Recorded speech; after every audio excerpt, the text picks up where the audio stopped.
I didn't care about Skip. I just Zodi was saying, well, why don't you? I bet you could do it fast enough that it would still be there. And I was like, all right, I'll give it a shot. And I was right. See who was out here, and there you be. Hey, we're waving, and I hope you're having yourself a good Friday and a good weekend there, Sweet Pea. But that's okay. Now it's all hooked up. I don't have to worry about it. Never happened, man. These jobs are never done. Never done. That money, that's why I just go out there. It makes more sense to stay there and make money than come home and not make money, right?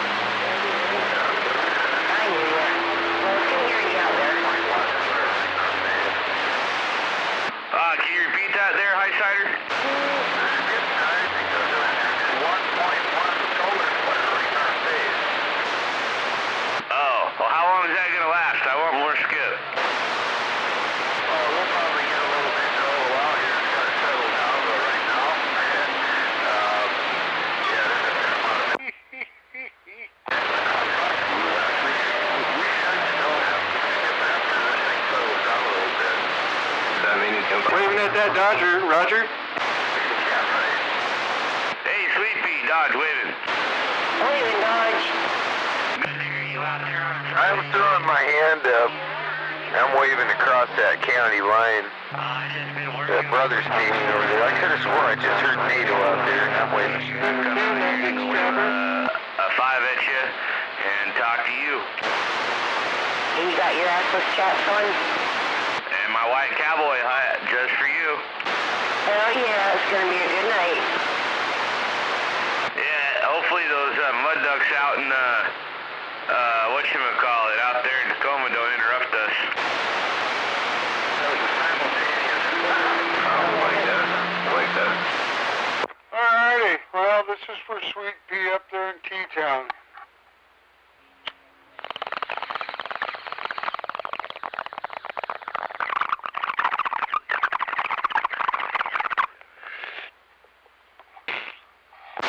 I love you. And I love you. I love you. You love me. Fuck, I gotta go download that song on YouTube so I can karaoke the Barney song.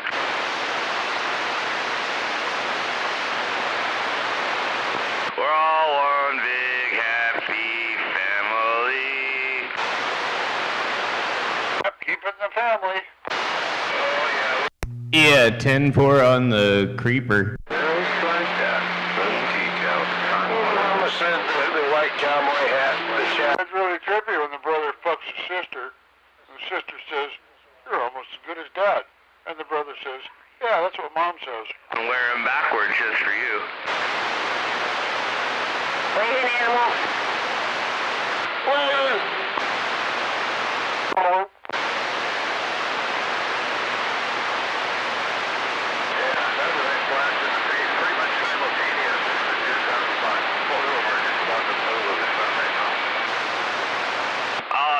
Are they leaving the sun right now, so we'll be here in about 8 minutes? Oh, no, that's the blast, the initial flasher happened this on this outside right now. The coronal mass ejection, on the other hand, should be here in about 2 days. Hell yeah. Yeah, of course, it'll probably be... Say that again, Dodge Flakes, that noise. Which will piss me off again. Where's Mickey T at tonight? Okay, well, it is Friday, and it is still somewhat early. There's got to be time for at least 20 or 30 more bong hits. There's number 2.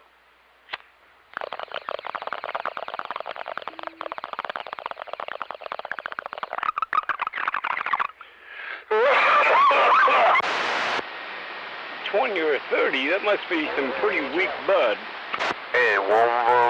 Well, I think I'm gonna finish this other like half a joint. Go, cat, go. Wave the white chaps. I'm gonna go upstairs and roll a big fat one. If you'll autograph my cowboy hat there, smuggler. Oh, leave it there, smuggler. What? We're waving at that smuggler too. Y'all all a bunch of stoners. Yeah, go ahead for a stoner. We're stoners. And your point? What are you, some drunk? Man, there's like no noise right now. This is pretty quiet. Hey, Dodge, number 10 waving. Hey, number 10, I can hear you. I know it's quiet enough you can actually hear me, Tipworth. Well, I appreciate the wave, man. Yeah, I have no noise whatsoever. And you're a one swinging 3. Yeah, I haven't been able to give you a shout for quite a while. It's usually too noisy. Dodge, number 10. I'm going to back out. I got my wave in there. Well, I definitely appreciate the wave there, partner. I'll go ahead and throw up 4 and a thumb at you, and we'll go ahead and keep that 5 alive. Yep. Dodge, number 10, backing out. It's gonna get good now. Well, number 10, you're definitely taking out all the locals up here trying to jump up and down. That number 10 station takes out all those Tacoma stations. What, my little swamp shack? Oh, man. Getting done. Oh, that Swamp Shack's doing real good there, number 10. Hey, what's your 20 again? I'm down here at the southwest end, Black Lake, almost at Capitol Forest entrance, back in the swamp there. Oh, dang, okay. Yeah, well, I definitely appreciate that X1.1 solar flare, whatever it's called, because it cleaned out my receive. Now I can hear number 10. 10 or anyway, I'm gonna back on out here and do my usual sandbag and add in weird jokes once in a while and stuff, you know. Alright, well, I appreciate it there, number 10. Yeah, I'm gonna have to get these knees in the breeze here, and we'll have to do it another day and another way. Number 10, your friend Dodge up here in the northwest corner. We're waving. Yep, Dodge said it all. I heard it all. That's right. Right here in the Puget Sound. That's where it all happens. Wet, windy, wild, warm western Washington. 101. Don't forget wussified. You can add as many W letters as you want on that, you know. I'd include wussified. Yeah, sometimes I include words like wacky and weird stuff, you know. Audio 1, 2, 3, 4. Just got down. Just got down with that audio as you keyed up there on your radio. So I'll come keep my radio, catch you later. And I'll probably not be that alligator. I got ears.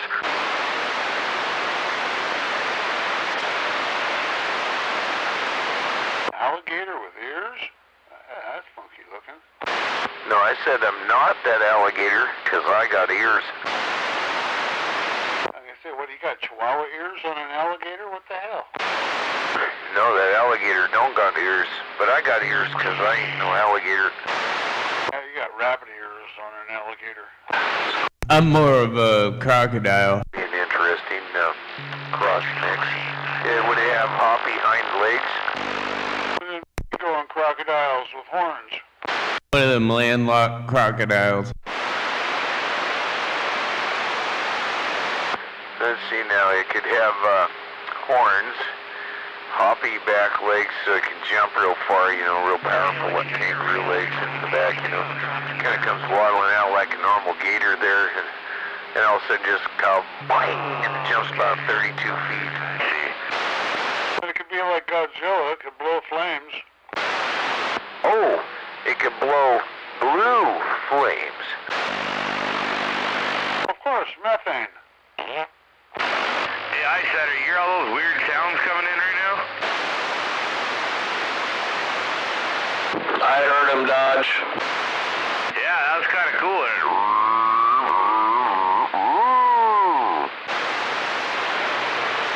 It's kind of been happening a little bit, yep. Trailer Park! Yeah, I heard you talking to my new buddy up there today. Who's your good buddy? I said new buddy. We don't call each other good buddies. We ain't gay. Who's your new buddy? Not yet. Yeah, he goes by Flip. He was talking to you when he was up in Seattle today.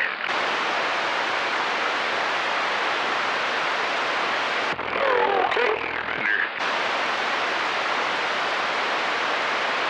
Ah, yes. Don't get me going on the Ballad of Wiener Bender. I haven't sung that for a week. 3 pounds of beef. Because he's spewing and spitting. He adores me. Waving at that trailer park. Hey, I'm waving right now. Good evening, happy Friday. Smoke one for me.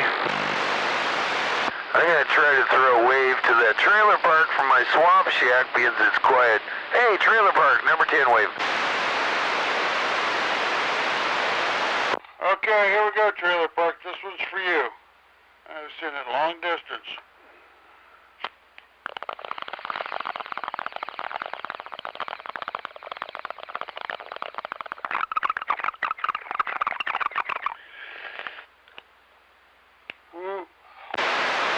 Thank you, sir.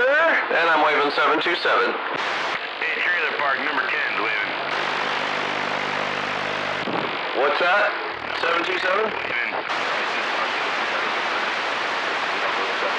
Hey, trailer park. No, I had the volume down. Number 10's waving at you. Hey, trailer park, number 10's waving. Well, I'm waving back at number 10. I can't usually hear him. I got noise like you were talking about right now a little bit, so I can't hear him, but I'm waving back. I think I got to wave to him in Skip Land today, and somebody passed the wave on. Yeah, 10-4, we passed a wave back and forth. Nickel rolled. I don't remember who did that. Anyway, thanks for rolling that nickel. Oh, that waving, I'm getting seasick. Rojo. Oh yeah, getting on down that dusty trail. Hello. Now, Wienerbender's got a Rojo. Now, I don't remember, but I think it might have been 333, that 333 out in Skip that rolled that nickel up the trailer park and back and forth for us there this afternoon. Man, I don't think I've ever had these good of conditions right now, man. I can hear everybody. That's funny because I got noise, which I didn't even have earlier. I had Skip earlier, but now I got buzzing noise, so just depends on where you're at, different times. How about it, guys? Can you hear this brother's bass? Hey, I'm waving back. Hey, Snake is waving. I can tell. It's building. Good there, Rubber Snake. To automobile getting down. You're at a house though, right? Because you're coming in real good. Yeah. Dang, Rubber Snake, why do you gotta clean out my receipt like that? You gotta wash the windshield once in a while. Yeah, tell that to 727. I can hear that Rubber Snake clear down here in my swamp shack today. It's pretty quiet out there. Hey, Rubber Snake, number 10's waving. So I'm waving back. Yeah, I got a little bit of static over here. I can't hardly hear anybody. Unless you hit me about 7. Yep, 10-4. You're coming into the station down here really good. You and Trailer Park both, but I understand you guys got static. I'm back out listening. Well, I should be able to wave at that Rubber Snake. WD-40 waving. 3, and I got no noise right now, so I'll just keep that 5 alive. 27. Hello, when I'm back out. Unless those conversations key up. Shame on it. Whoa, heard of the owl station out there. The big owl station.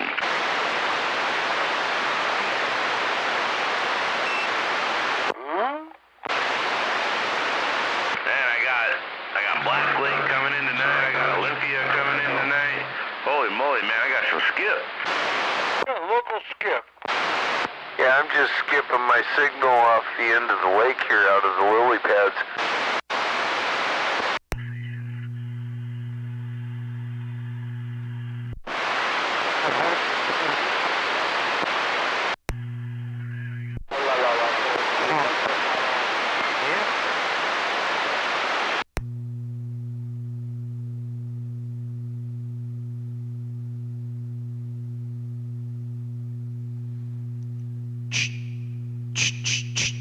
Audio.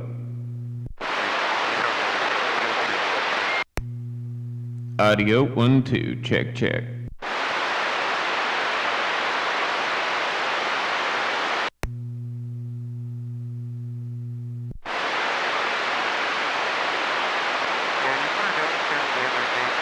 Yelling, and I was out there hearing me, and I told him he was one of my neighbors up the sound. He said to say hey. Hey, no doubt, no doubt. I hope you guys are doing good down south there, man. Oh, 10-4. Hey, your loud radio sounding really loud and nice. It sounds loud tonight because I actually came home. I actually came home and fired it up. I'm not sitting over on the east side, but right now the antenna's just sitting down on the ground right now. But I'm sure a little bit later it might go up a little bit higher, so I'll definitely be able to make it out that side. I got the shop in the way right now, so it's on the back side of the shop sitting on the ground. Oh man, that backside of that shop must be reflecting that signal right down across my lake here.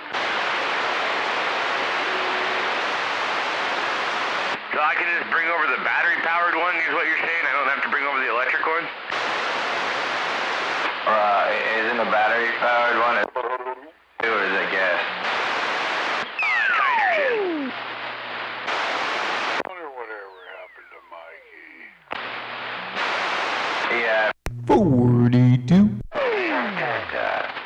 Milwaukee that used the, whatever they I don't know. I think Beavis scared him off. batteries. I got Oh, I think he's living on the FM of 805. the cord. Yeah, because Beavis don't go down there. I think that's RC out there with that VOF wind-up. He might, I mean, if we talk enough shit about him, he might come up here and defend himself, but... If I did, I could go and check it out, but I got the Washington on here and it don't do that. To be honest, I just don't feel like talking shit about him, so... If that's you, man, your microphone's not working. I don't think Mike's afraid of anybody. I don't think he's afraid of anybody. I think he just probably... I don't know. When you get that drunk and make a fool out of yourself enough times, wouldn't you get kind of tired of it too? Well, if it gets to that point, you just reach over and twist the knob to the left and walk away for a few months.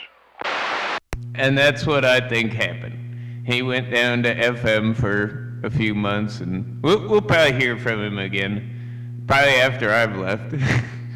Yeah. But yeah, you know, I mean, the last few times I heard him out here, he was pretty drunk, and he did a pretty good job of making a fool of himself. So, you know, I feel like that might, you know, might be the reason why he's not here right now. I skipped down there on the tracks on 11 right now into Hawaii. It gets old, you know. Yeah, I guess so. Yeah, it all gets old. Next couple of days or a day or so should be pretty good. We're back. I know if I kept doing that to myself, I probably would stop doing that to myself for a while at least. Take a break, you know? But you know, it's the old saying, you know, if you hit yourself in the thumb with a hammer, it hurts. In order to avoid it hurting, don't do that. Yeah, you know, and maybe putting the hammer down and leaving that to somebody who's better qualified might be a good idea too. Son. These boots are made for walking. We walked them sheep right to the cliff.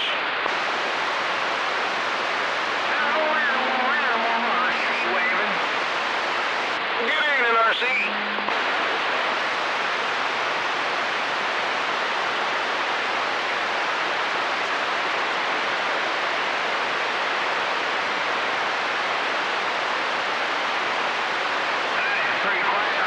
Speaking of putting hammers down, though, I heard you the other day talk about you're going to go up with a little higher with a tower, and you got some solar power coming. Go, RC. I gotta bring my antenna down. It's in the way. I'm converting over to solar panel.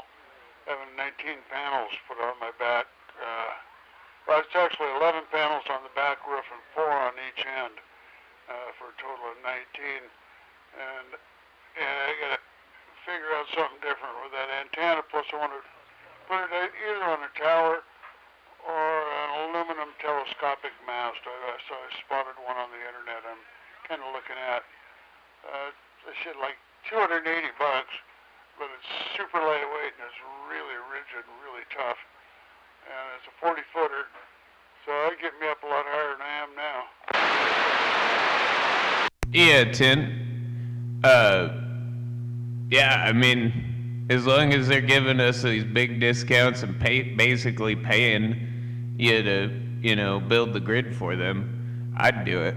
You know, I think that solar is a really good option, especially since like this new stuff that, you know, if they're gonna force us to buy like hybrid and electric cars that you gotta charge, you're gonna want solar panels. You're not gonna want to rely on the grid.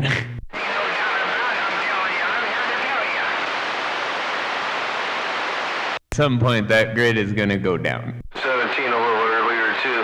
Well, initially, these solar panel systems going to provide me with 60% of my power I go through, and I can add a second array on the top of my patio cover, have a new roof put on that, and add a second array on there and take care of 100% of my power needs. I know somebody that has a Tesla that they did just that. They added, because they already had like basically 100% of their power usage, but the Tesla added like another 100%. So they had to go and cover the whole other side of the roof and panels in order to just charge their car. But yeah, like, I mean, that's, if you're gonna go that route, that's the only way to do it, is to have solar charging it, because, yeah. Went to the GIN room. Well, it's just so fucking cheap. Plus my power bill, now check this out, Al. My power bill will never be any more than $138 a month, period. Oh yeah, and if ever you're using less electricity than you're producing, they end up just crediting that back to you, so you're not paying for that anymore. Yeah, the wash becomes free. That's why, and I get that second array, and then I'll get a new furnace and then a heat pump at that point, because energy is free. Why not? Well, I mean, the thing with those systems is if you don't have batteries to store it for your own personal use, it's basically like going, you know, most of the solar energy you generate during the day when you're not home, you know, would end up going to the rest of the grid. But for your circumstance where you're pretty much home, you know, you could take advantage of it all day. Yeah, 100% of your power usage would be like super effective for you. Well, I'm looking, I get rid of my expensive, dirty oil furnace, and get a heat pump, and get an on-demand hot water tank. And I'm thinking of all these things I can get that are electric now that it's just not going to drive up the bill any. I mean, it's locked in. Exactly. And you know, that's one of the only advantages to solar is you can guarantee that your house at least will carry, you know, its load of all those electric devices. Yeah, I got a whole brand new breaker box coming. An electrician, they're going to be making an appointment Monday to come in here and put in all new service for me. I got to have a 250 amp or better service. And I've only got 100 amps, so they're going to change that out. And I got a roofer coming to look at the shingles, see maybe I got to do a tear off and a re-roof. And then they're going to come and mount the panels, and I'll be charging. Have you looked into the Tesla solar roof? No, RC. Oh, RC. I want to know. No. I've heard, I mean, it's a bit spendier. But it's like a lifetime warranty and shit, like a tile roof is, you know what I mean? Like it's like every single roof tile is a solar panel. These panels come with a 40-year guarantee, and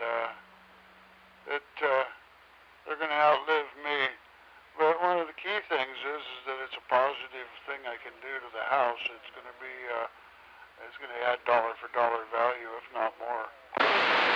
Yeah, Tin. I think that's probably the only advantage to the Tesla roof at that price is the fact that they have like a lifetime warranty. So they'll come out and replace tiles, like panels, as they go out, over time.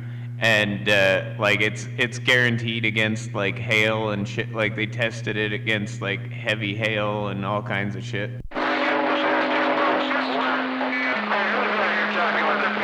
Radio, me? But I did like the few people I've seen on YouTube that have gotten it and have tested it out. They love it, but they've all said it was like way more expensive to go that route. Mine was a little piece of shit. The thing I'm concerned about is when these panels are collecting light and sending that stuff to the microprocessors and microinverters that's going to be with them. I just hope they don't create some RF noise.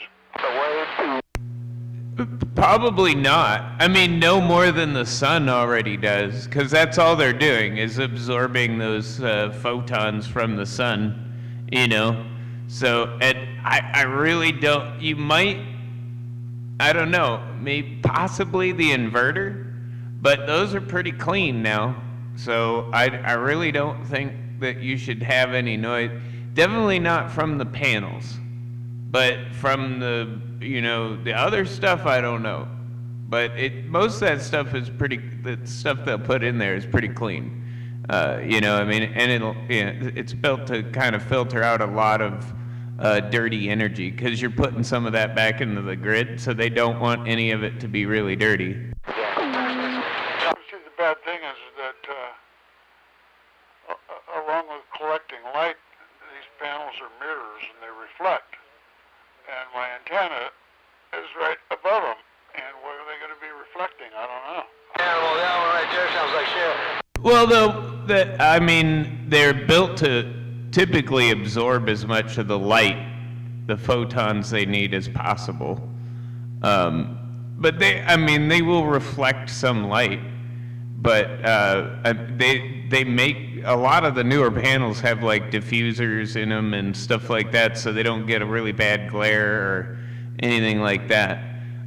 They are metallic, so it'll like if your antenna's above it, it'll act kind of like a ground plane. You'll get some reflect off of the roof, but that's it. You're not, and you'll get some off of the panels.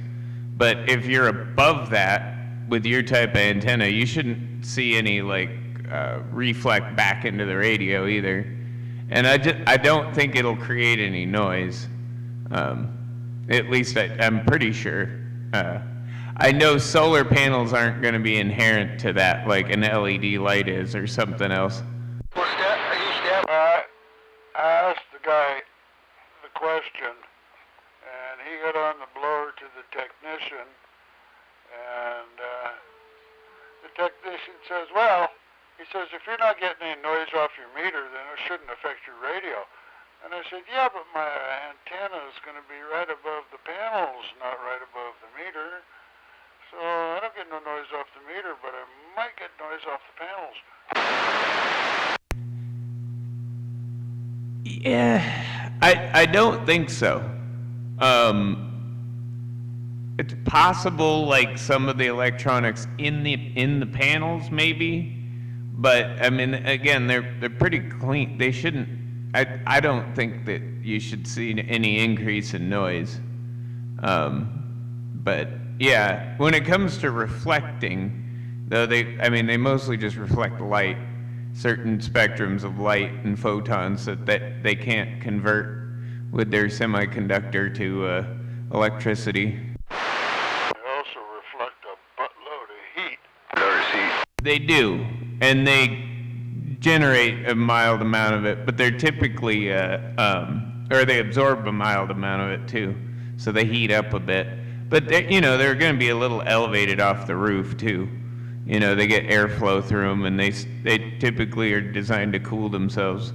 And you're not going to get that much in like Washington, because we don't get as much of the infrared as we do the white, the more of the white spectrum that it needs. I'm down there in Olympia. Well, these panels, they charge on any light, lowest of the light in the wintertime on the shortest day of the year, still charging. Good for condition. We are better for, like the light in Washington, because it like this cloudy overcast light we get all the time is actually pretty good for solar. Like as long as you got a good view of the sky, it's pretty good for solar. Well, these things are even UV sensitive, so that it doesn't even have to be a clear day. Exactly. Yeah. I mean, you get pretty much about the same amount of energy out of them on like a day like today was as you would in like direct sunlight all day. They're really good, kind of interesting how they work. These newer materials work. Animal 141, Animal northwest corner, I'm trying. In Seattle, 4311, we're trying.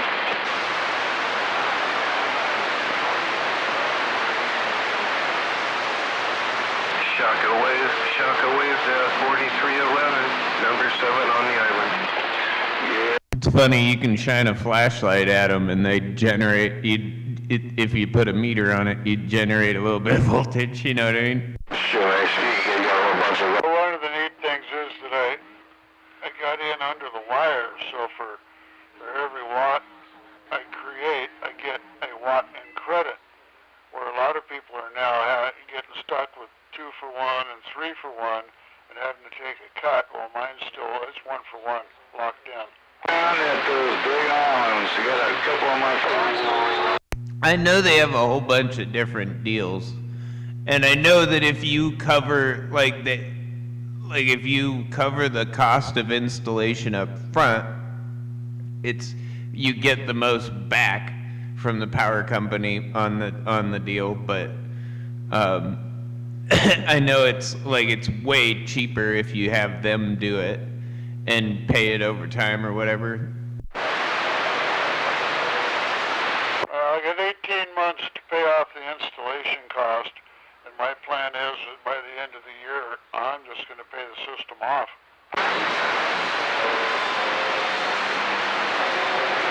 Yeah, 10. So then, when I file my taxes next year, that tax credit comes to me rather than them, because I'll have them paid off. Oh, okay. I got a big inheritance coming, so it's due any day now. Well, there you go. Yeah, I mean that's how one of my friends did it. Is they took they had paid their house off, so they just took an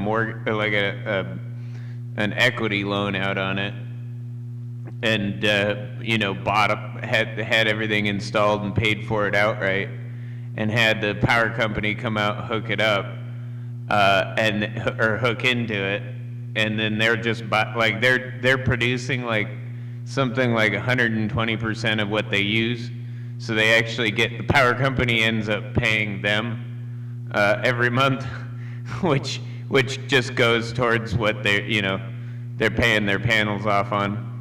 But that's how they were just paying that equity loan off, was like no more power bill. You know what I mean? The solar panels are paying for themselves. That other guy there, Jesus Christ. At a very fast rate, they pay for themselves. That's sort of... Exactly. And the payment they have to make on that equity loan, they basically get that back from the so they're just paying it off, I think they probably paid it off by now, but they've had it for the system for a couple years. I know that they had to add a bunch more when they got the the electric car, because they wanted to be able to charge it, get the fast charger or whatever, but they didn't have enough solar energy and amperage and shit to do the fast charger or whatever. Yeah, you need a class 2 100 amp dedicated circuit for a electric car at home. I'm not so much interested in having that put in, but they're going to put the circuit in, and and the plug will be there, because it's just part of what they do. But I have no fucking plans to buy a go-kart or a golf cart, and especially an expensive golf cart. And the old... Well, at some point, all new cars are going to be that way, but, I mean, are you going to buy another new car? Who knows? Probably not. I know what kind of car you got. It's a pretty good car. I don't see why, that won't last you for a good long time. And if you wanted to buy a brand new one, they're all going to either be electric or hybrid now, like coming up in a couple of years. If you want a all gas car, you got to buy them fast. 12, the old hammerhead watches. We'll see how well that works. It looks good on paper, but there's not enough power available to have everything electric that quick. It's talk about brownouts and power outages. The way they're shutting down coal-fired plants, so they should, but still, it's part of the grid. And they're shutting down hydropower. Wherever they can, they're shutting down nuclear, and they're depending on wind and solar. That ain't gonna cut it. Well, and look at what's happening to Tesla stock. I mean, they finally got the Tesla truck out there, and they're trying to make it so you can't resell it without their permission, because they don't want people either A, making a bunch of money off it, or A, finding out it's a piece of shit and trying to offload it real quick. And that's, they're crashing because of, especially after the last winter in the Midwest, where everybody in Chicago was crowding those charging stations and they shut them all down. And then also found out that some of those cars, they don't charge when it's that fucking cold. If the battery's at -30, it won't let you charge it because you can blow the battery up that way. Yeah, it's bad technology. It's too bad they're ramming it down our throats, because I think it's still early in the infancy stages. It's not ready, but here we go. They're going to ram it down our throat, and what's going to end up happening is they're going to quit making gas-powered cars. Electric grid's going to fail. The cars are going to fail. People get in a wreck and find out they can't get them repaired because it costs more to get them repaired than it does to buy a new one. On the ground. Now he's going to put it in the air. If they can find out how to contain some sort of safe, small hydrogen fusion generator, where you just have to push in as a little bit of hydrogen, make a little bit of fusion to get the heat you need to keep your batteries topped up, electric cars work. But until we have something like that, which we are a long way off of making, it's not possible, because to have something like that you can charge up and a grid, we got to start by, we have the technology to generate that power. We just have to start by building it, because we haven't built it yet. To the getting store, give me a drill, and I gotta... I was seeing a thing they can power the entire United States off of a small part of Nebraska. You know what I mean? It was something like 150 acres or something is all you really need of solar, and then you just need enough batteries to store it all. But you know what I mean? We just got to start building that, and then start building the transmission lines and the networks and keeping it maintained. But it's so contradictory. All those green freaks are screaming electric this, electric that. Well, look at what building them fucking batteries do to the environment. My God. And that is the big problem, is how do we make the batteries cleaner and make them store more energy?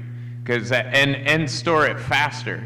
Because that's the other big problem with lithium-ion batteries, is Elon Musk described charging a battery as trying to park a car, in a parking lot. When the parking lot's empty, it's really easy to find a parking spot for an ion, because so it's really easy to charge a battery up to 60% really fast. But after about 60, 70%, you know, it's the parking lot starts filling up and it starts slowing down because it's harder to find cells to store that energy in. Hey, doesn't that remind? Well, pretty good reason why they shouldn't ram it down everybody's throat until they get a better grip on it. So if we can find a way to network in that energy into a battery, and then also not have like the kind of slave labor cobalt mines we have to fucking make the battery, that wouldn't be so bad. But we don't, you know what I mean? Like we gotta, you know, I think that's why everybody's trying to get to the moon, why these private companies are sending probes and shit. They're trying to figure out if there's like minerals on there that can make a better battery or something. Because whoever comes up with the most optimum idea is the one that's going to be rolling in it. Because that's what everybody seems to want.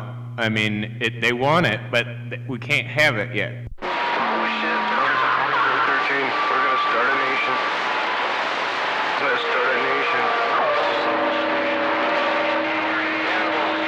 Until then, we're stuck with these fucking golf carts with a glorified cell phone as a controller. Well, and the sad thing is, it's just like the Toyota Prius. It's probably the best hybrid ever built, bar none. You know, it's been proven to be reliable and better than they said it was ever going to be. But it's the ugliest hybrid ever built. You know, it's the same thing with this. You know, the Tesla seems to be the best electric car that you can buy. But it's also the ugliest electric car that you can buy. Well, you know, for like a fraction of the cost, go online, look up Guile Golf Cart, Gile. You can get fully enclosed golf carts for like $20,000 that are everything that these electric cars are, but they're not. They're a golf cart. I mean, if they could make like that Audi e-tron or something like that as good as like a Tesla, I might actually buy it. Because, I mean, like that Mustang Type E, I actually kind of like the look of that thing. Like the little SUV looking Mustang thing. They're not a bad, like it's a look that grew on me. But, like, it's a piece of shit.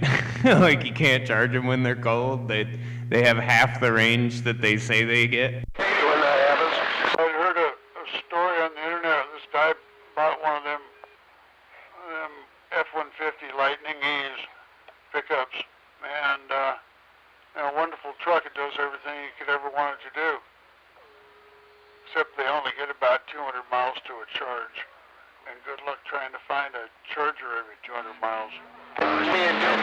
That is getting better. Like I noticed that every pilot station has one of those fast charge points now, or they're getting one. And like even in the middle of Nebraska, you know what I mean? Like this old ass pilot station that had probably been there for 50 years was getting one of those Tesla stations. So there's gonna be charge points everywhere at some point. But at the same time, like the F-150, it takes like an hour or something at one of those to charge it to 70%. A Tesla takes like 30 minutes to do the same thing. And now Toyota's come up with a new battery. You can do that in like less than 10 minutes. It takes less than 5 minutes to fill the tank, and I'm gone. And that's what I'm saying. When they can get it down to where you can get like 200 to 300 miles of range out of a battery in 5 minutes of charging, that'll be probably worth replacing gas. But they have to have a charge point within that, 350 mile range everywhere. And, unlike these Tesla charge points they have over at South Sound Mall, where there's 2 of them down most of the time, it seems to be the problem. They put these charging stations out there that aren't working. Admittedly, Ford has started requiring all of their dealers to have them. So, You can always go to a Ford dealer if you bought a Ford and charge it. But that's the thing with like those Tesla ones. Like, yeah, it's super cheap to charge your Tesla at one, but if you try to charge anything else there, it's expensive as fuck. They usually don't work. Debbie's girlfriend up in Tacoma had gotten a wreck with her car, and she rented an e-car for about a week and a half while they were fixing her car. And it was I don't know what it was, but it wasn't. I know it was not a Tesla. I never saw it, but I know it was a stupid fucking golf cart. But she had a real hard time finding a place that was either working or that had her plug. That's kind of cool. Trying to think of the name of the little Hyundai electric thing that my mom's old teaching partner had, but they love it, and they just use it to drive around town in, you know what I mean? But and that one, it's almost cheap enough, like if you never drove anywhere outside of town, or if you had it like at a holiday house, it'd probably be a perfect car for that. But, I mean, other than that, I'd never buy one. But I thought it was a nice little car for a Hyundai. I mean, that was a Hyundai I actually think I would like driving. That's the only place that electric cars make sense is locally in a town. Fuck that trying to travel with one. It's bullshit. And, if you get an electric car just to travel locally, look at the cost of that car. All of a sudden, that cost per mile is shooting through the roof, and you can't afford to travel anywhere.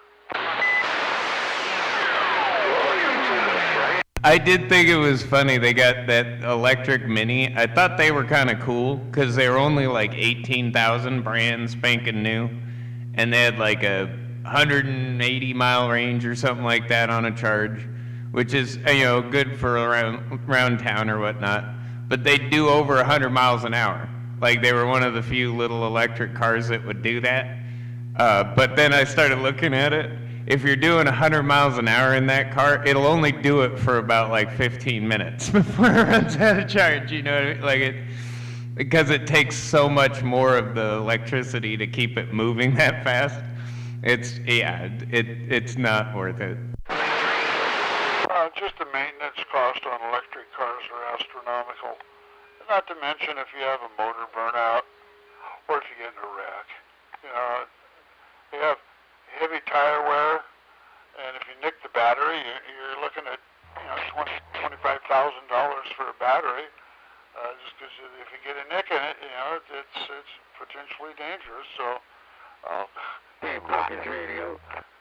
take my internal combustion car. In fact, that Lincoln of ours, in the 29th of this month, which is today's 24th, so another 4 days, that car will be paid off. The last payment will be made. One of the things I'm going to do when I get that chunk of money coming in is I'm going to take that car and drop it off at a machine shop and have the motor rebuilt. Well, I will say there isn't really anything more reliable than like a brushless electric motor. I mean, you can get 40, 50 years out of those, before they go out. But when it comes to like the batteries and stuff like that, not so much. And yeah, but I mean, for the most part, a lot of the batteries are safe. But there's a lot of reasons why they could be potentially very unsafe. And that's another problem with those. That's why they recommend you park your electric car 40 feet away from the house if you're going to charge it. Yeah, because just in case, that Tesla battery is pretty safe, but I've also seen those Teslas catch fire too. So, it can happen. I'd rather not.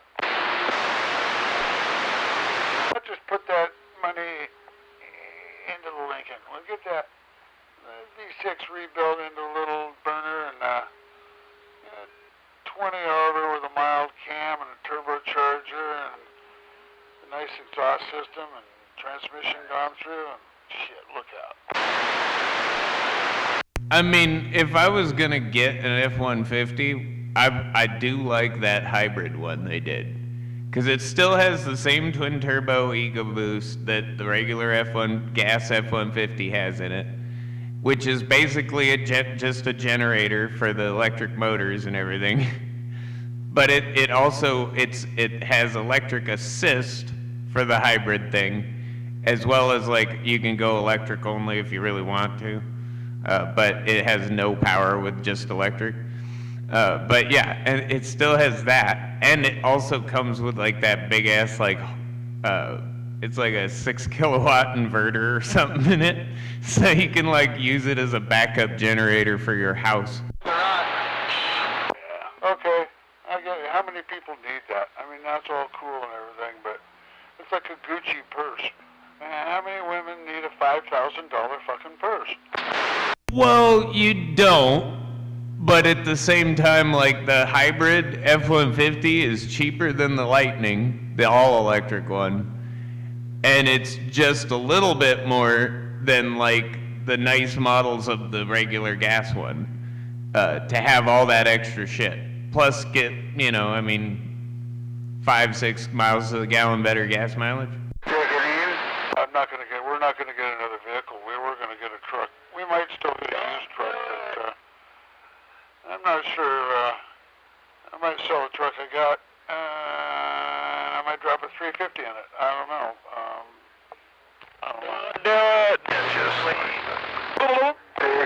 Is there something wrong with it? The one that's already in it?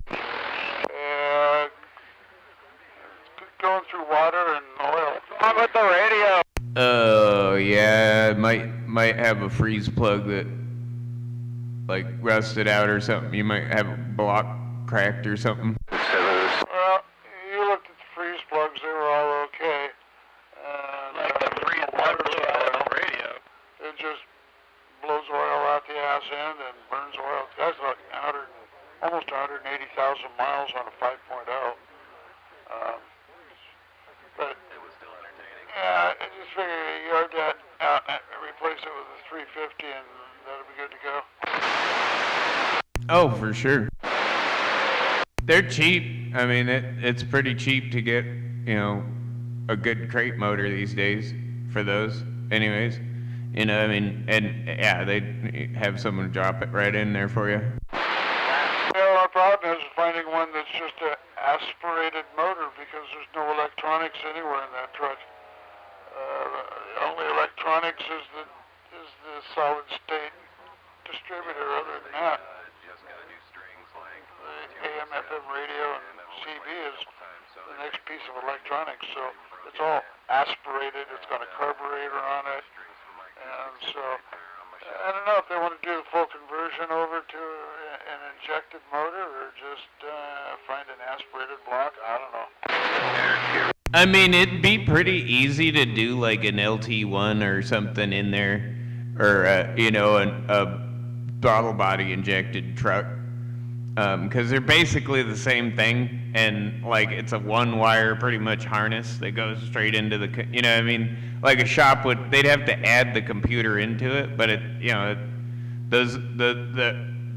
like a throttle body 350 is pretty easy to throw in there. But like multiport is a little more complicated, but again, it's pretty plug and play. You just got to get the computer, with it and have somebody wire it and mount it somewhere. Somebody who knows what they're doing first.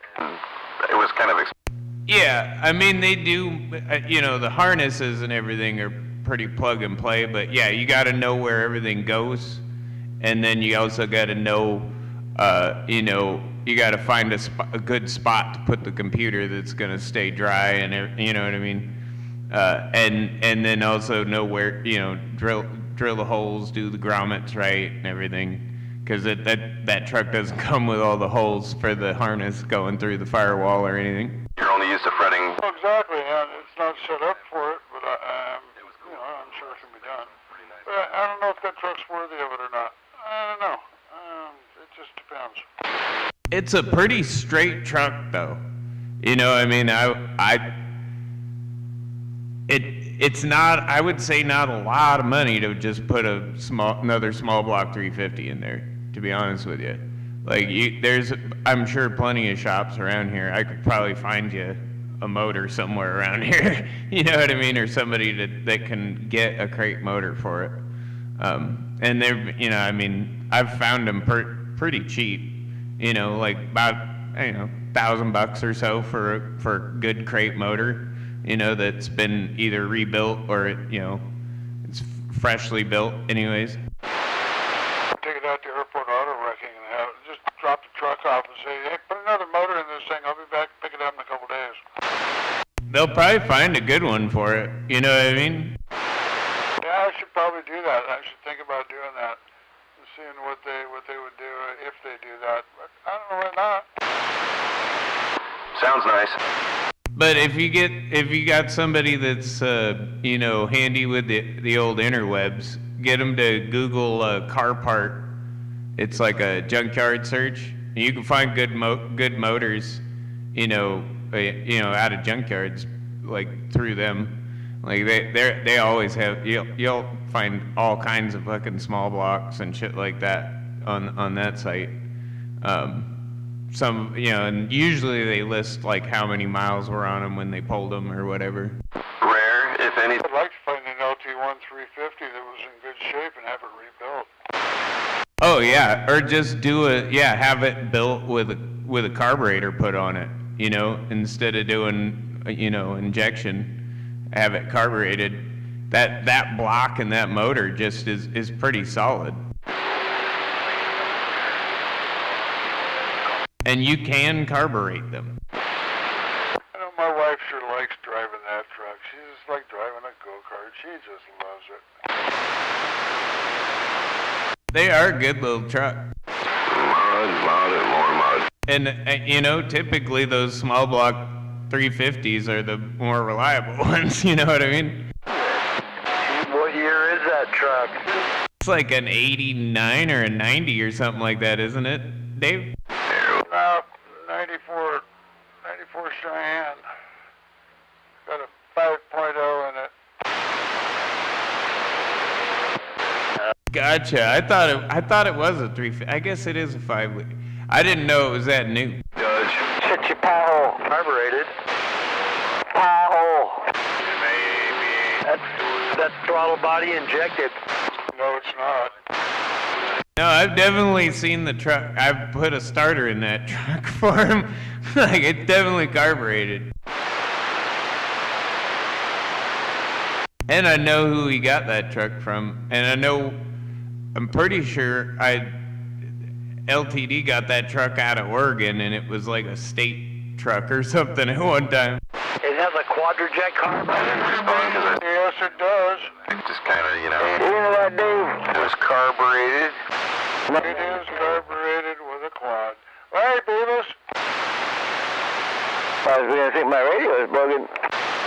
Just so much chitter-chatter, you know. Get off that broken radio, Beavis. Hang on, I was laughing. I was being silly. I heard Beavis. I heard you out there. Beavis! Oh boy. So did you get that hot water heater? I got it. It's still in process right now as we speak. I think I heard a motor mouth down there. This radio is not broken. The one it's sitting on is broken. Huh? There was a radio operator down there around Centerville. Hey, what about you got that radio on break? What's going on? What's going on around DXN? Shaka, aloha. Some audio down that way. Shaka, aloha. Hawaii right now. You're in your grass shack in Hawaii, and I'm in my swamp shack over here on the mainland. Right around Hawaii, right around the grass. Aloha. More audio. Coconut? You can't get over the coconut, Brett? Yeah, I don't know. It might be tough. I'm a mud duck. I'm a mud duck down that way. Yeah, am I making it? Am I making it over there, Wild Eye? Oh, yeah. Alright.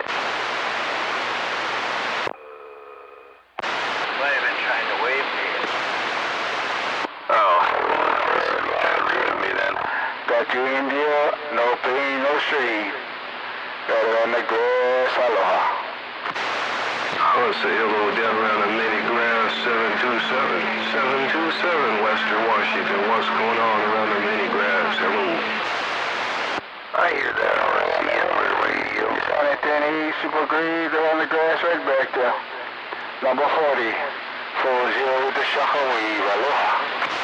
Number 4727, 727 out here around Jet City. Number 4727, you have a good evening there, and Shaka right back. Check the RC, the referee. RC, the referee, the left chopper. How are you doing, the RC? What? 40, shaka wave, aloha.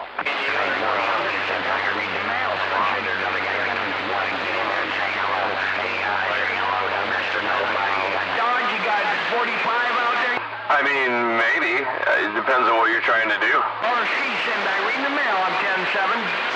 So what did they hey, RC, we catch you later, yeah. Always sounding good as you coming in on the grass.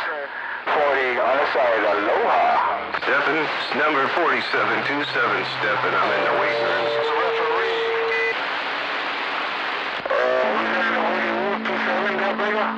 Oh, 727, 727, 727 MAD, hello, number 40. He's wandered. 747. I think 747. Number 40, wave it right back. Aloha. Yeah, 727. Yeah, like 727. That's okay. I can go where No copy on the mother's. And we're back.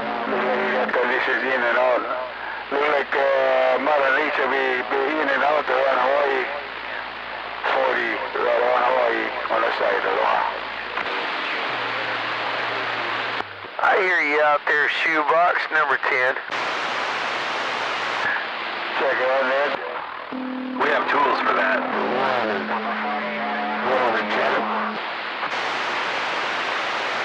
It's real busy on my receive on this end. Got a lot of traffic crisscrossing around from Hawaii to who knows where. Hawaii. Number 40. Back reading the mail. Aloha.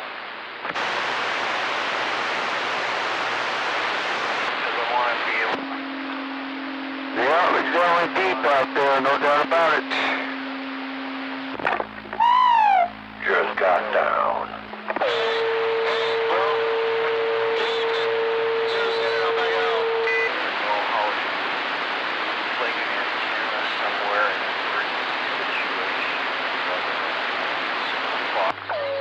Got some stainless little teeny bolts to bolt the electrical connectors for the coax.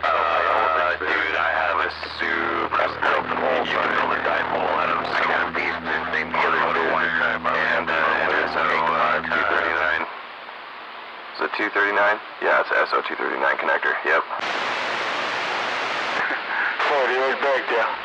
Sounded real good. 40 right around Hawaii. Aloha.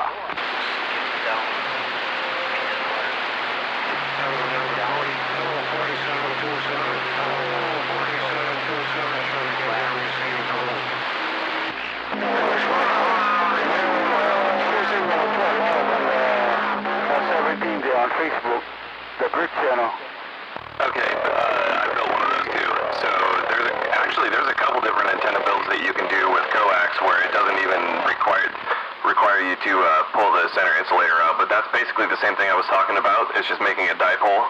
So they were opening up the braid at the base of that 102-inch cut, or 102.5-inch cut that they made down the insulation, peeled the insulation off, and then pulled the center conductor out through that hole.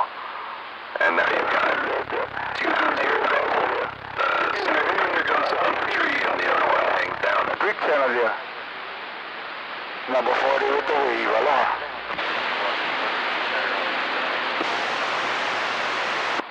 You don't need to hook any of it up to ground at all. You just, I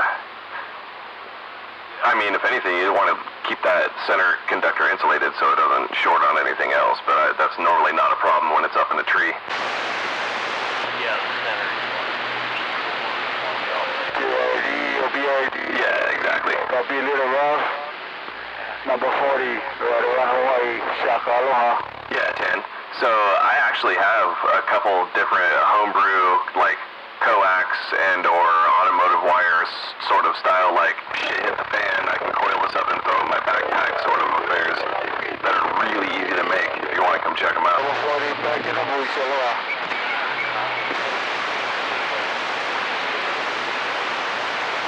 Damn, Al, quit talking. I've read, I've read small. Back there. 40 right around Hawaii, Aloha. Make a drink.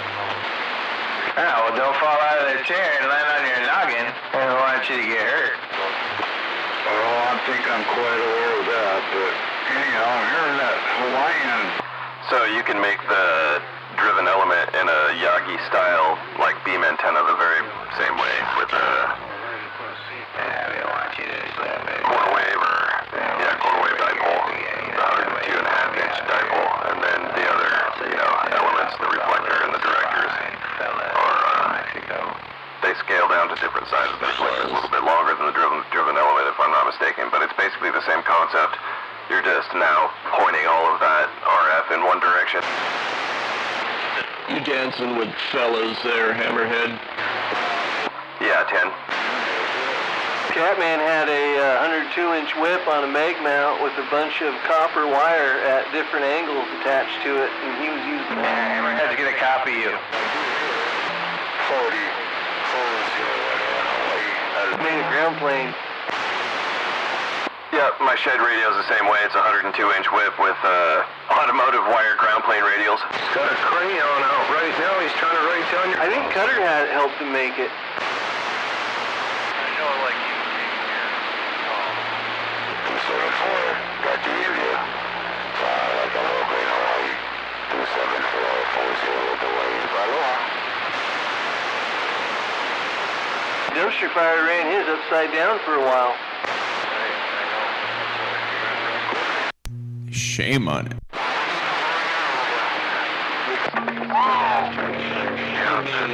Al. Number 40. Good evening.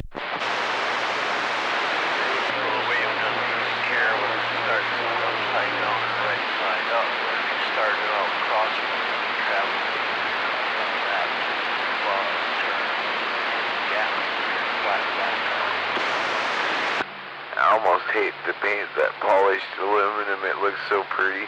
I heard a 151 in there, no doubt about it.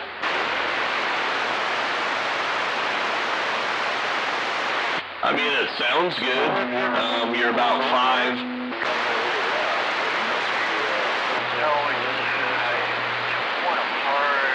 Just get some clear coat for it, number 10, and there you go. It'll stay pretty. No, I don't got no fun anything.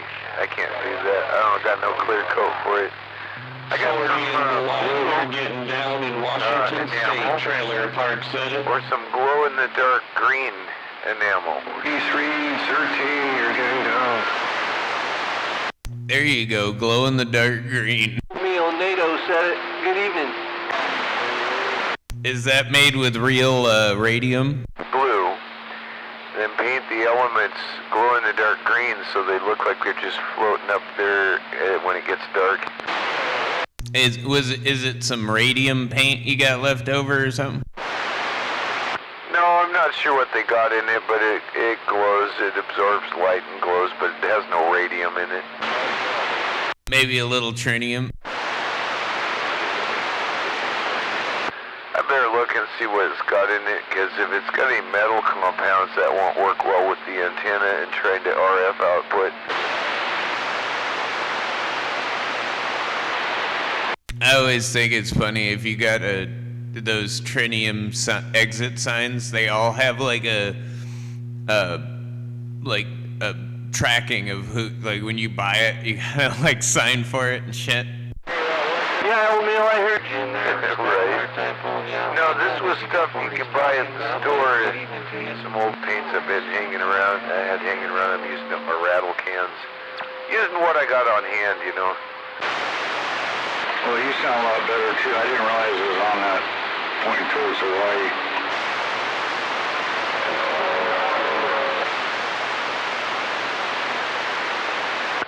I do have some clear enamel, but it's interior. I don't think I should use it on my antenna, unless I keep my antenna inside. Yeah, I mean, it'll wash off. Man, we cutting down trees all around me. I don't know. I think the translucent glow-in-the-dark green sounds pretty cool. Step it up and get a tower. I'll have to look at the can again. It allegedly is a neon green color, but if I understood what it said, it glows in the dark also. Just think if I went up to the second one. Oh boy. Yeah, like this. This is what happens when we get up that way. The can of red that I had, it didn't work.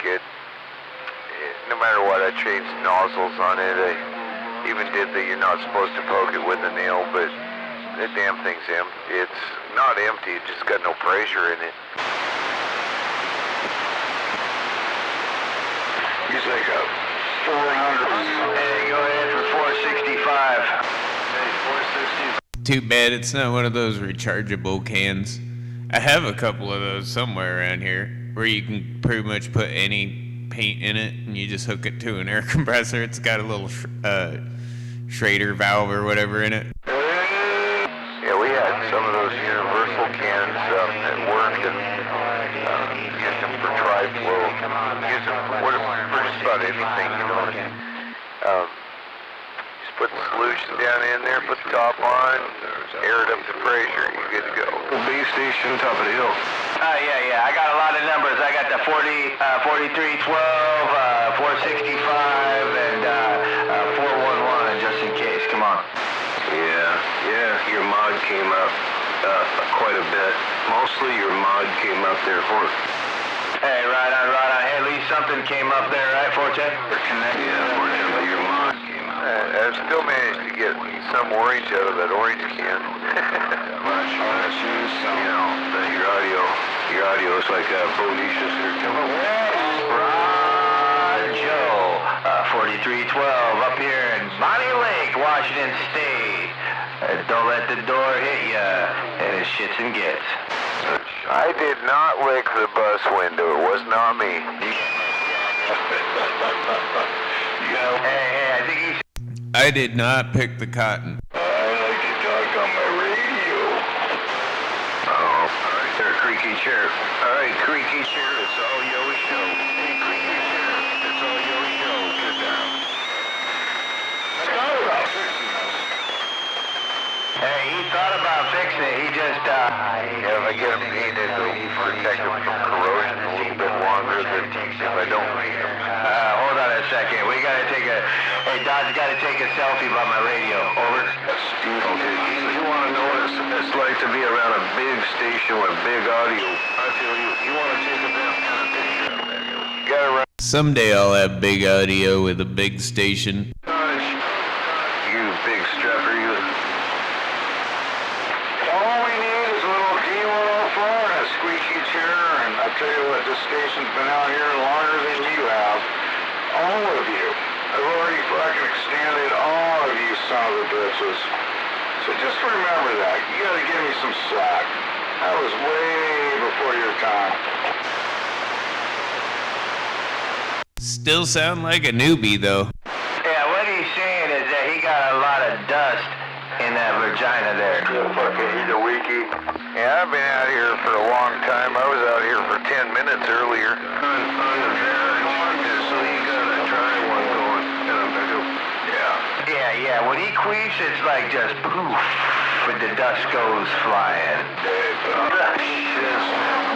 it's like bad breath from the JJ's. That's all newbies. go ahead for the Dusty Queef.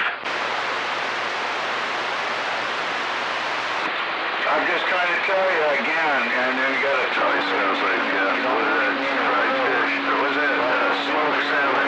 Not the smoked salmon queen. There's besides a few people there.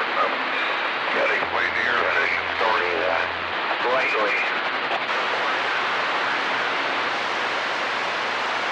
Lazy Dave. Yeah, back up.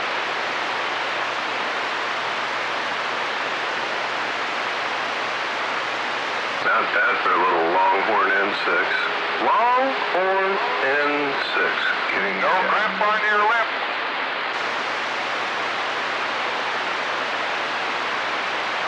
Good evening, Dirt Man. You see your message, so that's now, huh? Yeah, old Mill's in there right now. Oatmeal, hello.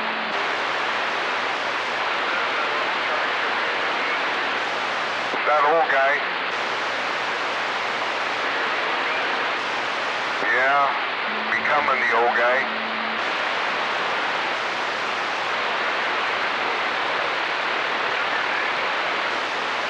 A copy. He's the dirtiest man on the radio.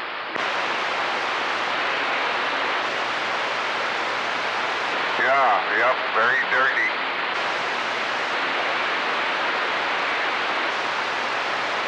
Well, I'm on a different radio, probably don't, yeah, this thing doesn't sound quite right, maybe. Dirt Man. I always figured that was because you preferred the dirt to the street. I'm doing good, man. Just, my sister called, so I've been yakking with her for a minute, and, finally hung up.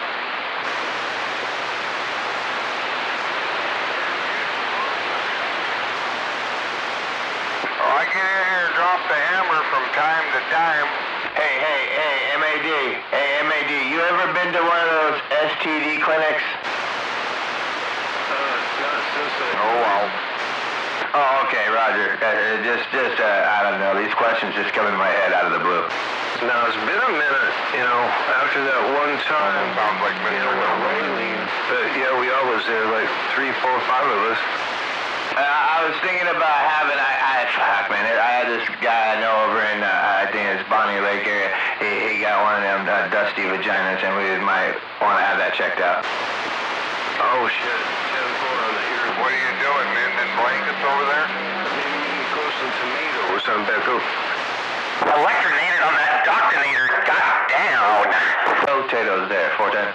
Oh shit, whatever this, I'm thinking whatever fertile, man. If you got Dusty the JJ and you put something like Miracle Grow in there and some water. Well, do you have some greasy whiskers, Dirt Man? Or potatoes, or whatever. I'm doing good, actually. Ham radio.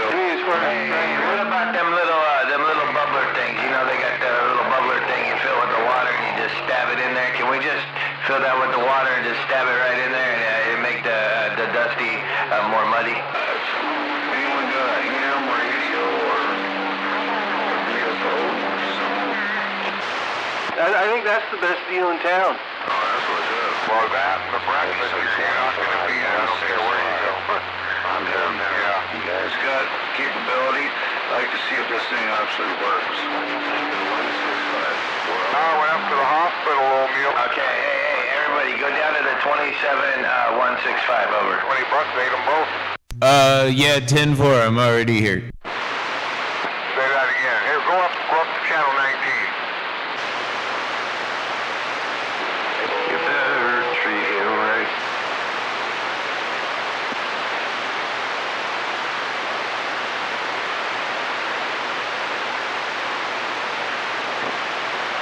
Goddamn Range Runner.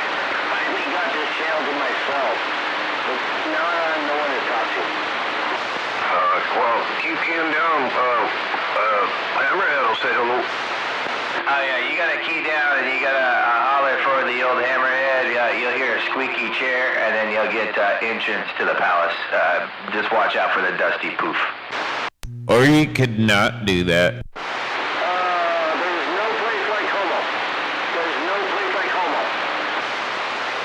That's That's what's up, now. You click your heels together 3 times, look for the dusty poof, and you're in. Yeah, go ahead for homo. Oh, hey, how's it going, Mr. Nobody? Wave, wave. I've heard you for a fucking minute, dude. It's been a minute. Oh yeah, you know, I'm out here doing my thing and doing my thing over there, and then I came over here to do a couple things, and then here I am for the evening. I was gonna head on back down that dusty trail. You guys got a bunch of that rain over here, and I really wasn't buying into it, but then I decided, fuck it, we're gonna fire this up and give a hammerhead a run for his money there, Fortune. Hey, I was going to say, I wanted to go to 25165. Well, you definitely don't have any trouble giving Hammerhead a run for his money. 165, over. You didn't answer. Yeah, 2716500. That's what he said. That's where we're going. I just want to see if I can even keep. I mean, if it's a shootout between Hammerhead and Mr. Nobody, it's just not a shootout anymore. Mr. Nobody's got that one. 5742. Yeah, go ahead for 42, over. 25176. 813. Yeah, we're going for the 27165 44213 4311, over. And all the goobers you can eat.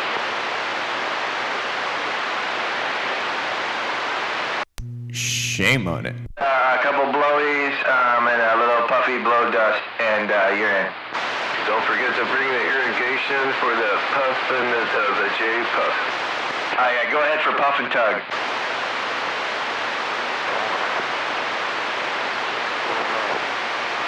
So make sure you wear them biological glasses. You don't want to get that shit in your eye. You get pink eye.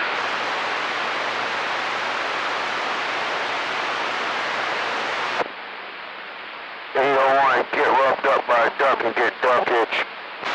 Fuck, nobody want to get duck itch, cotton picker. You know, and spring's coming. Spring's coming. There's going to be a big old outbreak of that duck itch here.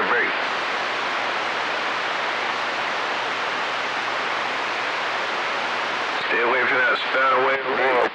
Spanaway Lake, you see ducks with sunglasses on, they probably got the duck itch.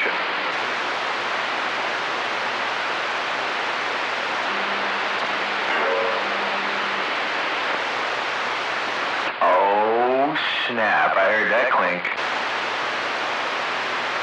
Yeah, that duck itch would be a bitch. No doubt about it.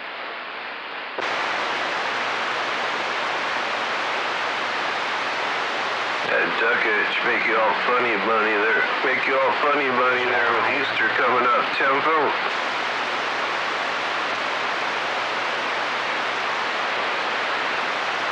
Oh shit, there's your girl there. Yeah, can't ride on being all chocolated out.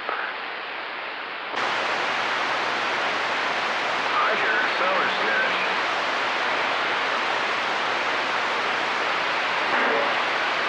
What is that sour snatch out there giving everybody long COVID again? Why, yes, that sounded like your eye. Yeah, I think you did gain a little bit. Did you put that thing in the air? Hey, what's up, animal? Hey, I tried to hit you back when I lifted this thing up, but I think you went out to do something. It's blowing smoke over here. Yeah. Yeah, you're all the way to the 3 in that 30 now. That's a dead key right there. Hey, did that change at all? Oh, we checking some. Not a lot of forward swing, but oh yeah, you definitely gained. You went from just above a 9 to solid in the 30 on this stingy bitch. Are we checking squares or not? My swears are just doing good. They're still doing good. Now, Yeah, we're good on those swears. Yeah, I don't think I could key up there. So any hamsters, if you don't... oh man, that slammerhead. Good lord, good lord. Hey, Mr. Nobody. So is that 2 meters? Like she's on that down there, tempo. I'm not quite a hamster, but I was kind of wondering, so I went to... Hey, go ahead for stupid. And I think I was throwing a couple watts out, so it's the antenna for sure. Is that a power snatch way out there? Yeah, she's all like FM-y and sound like she on FM and top frequency and shit. I wasn't talking to you, Bobo. 10-4 on a gerbil. Oh wow, long time no CB. Oh sweet pea, just got down. Hammerhead just got down. We're waving. Hey, I just did brakes on the old motorhome. We're getting ready to do a worldwide. I don't want to say worldwide, but we're gonna go do some cruising here pretty quick. I love you, sweet pea.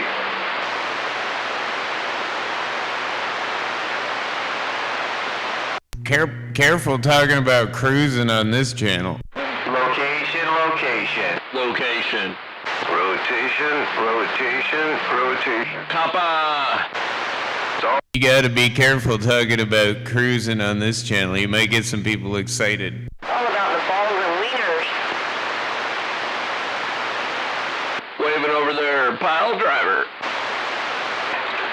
I tell you what, she's got a point.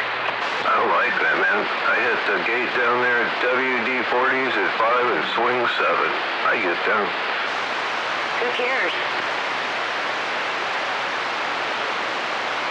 Well, I do like it when you hit me that hard.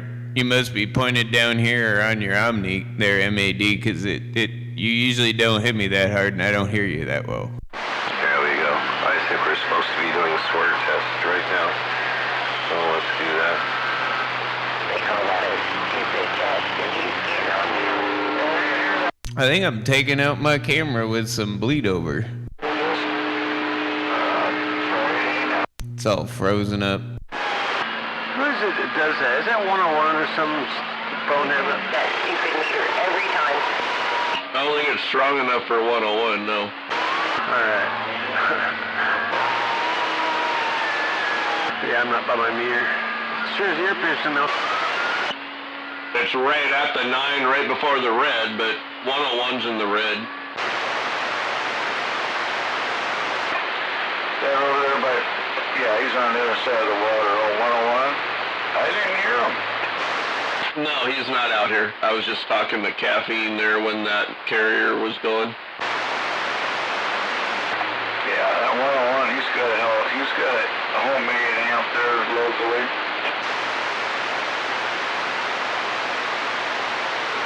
Hey, Sour Patch, you gotta turn it up a little bit. We're trying to hear you. I said you gotta turn it up a little bit. We're trying to hear you.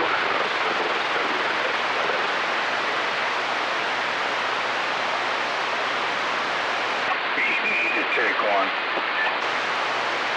I want to know why he has to keep testing this shit. Well, he doesn't wash his hand. That's why he gets the pink eye.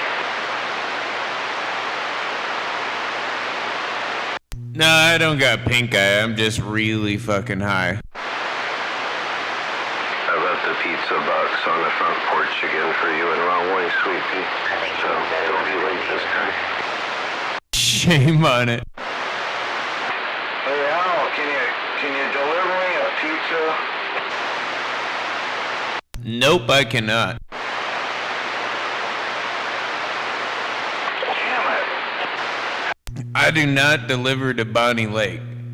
And not only that, but I rarely ever make it out to Bonnie Lake in the first place.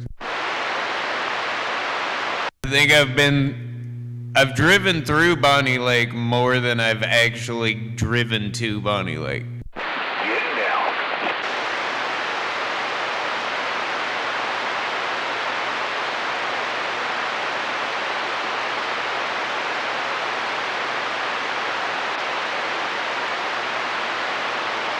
Well, you don't have to all shut up. Getting on down. Well, maybe we wanted to. I say we need to focus. Focusing. Just like that. Just like that. I want to know. We keep telling you, yes, you're stupid. I just had 4 street tacos. Oh yeah. From where? Bathroom for you tonight. I made them myself. Okay, only half as much. I did some fish tacos tonight, and they turned out with sea bass. Mine were just chicken, tortillas. Yeah. Cheese, some lime, some salsa, some cabbage. I think sliced up cabbage. Sounds pretty good. Yeah, we did a little cilantro on ours, but yeah, it was a fish taco, and you had your street taco. Yeah, I didn't have any cilantro. We do most of the time, but I don't have any right now. But that's good. A little bit of that on there too. Hell yeah. Makes it authentic then. Likes a dusty taco. And nobody likes a dusty taco. Right, sweetie?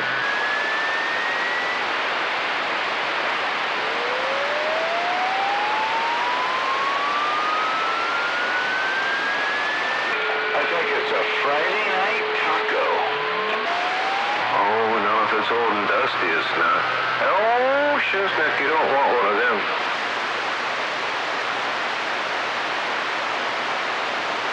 Late at night. That's a bad taco. Well, it's gonna get good now.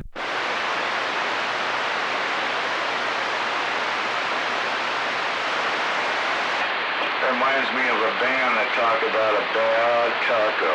I don't know if you guys can relate to who I'm talking about, but yeah. That's a pretty good song. You talking about Sour Snatch in the back of a van? Now that's a sad taco. Is that what you're saying? Oh, yeah. Did he say what? Did he not say sad taco? He did say sad taco. He didn't say anything about Sour Patch though. Oh, fuck, I can't. Okay. But yeah. Jedi Station. He just said something about a sad taco reminded him of the back of a van, and that's why I asked. Kid, and then they arrest him, and he ends up. Fuck, I actually saw them at fucking at a festival over there in Kitsap County at the fairgrounds. I got to see that. Oh my God, that was like, I forget what the hell that even was. But anyways. That's funny, you gotta wave at Jedi on the fucking gate. That fucker ain't even got a radio.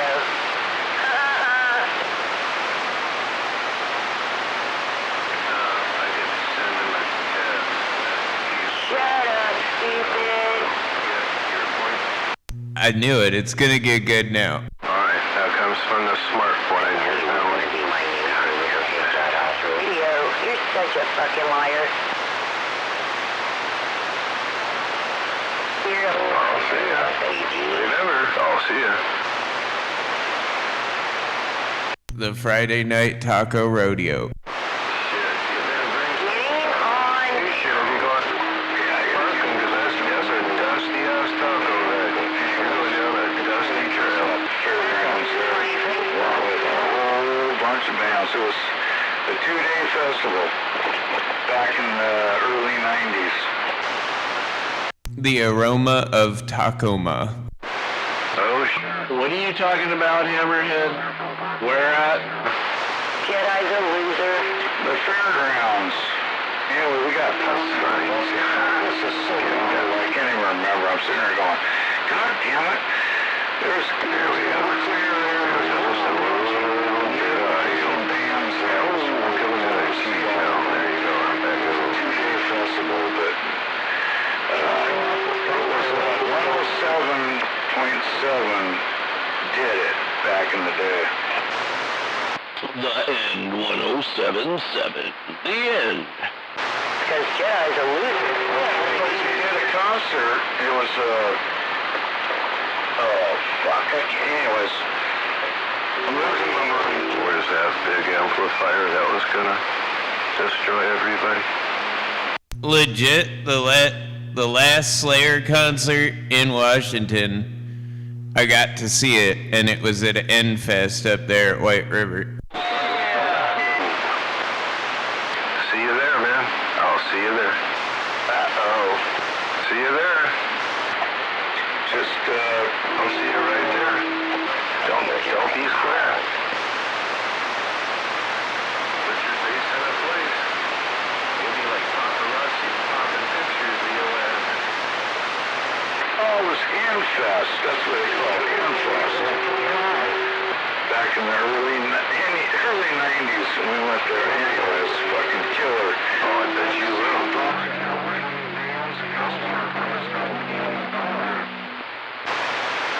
That's more fun to even go. Shit. I'll see you there. I'm looking forward to that. I'm gonna go upstairs and roll a big fat one. Shit, you scared to even show up? Hey, wave at that sweet pea as you're walking out the door to roll a big fat one.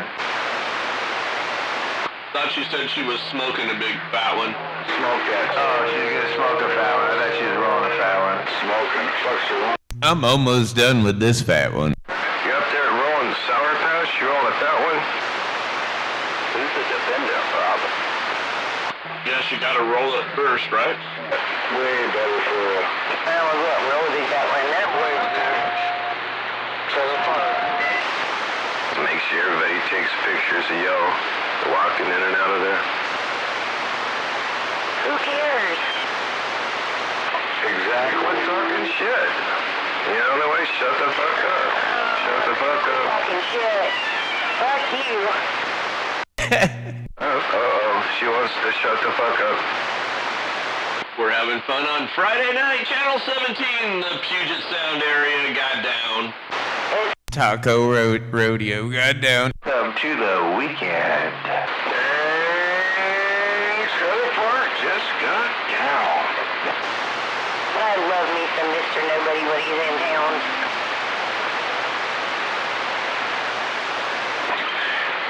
Pile driver.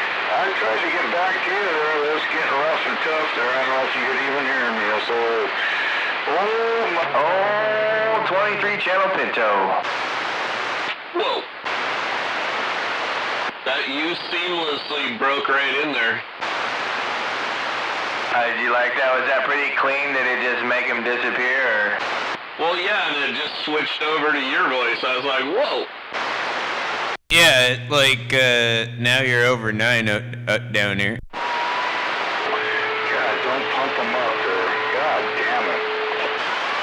God damn, it's a mess. Trailer Park 3000. Wow. What's up, Dodge? Jesus Christ.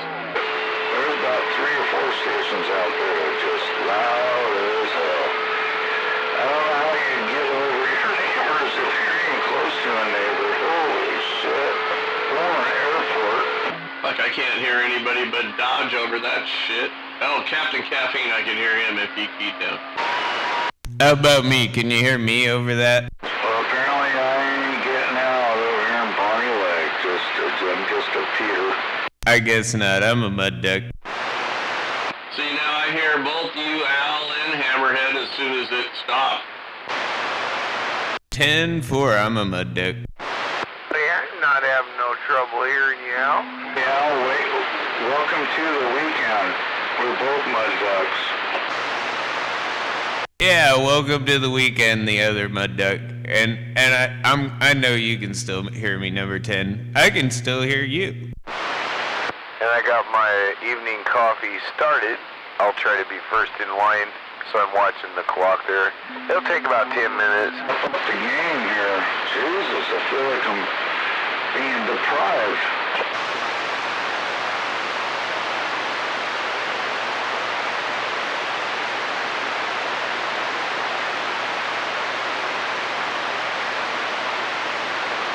I don't know if you guys want me to get a big old amp. That might not be good.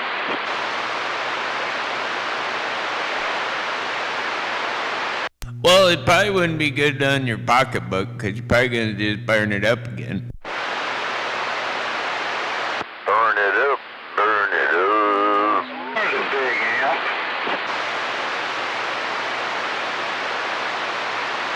Best to just go with like a regular amp, you know, and something that's cheap to replace or cheap to fix.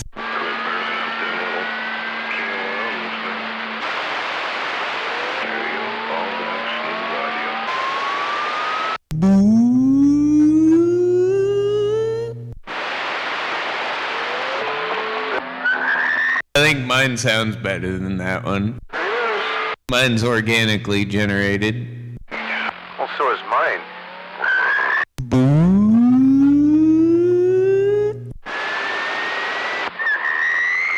I use a little whistle with a little I combine it together and make.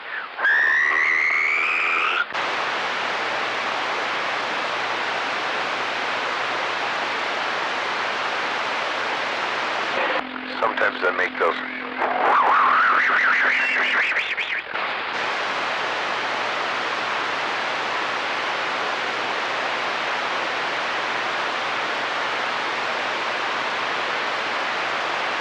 Where the Santa Claus go?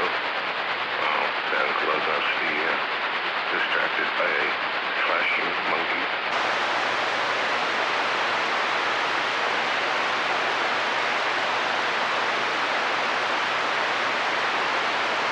What the hell is a 146? You sure you got your numbers right? 4314, getting that.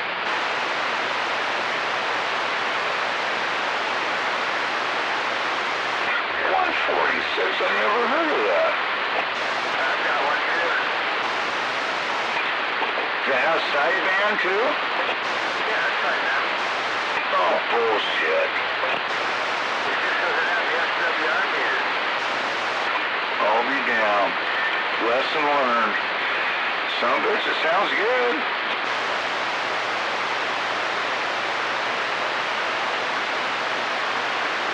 I'll have to look it up. 146. It's the same. Jesus, really?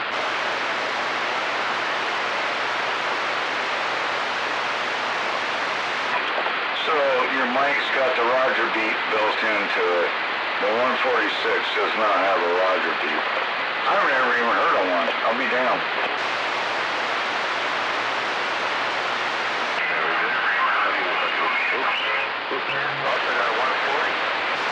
No, I don't mind the Roger beat at all. It's fine. I can't believe it's a 147. I got a 142. Now that's the Roger beat. Yeah, Tim, this is a completely custom Roger beat. Oh, you don't want me to get started.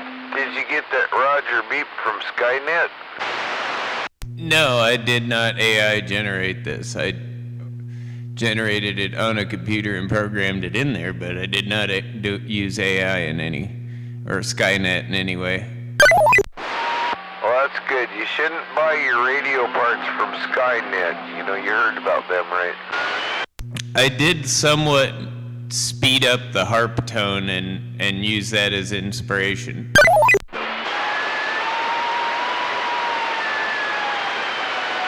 I don't know if you've ever heard what those harp arrays sound like on YouTube or something.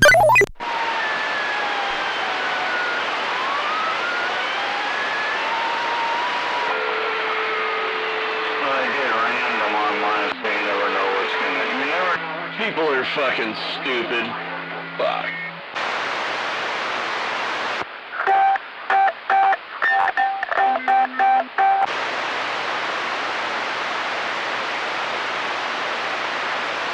Yeah, let me do a couple more, see what we got here.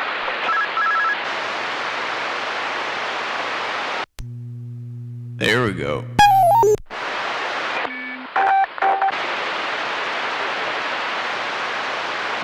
Oh, listening to stupid ass carriers.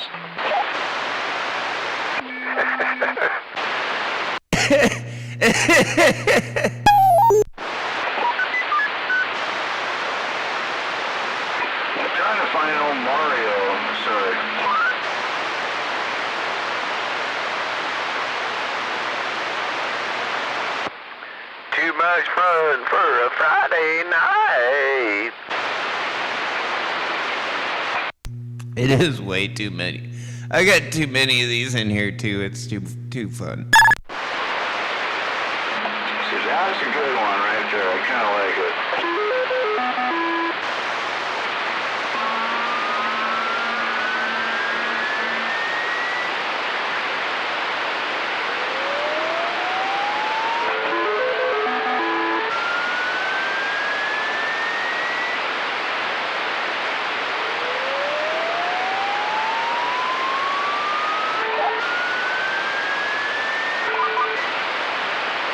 Problem is, this one has so many of them and they're numbered. I forget, like, depending on which programming I put into it, like which I can't remember which one the Splatterbox programmed ones are.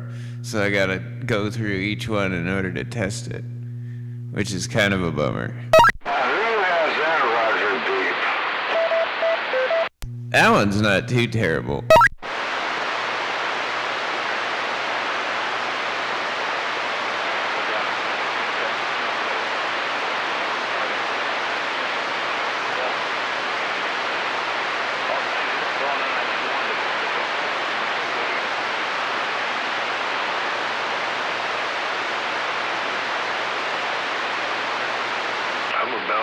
We're gonna skip all the way to 7 because I think that was the ones I think the other ones I left alone. Oh, there's a Roger beep. There's that rocking in there. It must be Mobile, or maybe it was at home, pointing where he was. Anyways, rocking.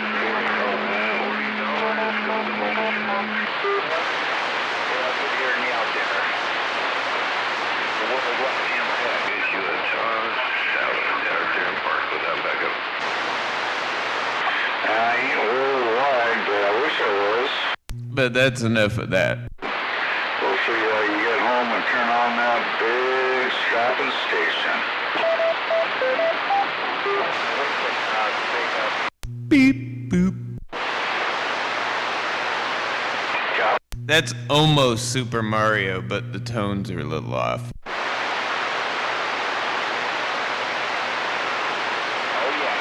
See, that's what I should do, get on the programming software on the old computer here and try to mimic that. I bet you I could do it. I didn't hear the great... How about the Pac-Man game as Pac-Man kind of melts away? I could probably do that, but that's actually a lot of tones. And you only get a certain number of them you can program, and so like to do that, like I can kind of see it, but I think I have too much, or that's too many, frequency changes, so too many tones. Okay, so you have to make an abbreviated shorthand version of it that sounds so similar that people will think that's what it is. And that son of a bitch. I could probably figure out the like when he's like eating shit, the whoop, whoop, whoop, whoop, whoop. I can't make the noise myself, but I could probably do it on a computer. Yeah, I could probably do something like that where it does that a couple of times, because I can repeat, like once I make that kind of sound, it can repeat it a certain number of times. Yeah, that's Pac-Man eating up the dots there.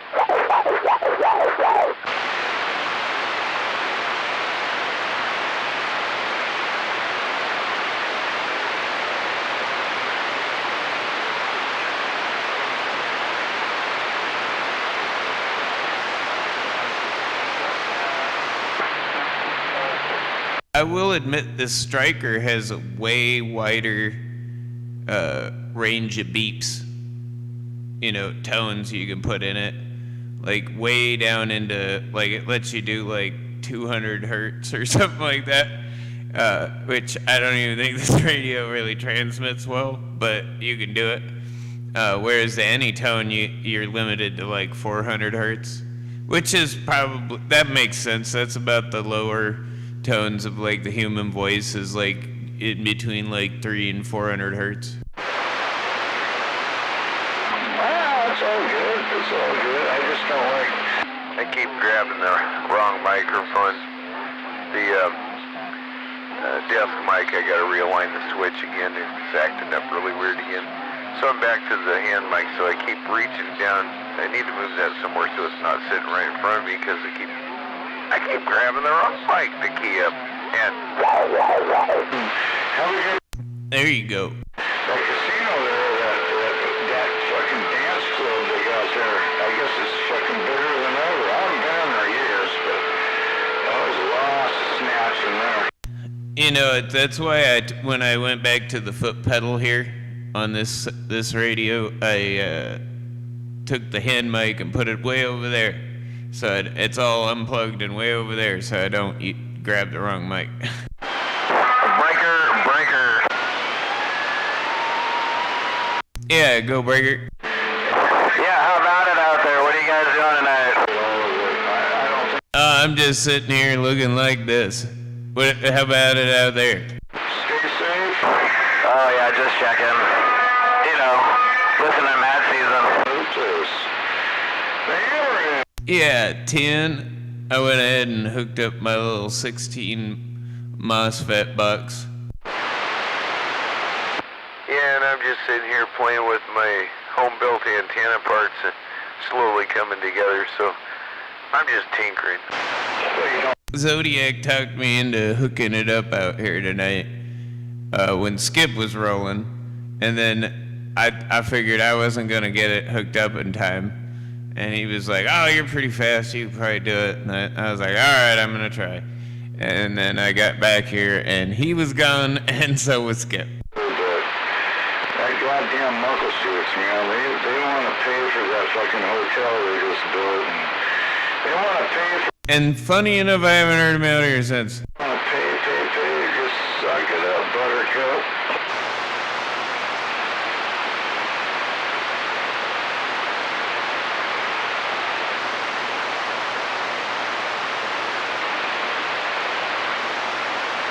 So now that I got it hooked up, I'm just gonna use it.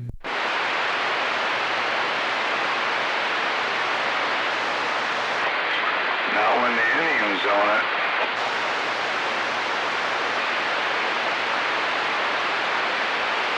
The Indians don't own my amplifier, Hammerhead. What's really going on? I just really sad looking at your grandkids. If you have any kids, probably you don't, but all my grandkids. And good evening to that shoebox. Absolutely top of the evening. Can't fish where I used to fish. It's all gated off. And the muckle suits on it all. As you slap Hammerhead around. With my little Fiat amplifier. Yeah, that's even best. Call these the Fiat amplifier because they're Italian. Right. Sure? I'll admit, Hammerhead managed to burn one of these up. I haven't burned this one up yet, but even though there's 16 of these, they're pretty cheap. I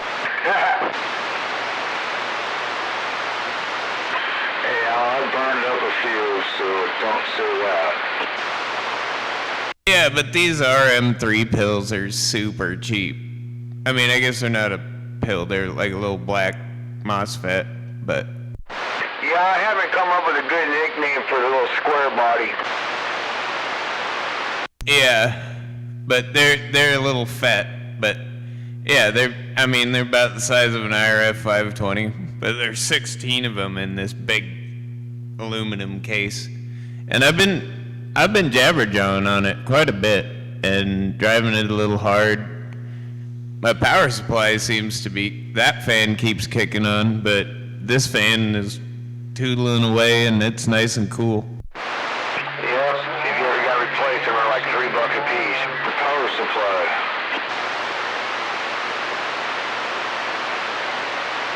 And the power supply is overkill by about 300%.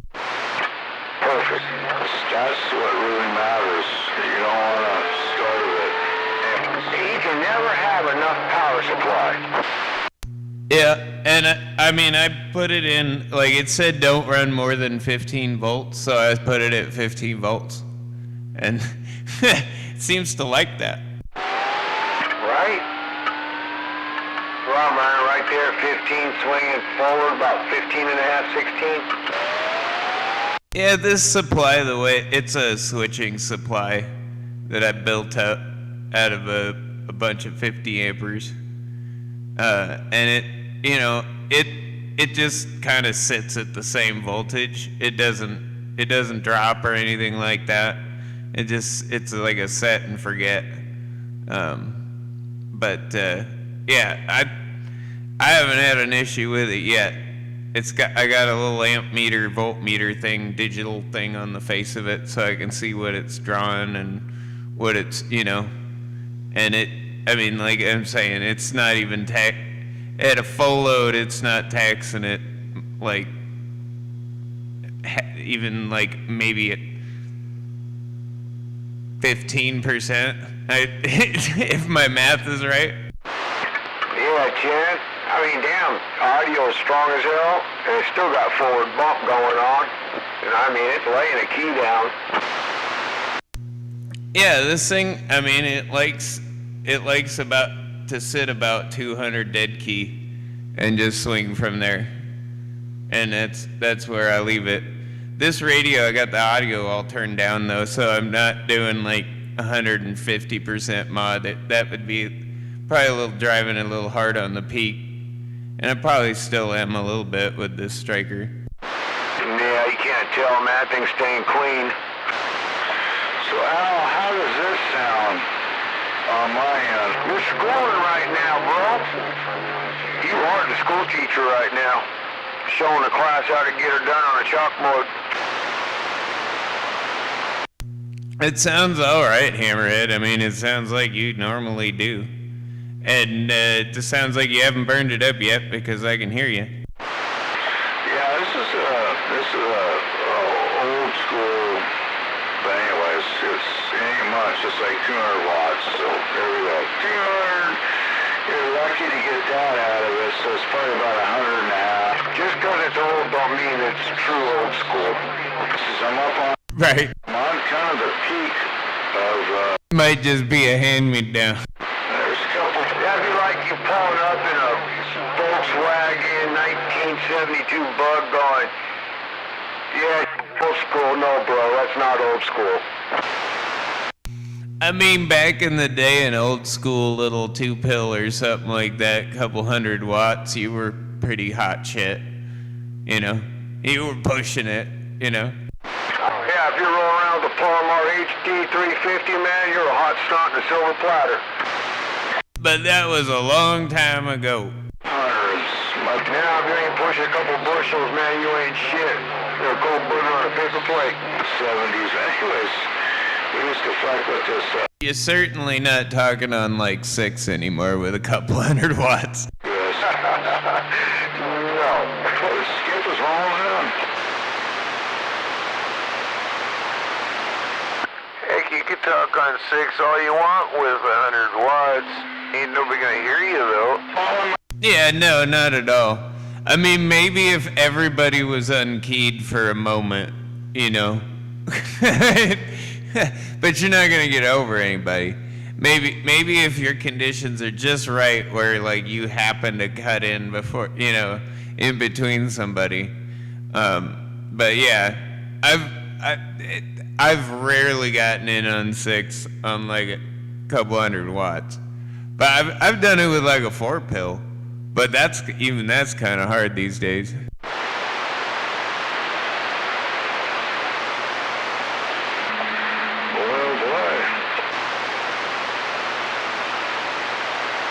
Just about everybody's got more than a KW, you know. Yeah, they're running 2 and 3, maybe even 4. It's like, damn, I'm behind the times. I'm riding 250 over here and 400 in my work truck. I'm way below the threshold.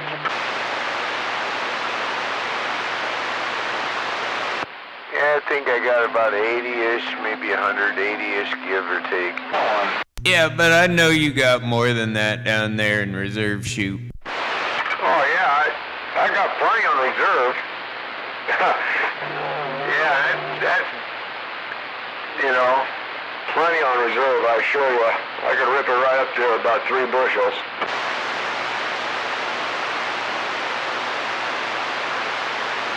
But I mean, that ain't necessary for what we're doing right now, that's for sure. Oh, that's the whole thing, just driving around, you know. I don't want to tear my truck up, man, the computer and shit in it, so I'm trying to behave with it. Oh yeah, 10. I thought I heard someone mumbling. Yeah, I know a lot of those, they don't like that. I found out that if I key this amp up in the Honda parked next to my dad's Toyota, it sets the alarm off. Yeah, we started getting up to about 15 or so on there, 1,500 on my truck. Starts fucking with the computer on it. The AC will turn on. Dash flicker, all kinds of little warning lights and stuff. Yeah, you don't like it. The machine is not dead yet. I've heard of getting some of that like shielding mesh or whatever fabric shit and just wrapping the ECU in that has a tendency to like fix a lot of that, because just the computers in those aren't fucking shielded enough. You know what I mean? A lot of them are in like a plastic case now instead of a full metal case. So that they're really easily gonna pick up stuff in all those little CPUs and shit. Oh yeah, you know, plastic case, and they just dip the board in some do for a day. Exactly. But like you get they make that like fucking shielding fabric that like crazy people put in their walls and shit. But you can put that around the ECU and it actually helps. I should make go get some of that and make a triangle over my ECU, right? Yeah. A pyramid. I mean, that would help, but just wrapping it around there gives it some like shielding. Either that or I've seen like a lot of people use like a 1-to-1 balloon inline just to like a ground loop isolator or whatever. Right, yeah, I got all that. I'd say just I don't know, 1,500, 400, I don't know. I seem to be getting, I don't have a problem talking to everybody, so that's kind of called it good, right? Your audio. Exactly. I mean, if you don't have a problem with 400 watts, in it, then run 400 watts. There's nothing wrong with 400 watts on a mobile. I mean, shit, I could be down there in Olin, Tumwater, and still get up on the gate through skip. All the skip going on today, I was still getting up on the damn light feed all the way from Tumwater with 400 watts. Yeah, 10. Is that the only radio you got, or you have something else you can plug in?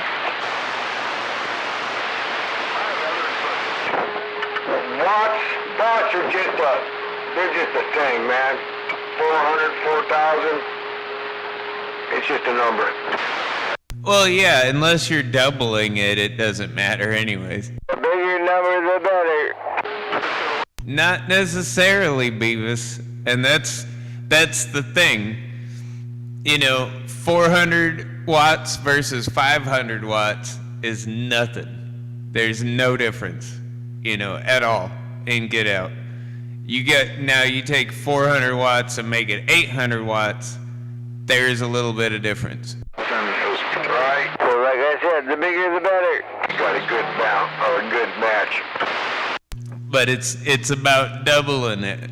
Like after about 40 watts, you gotta double your power to gain anything.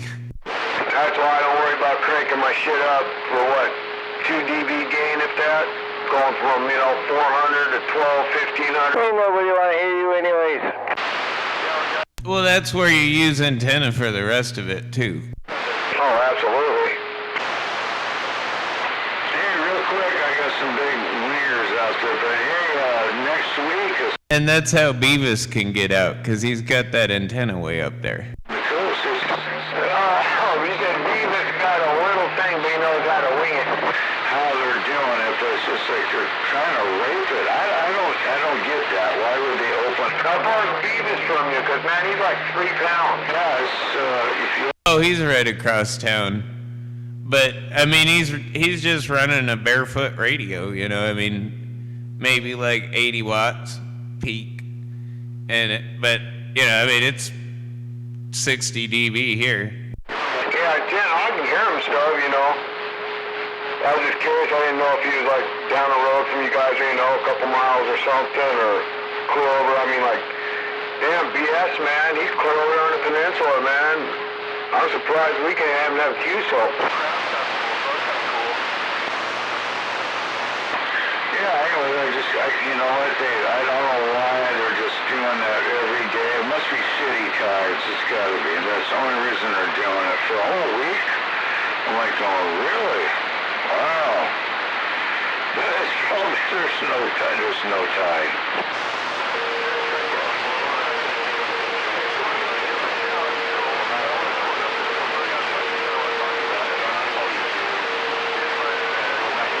Beavis does kind of have Dumbwater Hill in the way of you, though, Shoebox, I would say. That's probably why you don't hear him as well.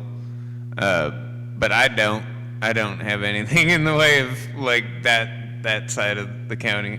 Right. My antenna ain't like up in a tree or nothing, man. The thing's on a 20-foot push-up pole sitting leaning up against the house.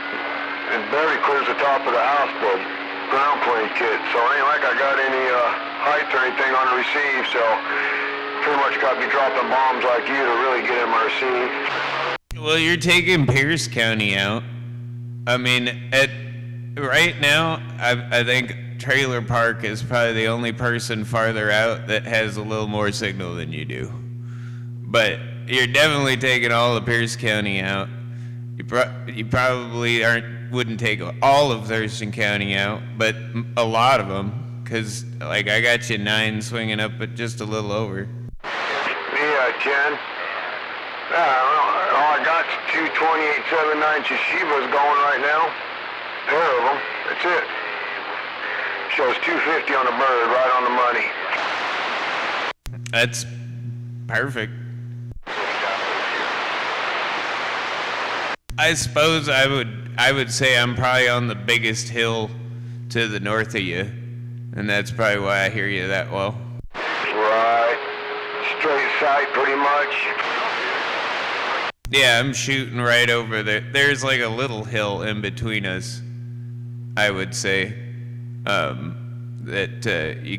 I'm kind of shooting over. And I do have like 70 feet of tree. Yeah, 10, because, I mean, you're 20, bumping forward a little bit. I turned it down to get about, when I turned it down to like 5 dB, I had like 4 dB swing forward. But 20, man, I mean, shit. Smuggler and G-Man. Well, I didn't know G-Man's got hooked up because he's always playing with shit over there. But yeah, Smuggler, he's right about 20, 30 pounds. So yeah, you definitely got a good line of sight on me to be able to hit me that hard that far away. Well, there's 4 watts swinging out of the radio. What does that do?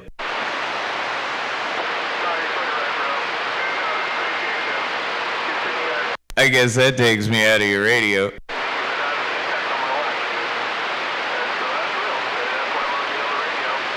Hey, my truck's throwing a 400 watt dead key. I don't know what the forward swing is on it since it's got a Bird 43 I was using.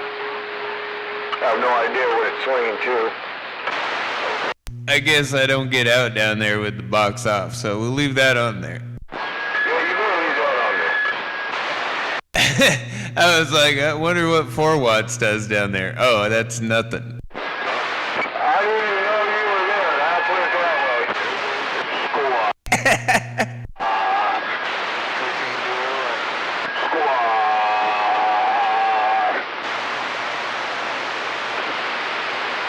Who's that guy trying to squash? I thought you were thinking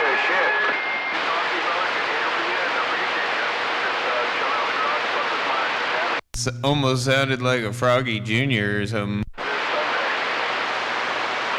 Sound like you weren't sure what he wanted to say.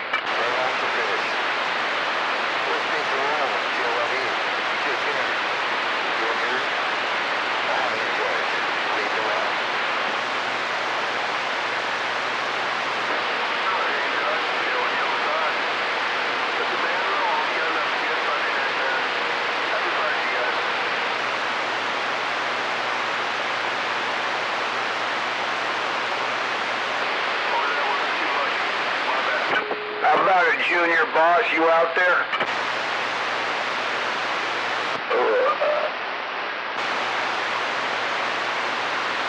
Go get back on Junior Boss.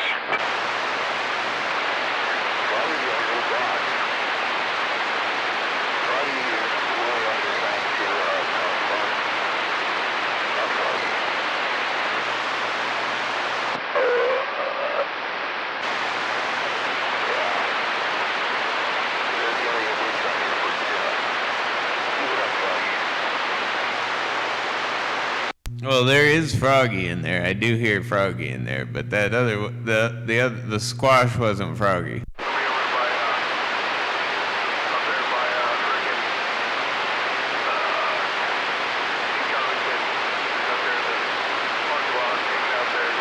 It's kind of interesting. Froggy pumped it up, and now I can hear him. And I actually don't mind it, because he's down there in the radio far enough, it doesn't really matter.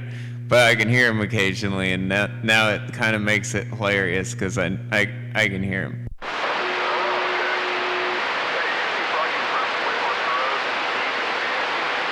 So it actually made Froggy more entertaining now that I can just kind of barely hear him.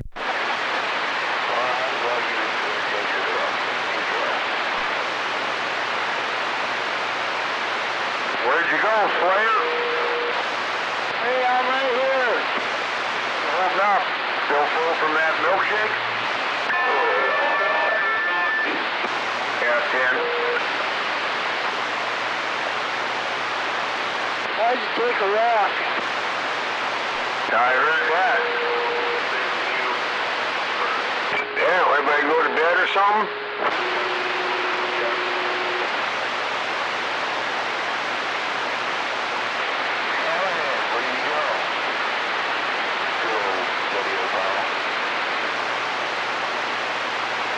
I don't know, it sounds like they're awake up in Pierce County, and it sounds like they're awake up in Mason County still. All right, coffee's done. I got the first cup out of the coffee pot. Woo! Oh, and there you go, they're waking up in the swamp again. Had to get the... Shut up. Quiet, I'm awake. I was piecing together the two socket pieces for the end element there, and then I got to piece the other one together, kind of sizing them up. I'll have to take them back apart again and paint everything, but I got to make sure everything fits right before I paint it.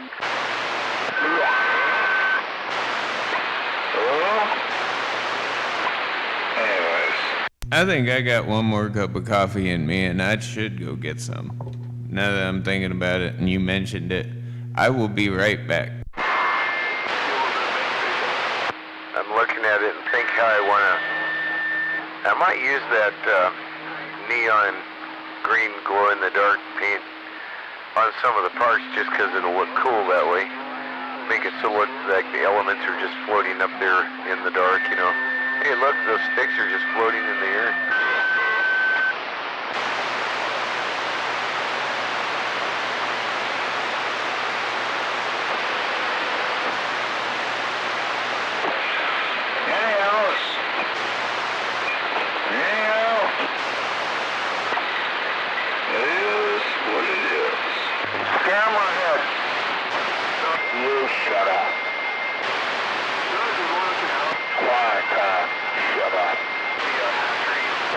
What did he say? He said it when he said it, but we only know what he said when he said it. Phil here? No. You know he said what he said, what he said, what he said when he said it. You know he said it. Yeah, like I said, and that's what he said when he said it.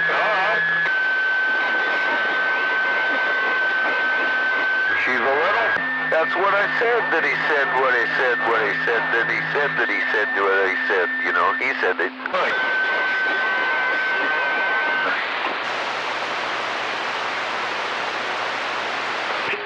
Well, he said it when he said it. I just didn't hear it when he said it. Shame on him, ass.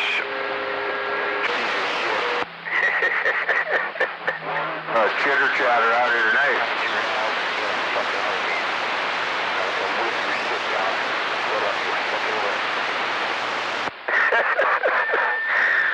Oh boy. Yeah, what's the word with that? Let me know how that goes for you. There's a lot of heterodyne out there, isn't there? Yeah, it seems a lot of commotion.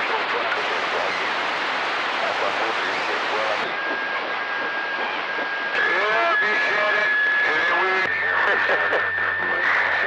Oh boy. You gonna drive over and rip my shit off my house? That's funny, man. I needed a good laugh, thank you. Oh, not only is it insanely ludicrous, but it's not even possible in the second place. Oh boy. Well, rip away. Channel 5.3 or 16.3.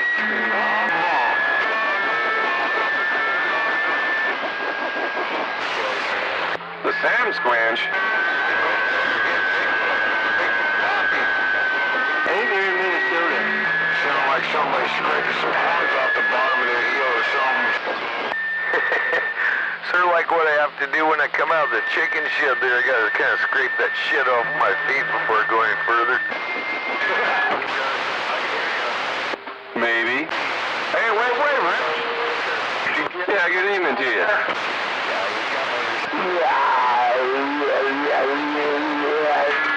never know, man.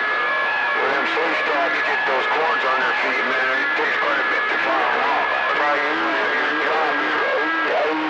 Oh, man. Those poor sleigh stack, they're so misunderstood. Yeah, they're probably pretty good fried or barbecued.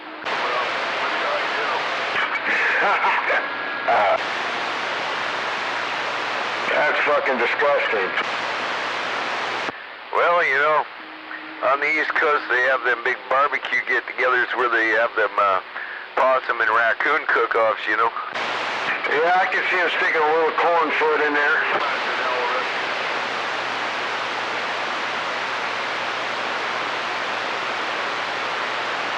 Yeah, oh, good times.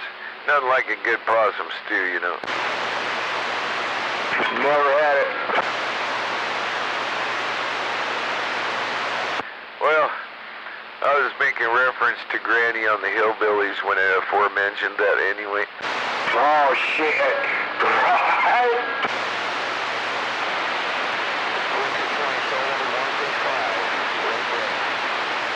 There's plenty of possum to go around. Jethro, go get a couple more potatoes and catch one of them more possums. We got company.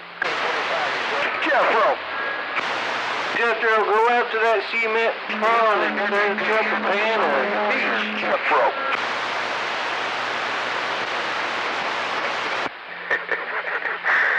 I heard you, Nito. I heard you out there. Yeah, that's something else corny and funny I was going to say about Jethro Bodine. But I got laughing too hard and I forgot. Well, don't forget his sister, Jethrine. Yeah, come on, got Yellow Bodine here. Come on, y'all. Jethro, go pull a wagon around front. Shame on it. Uncle Jed says, Jethro, go fetch your granny. Oh, Uncle Jed, she's down in the cellar with her quart squeezes. Jethro, go fetch your granny. Jethro, go get your granny. Oh, Uncle Jed. I was making my coffee and I'm missing all the fun. Well, let me tell you a story about this man named Jed. He's a poor mountaineer, barely kept his family fed. And then one day he was shooting at some food, and up through the ground come bubbling crude black coal. Next thing you know, old Jed's a millionaire. Some of that Earl.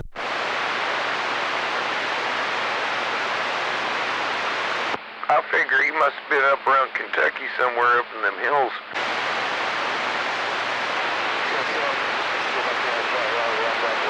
I got a different kind of Earl bubbling over here.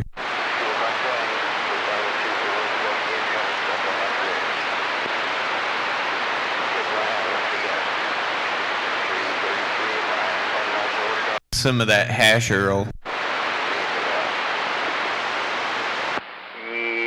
I just about got all the fixings out of this one, and my cup's almost empty, and I have to refill both my pipe and my cup.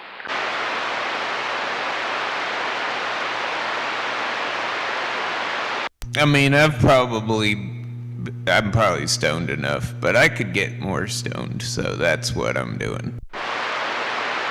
Yeah, 10-4, go ahead. You got the nasally non-flow here.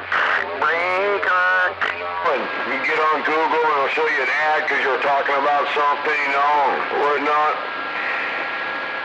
Well, AI and Google are a little behind on the CB lingo. Yeah, Google and AI, they don't like CB radios very much, it seems like. At least I've noticed that recently. They've been on that kick. It's like my phone will try to load up something like a mud duck or whatever because it's listening to me talk like it shouldn't be doing, you know, and whatnot. And some of the words we come up with, it just can't figure it out. So it's trying to load this shit up on Google when I hit Google.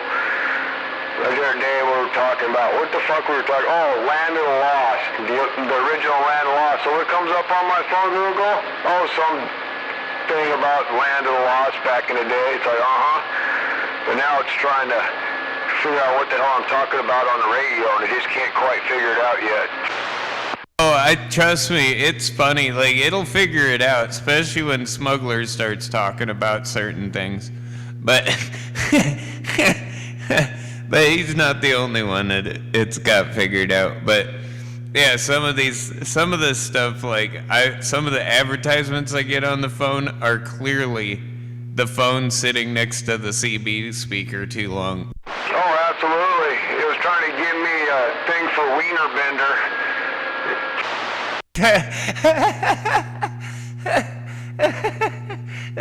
Oh man, dude, there was some weird stuff popping up on my Amazon feed after like everybody was doing the choppa. Like there was all kinds of drones and fucking stuff, and then there was some like weird like stuff that could only have been connected with Wiener Bender. Right? Yeah, my phone's like Wiener Bender, and it's showing me dildos and shit. Yeah, ones that like bend and move on their own and stuff. You know that AI can't figure out the CB. It kind of determined we're a bunch of unruly free thinkers. Yeah, right? Well, the crazy thing was like the descriptions for some of those were like dancing statue or something like that. You know what I mean? But it's not. That's not what that is. Right? Man, it's just funny as shit though, man. It seems like it's a Saturday and Sunday morning when my phone does it, man, because I'll be sitting there bullshitting on the radio, and then all of a sudden something will pop up that I never looked up on my phone ever, and it's right there. I noticed that my Twitter feed and my news feed starts getting more and more and more conservative the more I leave it next to the CB radio, which is really funny too, because for some reason it keeps sending me like anonymous notifications along with QAnon like notifications, which I'm not interested in either kind of thing. Right? Oh yeah, my phone, my feed on my Google feed there, man. It's so politicking out from listening to us talk shit on the radio. Facebook does it too. Yeah, it cracks me up sometimes. I'm just like, what? Why is Anonymous messaging me? And why are they they given me an alert that I can listen in on their broadcast, or like QAnon keeps sending things to like my Twitter. I keep getting these like QAnon notifications about like the end is coming, but it's coming in like 3 hours, and then the end doesn't come. You know what I mean? Right. Or when you're back out, start showing you camping gear. Yeah, exactly.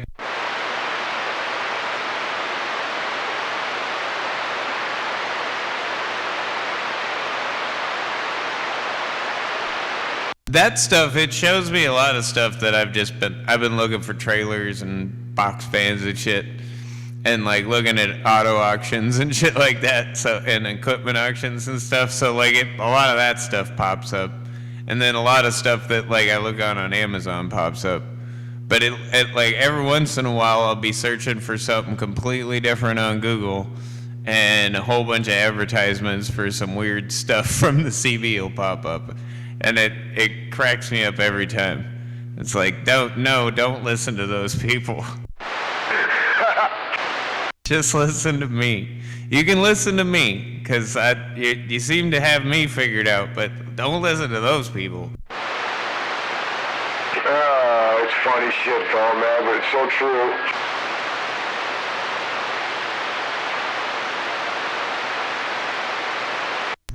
I think we'll be fine as long as we don't connect Skynet to the CB. Oh, that would be some spanking shit right there. Yeah, I gotta step out for a bit. I'll be back in just a bit. My cup's empty and everything. I'll be back.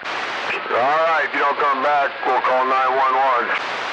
The truth is, though, like, with us all broadcasting this stuff on YouTube, but we kind of already did. Oh, yeah, Kilo's had his YouTube channel pulled a couple times from talking shit on his live feed. Yeah, I was the first one. I got 2 strikes, and I got a week ban for both of them. So they actually ended up banning me for like 14 days. And it was where I couldn't do live. Like, I could still use YouTube because I got a premium account, so they can't keep me from watching YouTube. But I couldn't stream or post anything or put any videos up. And it was over one thing that I won't mention because I don't want to get it banned, everybody banned again, because Kilo got banned for basically the same thing. The first strike was off of somebody reporting me, and the second strike came because of something that was said. So like they gave me, the first one was like someone like marked one of my videos as misinformation, which is against the terms of service. And it was a video that One Finger went on a rant, and I marked it as the truth. And somebody apparently didn't like it because they flagged it as misinformation. And then that got like the first violation. And then what got me the actual strike, which was the ban, was the thing that Smuggler was talking about that I won't mention. Yeah, I was in that conversation that day a little while back. Yeah, I know I'll give Kilo shit. That's how that conversation got. I would go, damn, better be careful, Kilo, man. I'll say something to get you banned off. He's like, don't do that, Shoe. Yeah, there's a lot of stuff that they don't like, though. Like, I could never monetize this because, I mean, it'll all just go to the Universal Music Group because people can't stop playing music carriers over the radio, and that gets you a copyright. And so, nowadays, that like some of the videos they get like region blocked because of the copyright claim. So like I'll be blocked out of Europe, which apparently I do have some people that listen to me out of Europe. So I don't really want to do that. Right, yeah, I didn't even think about that. Yeah, somebody playing a musical carrier and getting it shut down for copyright. Yeah, and they don't give you, like, the copyright strike would be if you were, like, intentionally broadcasting copyrighted stuff over and over and over after getting the same warning. But, like, what usually we get is like a copyright claim, which, because the music is so illegible typically, the AI detects that it's a specific song, but it can't like say that it's like exactly right. So you get the option to either delete the video or edit that out, and then you can repost the video, or you just delete the video, which is what I do. But they won't give you a strike unless you're like intentionally doing it, which I think that they're giving us a kind of a break on that one. Yeah, right. Yeah, 'cause I went to load it up a few times way back, and it was like, oh, this video has been removed because of copyright or something like that. And I was like, what? Yeah, and when it comes to copyrighted music, they just like block the video for the most part. It really has to do with like whether or not they get an actual like a plagiarism complaint or something like that, because that's technically a crime. So, you know, I mean, they would ban you for that and just delete it all for that, but they won't do they just block it in like regionally, and then the places that that it can't be, or whatever, it can't be monetized, but they still monetize it. It's just all that revenue goes to like the Universal Music Group or whoever put the copyright claim on it. Damn. Which that doesn't matter, because I don't have enough subscribers, I don't get enough views, there's no way I'm gonna ever monetize this and make money off of it, so I don't care about that.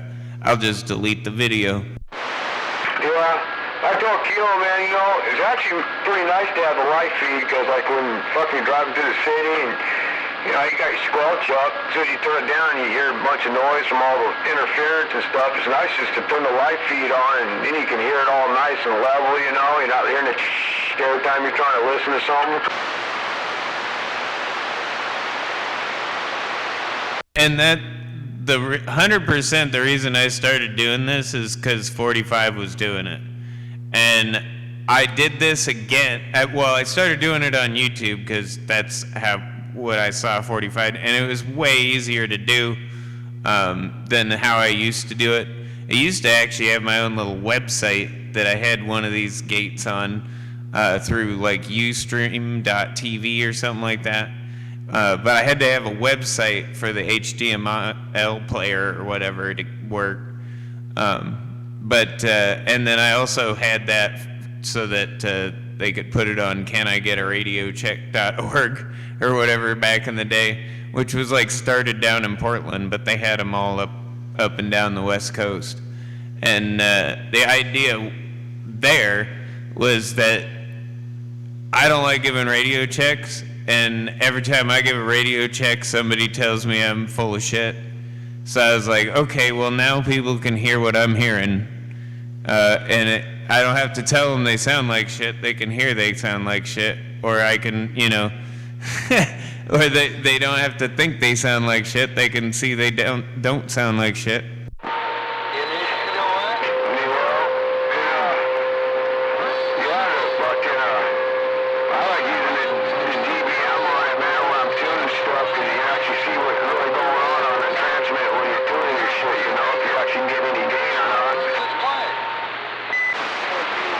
Of course, you got to use it, but that's why when a lot of times people ask me for a radio check, I just say, yeah, I got a gate, check that out, 45's gate, depending on how far away, like I use 45s for my radio check because it's the farthest one away from me. Rips has one that, works pretty good for a radio check, but 45's farther away, so he doesn't hear me as well. So I like to see what I'm doing way out there, you know what I mean? Yeah, Jen. What's going on, Dino? I hear you barking in there. What's up? My wiener bender, my puppet's out there. I'm pulling some strings, Blair. Oh, Jen, yeah, I hear you out there bucking and spurring. Made it back. You know what? I was across from a wiener bender's house,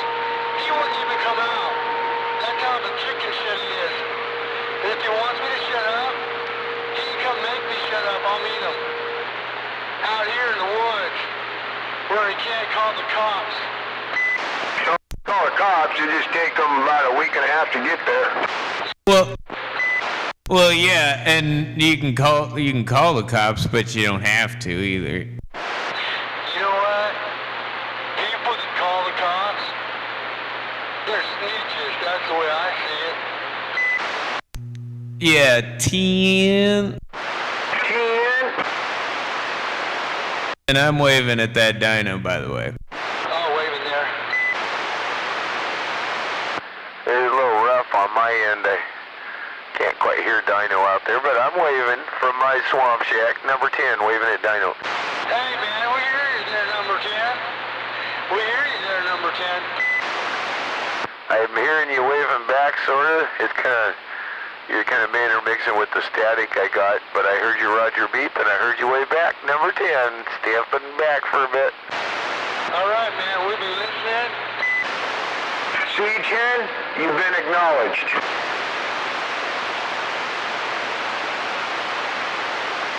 I just like to say hi to everybody out here when they're out here, even if they aren't way up the sound or clear across the country or heck, just across the lake from me practically.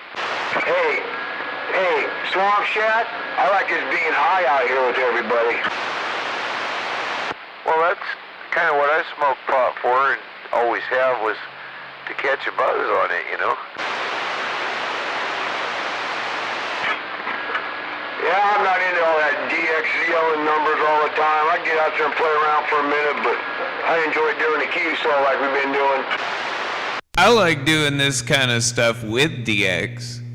You know, that's kind of fun when you get to DX and you have a QSO with a few people, you know, local and DX. That's always fun. But that's never, you know, I mean, everybody's just trying to make a contact these days. Right.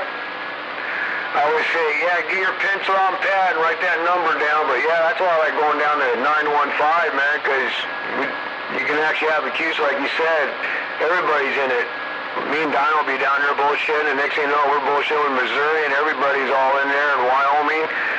We're all QSOing. That, like you said, that's what's cool. Heck, me and Zodiac were talking about porches, and some other guy's talking about his porch, and about how the sideways rain, and us comparing porch with mine, because it's all covered. I call mine a veranda, because the same porch levels inside the house. It's 24 feet long. Sideways rain, I can get the other end of that veranda, that porch, and not get wet. And we were comparing notes, and then come and find out he's in Texas after we was conversing for a while. Right? Lately, I've been able to find that on like every other channel. You know what I mean? You're not gonna find that on 17 every day, but you flip it up to 18, and suddenly there's people to talk to, and you know, you can get a QSO going with like 4 or 5 people and skip. And I've done that on like 18, or I'll flip it up to like 26. I've had good luck with like 27, you know, but you still get a little bit of bleed over from 28 on 27. But there's a lot of people that run like the whole band if you just look around. Oh yeah, absolutely. Heck, there's Skip running on Channel 9 when the skip's flowing. But that's if you just really want to get away from like the big hammer and Skip and just talk to some other Skip. You know, you can talk to people through Skip on some of those channels. They're not empty, but they're not all like 17 or 19 or 11 or 6. Where it's like 90% train wreck and occasionally somebody with like 20 kilowatts or more will like key up and you can hear them. Yeah. Yeah, sometimes you can hear them all the way up here on 17. Man, when I hear him key down, all I hear is him. And you hear this big clunk. That's cool. Disappears. I'm not fond of the days of like 40 decibels of heterodyne.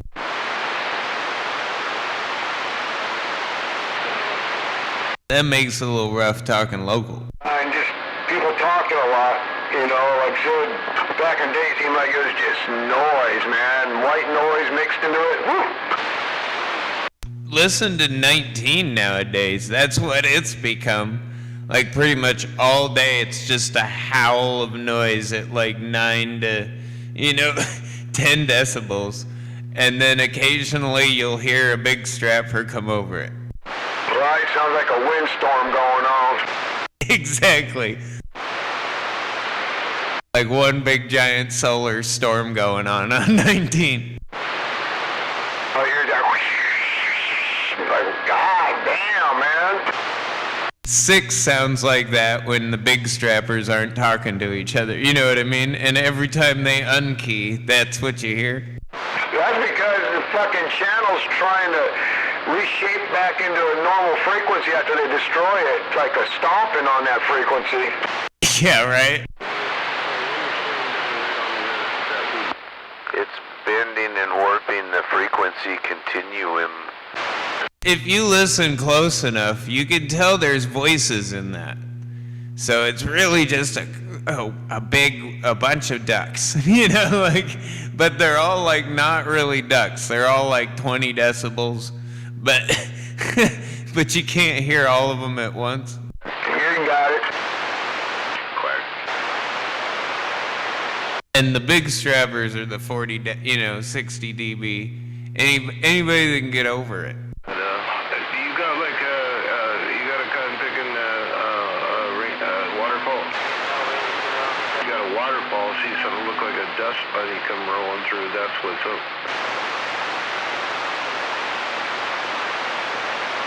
Dust bunny rolling down that waterfall. Dust bunny rolling on through. You're a bad man, Shoebox. No. Mr. 7S units in T-Town. Shame on it. You're only 5 W40. Well, I'm a mud duck. You're a mud duck, man. You got all that fancy stuff going with your camera and all that. You ain't no duck. You like a star. A what? Jackson 5. And that's no jive. I did think it was funny that T-Bag, the man on the moon over there in Detroit, got on my gate the other day, saw me with the moon looking at the Earth poster behind me, and was like, "Oh, that's the real man on the moon. I gotta change my handle." And I was just like, I thought they already changed it to T-Bag.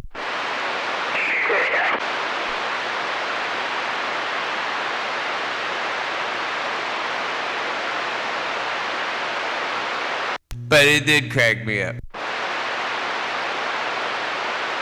I'm not changing my handle to man on the moon. The guy with his hand on the moon?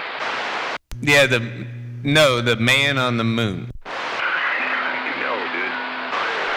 I'm pretty stoned, but I'm pretty sure I said that correctly both times. Well, okay, if you had your hand on the moon, that's your own business. Hand on the moon. If you had your hand on the moon and it was a half crescent, what's that mean? Well, if you shine that moon correctly, you drop them pants down, and you do put your hands on the moon if you shine it correctly. Think about it. That's when you only get one sheet out the window. I don't know.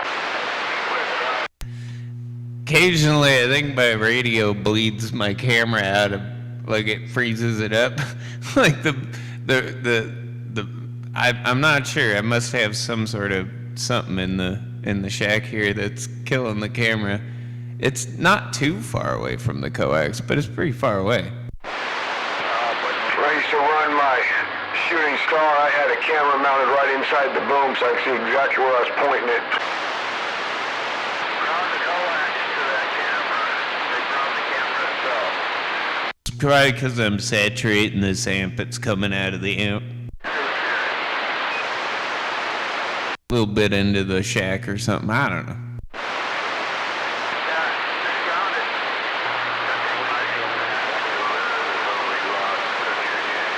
This overdriven, saturated splatterbox got down. I don't know, 'cause that thing ain't changed it. The audio ain't changed on or nothing, man. Shit, we've been cutting it up for, I don't know, hour and a half straight. Like, I feel warmth on the heatsink, but it's got two, like, this thing is huge. Like, I think you know what, like, IRF 520s or ERF 2030 little final, you know, like, dual final radios have. You know what they look like. That's the size of the 16 of the transistors in this thing. But it's on, like I want to say this thing's like 18 inches long and about a foot across. And it's got 220 millimeter fans on the top of it. They're kind of embedded into the heatsink to push air through the heatsink. And yeah, the air coming out of the heatsink is pretty cool. And the heatsink has just some mild heat to it on the outside, but it's not hot. And yeah, I don't know, man. I think they just overbuilt the case on this thing. And, you know, you really got to push it to get it hot. Yeah, Jen. Yeah, I got a few hundred of those laying over there in a box, man. Like I said, they're cheap to replace if you ever had to replace them. That's what I was telling Dino, man. He was talking about building it like an 8-pill box. I said, fuck, man, with these transistors and pills are costing nowadays, you just need to go stack up 8 or 16 of those bad boys, those 520s on there and talking shit, man. That thing blowing smoke.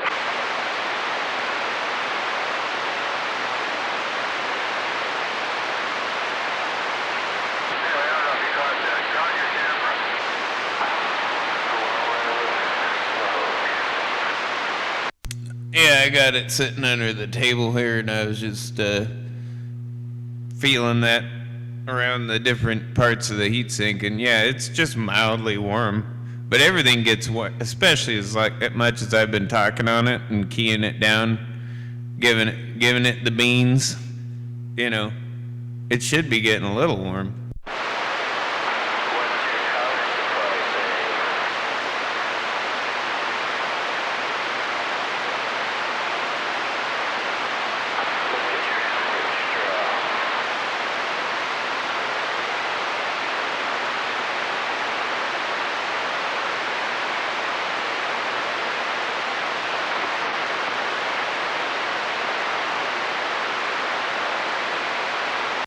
But yeah, I've been thinking I'm just going to order a couple of sets of transistors for them while they're cheap.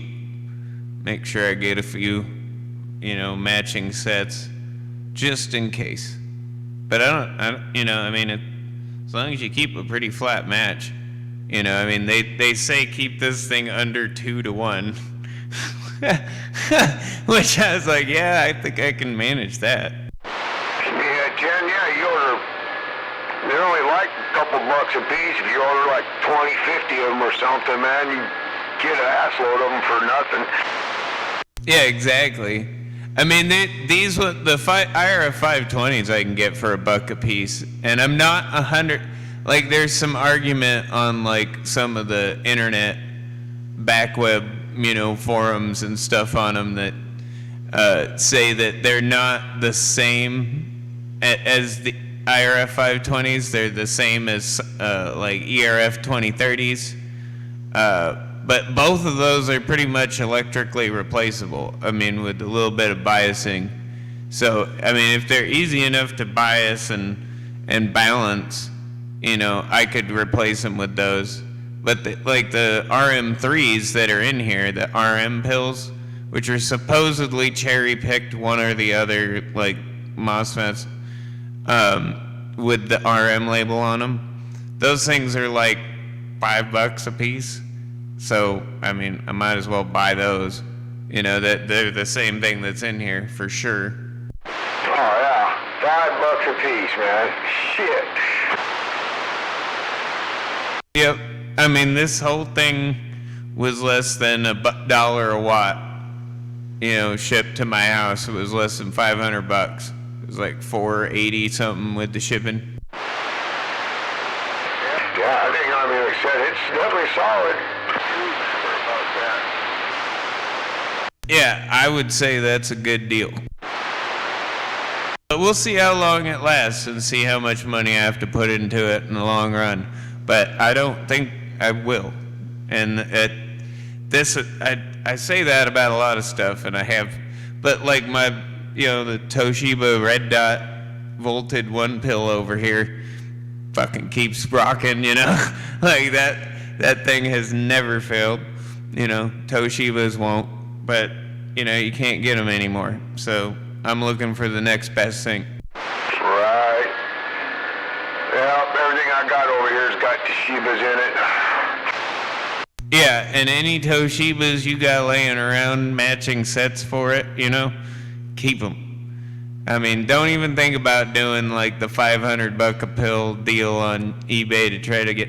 Just don't, because the next time you want to replace them in something, no. Oh no, all the ones I got, all have a complete match set. It was like a 64-pack set, so the spare ones I got laying around are all matched to everything I got in the boxes here, so if I ever lost one, man, I just got to put a direct replacement back in. And that's why you want to have that kind of, that's gold. You won't have any problems with any of your amplifiers you can't fix. But, you just don't want to run out of those anymore. The HGs are not as good. And, I mean, they are if you got a really good fucking match and you don't volt them and you don't try to overdrive them. Right, I mean, I'm talking on two Toshibas now. When I'm unkeyed, they're 18.5 on the volts. When I'm keyed down now, they're at 15.5 swinging 16.5. Always replace them in pairs. That way they don't fight with each other. Because the one that was left behind, never melt them down.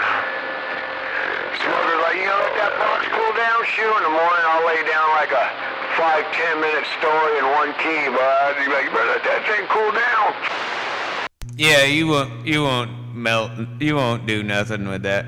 I mean, if you were floating them at like 22 and running at 20, that's kind of hard on them.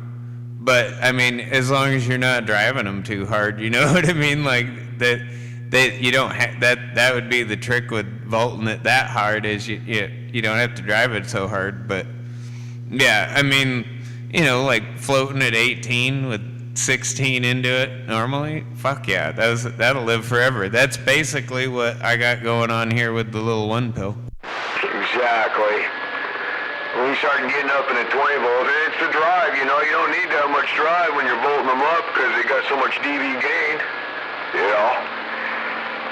I think I'm only hitting the thing with like 12 watts or something. Not much. I think it's like 4 swinging 12 watts or something like that. Well, it's all about that dead key at the shootout when you throw 20 volt. You key it at 20 volts. Floating it way up there. That's more for when you want to throw that big ass fucking carrier with all that drive. But I mean, it ain't really good for the, you know what I mean? Oh yeah, doing all those shootouts, man. Soldering iron heated up, ready to go, man. Because as you get done, you're putting a few in. It's good for splattery Class C boxes, but not necessarily your AB nice clean boxes. Oh no, yeah, right. Shootout, man. It's a different game than just getting out here and doing what we're doing now. Like I said,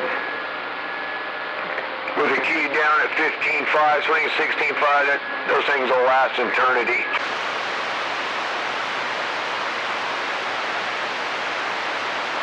Runner wide open. Hey, Hugh. Yeah, come on, Dino. You know that my friend that has that 69? He really doesn't know what he's doing because he's putting a race car motor in it. Oh, I know, right? Well, you know what he's doing? He's putting a race car motor and he's just going to try to drive it. Yeah, but he ain't gonna, I told him he better keep it 420E. Because if he doesn't, he won't be able to put that thing on the road. Yeah, well, I don't know. Like I said, I guess if he's going to go out for full kill mode or something, put it in there, you know. Like they say, when you got it built up like that, man, when you get in the car, just pull a wallet out of your pocket and set it right up on the dash, because you'll be buying parts eventually. Oh, yeah, definitely. That, or if you can keep it on the road. Yeah, as soon as your woman wants to go run to town or something, you jump in the hot rod and you're ripping down there at about 4,000 RPMs on that big block, because you got to run a 3,500 stall on it so it'll idle. Yeah, you'll wear that motor right down. Does have a lot to do with who's driving it. That to keep down the motor, because he's going to end up putting that 428 in it, back in it. The stock motor. Or better yet, how it's driven. Right. You know what I'm saying? You know, I mean, if you can go drive around town, but you ain't getting on the freeway. Now, you want to drive around, you know, up and down the avenue or something, but you know what sucks about that? All you do is sit from light to light. You got to get out on, like, the country roads, out in the highways, you know, out past mountains, you know, McKenna, all that, out where you can stretch some legs, because otherwise you just up to the next light.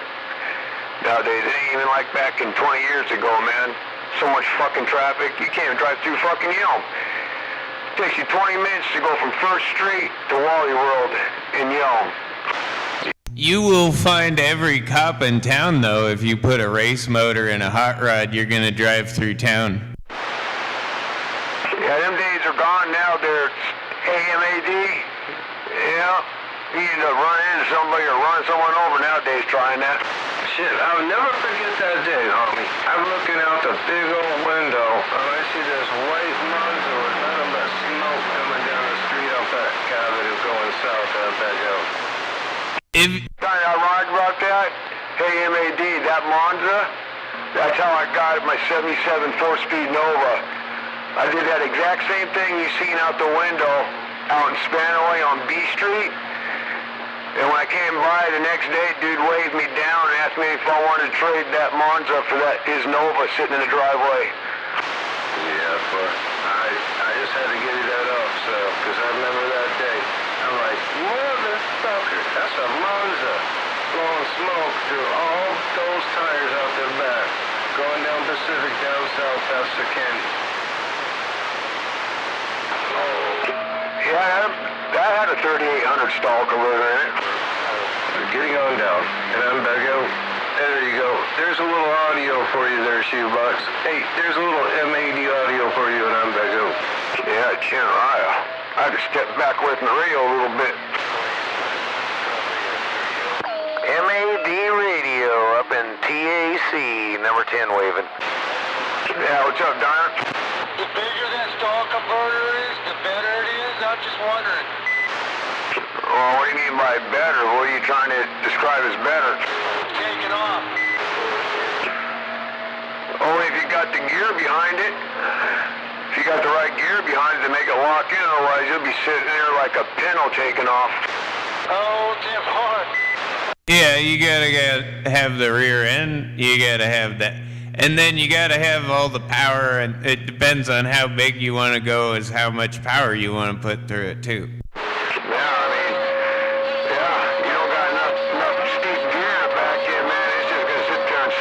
Like it's low on training fluid the whole time. And if you got enough power and you got enough gear and you got enough fucking, traction and you still gotta be able to drive it. I love that Dodge Dart I had. 64 Dodge Dart had the 225 6, had 4-speed in it. Man, you can pull up to a light there and had the 4-barrel on that sucker, man, dual exhaust on that street 6, that slant 6, and pull up there on the light, and had a couple cars. That was back in the 70s, and they had a couple cars come up next to me a few different times and rev up their wire. Had the baby Kragers that are there, and I'd wrap that 6 up a couple times, and light turned green, and I'd just, at an idle, just dump the clutch, pop her to the floor. That 225 had so much torque it would not stall. And if I did it that way, it would not spin the tires either, man. Just smoke everybody off. So third gear before you get across the intersection. High street car or whatever, you try not to run aluminum rockers. You want to run like stainless steel or something. Otherwise, you have to replace them after about a year or so many miles because the aluminum won't hold up. Stainless rockers are the shit. Especially the new modern stainless ones. Cause, I mean, that shit is so fucking hard. Oh yeah, I got my Nova, it's full roller and fucking, it's got nothing but stainless in it. Ain't playing around. I did the aluminum thing on the last set of heads, man. I didn't have a problem, but you know, this time around I just went full steel. Stainless steel, baby. Hey, you all have a good night, man. I'm out here. Yeah, have a good night there, Dino. But yeah, I agree on that stainless. It's just stainless steel is such a hard metal. They don't wear, you know. I mean, not if you keep oil to them, you know. Oh yeah, and you don't lose any lift from flex and everything else. There's a lot goes into geometry on heads people don't really understand. You know, you can lose. You know, a guy goes and gets a 570 lift cam and he's only got 490 thousandths lift on it because the goddamn rocker arm's wrong on it. Well, yeah, and anything with any push rod engine too, like that. You know, I mean, it's all about the heads at that point. Absolutely. If you want to get any throttle response out of a push rod engine, you got the rockers and the, you know, all of that matters. Right. I mean, you can change your lift by just changing the angle on the rocker arm. You know, the geometry. It's pretty impressive what you can do and what you can get away with. But low lift numbers, man. Everybody's into the big high lift at 600 lift. These heads flow 320 CFM. I'll tell you where the power of the meat's at. Low lift. You get a head that's flowing at 200, 300 thousandths. Gets that air moving. That's the head that's going to put your ass in the seat.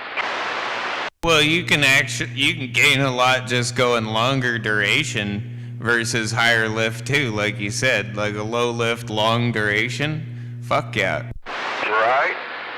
Yeah, the more you lift that valve and the more it closes, the more reverse air you got going on. Yeah, you know, it's a balance thing. Yeah, I mean, when it comes to that, you're just keeping the valve that longer duration keeps it open longer, letting more air in. You know, like I said, you know, you get a big lift cam, man. As soon as that valve slaps shut, all that air pushes back up in the intake. That's why it kills your big top or your bottom end power. Well, and when you when you do. The bigger lift you get a little bit, you know, with the long duration, you'll get a little bit more RPM that way. You won't float the valves quite so much. Now, valve train control, spring control.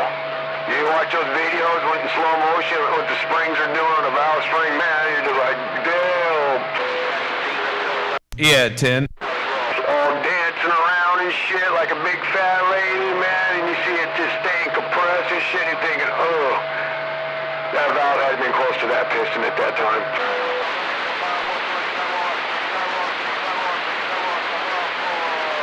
Well, when you got a wedge or a Hemi, you don't got to worry about that. Yeah, true.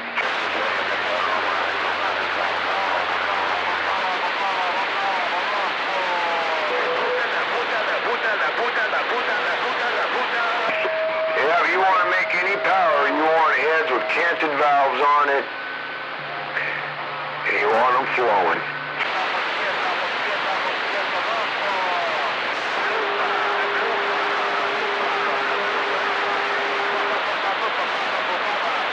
I've seen some of these cams now that are like carbon fiber, carbotanium, some sort of shit like that. It's like some sort of airplane material, but like those things are pretty fucking cool. They got some pretty interesting stuff now. And I mean, they're making it for everything. Like they made these things for like race motor, like Ferrari and like Formula One motors and shit like that, Honda motors, you know, like really rappy motors. But then they started making them for like big blocks and shit like that too, and they work really well there. Oh, imagine taking the flex out of it. Yeah, you ever see an Indy motor, how they don't even have push rods or nothing, they have electric valves on them? The valves have a little electric solenoid on top. Yeah, Tin. I thought it was interesting they can reduce like 20% of the engine weight by replacing all those parts with this stuff because it's so much lighter. And yeah, like there's no flex to like the crank. You know, you can make this like crankshafts and camshafts and whatever you want out of it. Oh yeah, you start getting a camshaft, when you start getting up in a big man camshaft, you know, and you got 900 fucking on the nose, 900 square inches of foot-pound, man. That's a lot of force, and then it's going back through the rocker arm at a 2-to-1 ratio damn near, so yeah, that cam's going through hell, man. Trying to push that valve open. And it's not just pushing one, it's pushing all of them, you know, so that fucking cam's got some twist going on.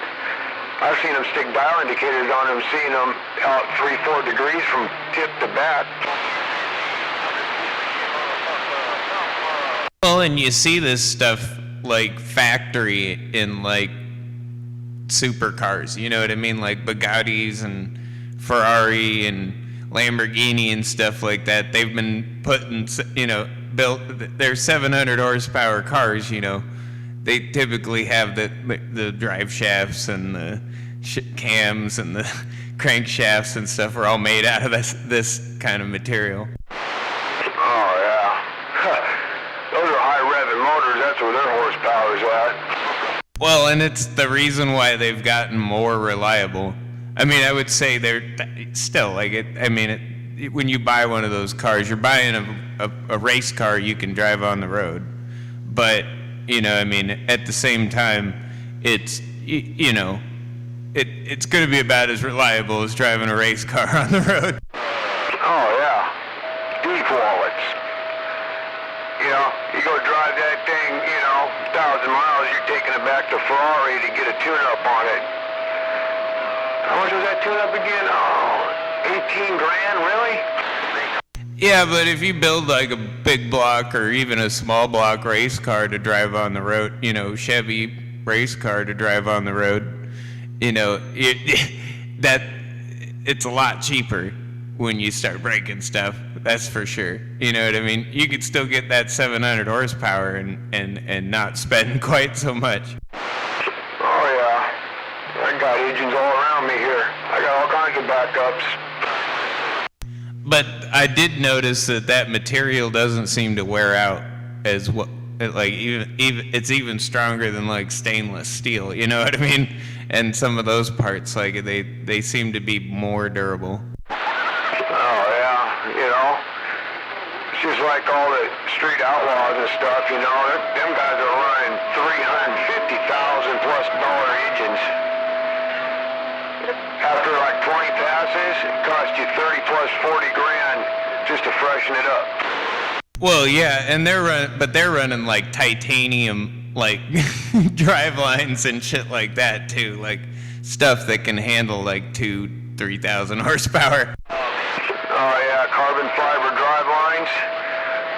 That's pretty crazy, huh?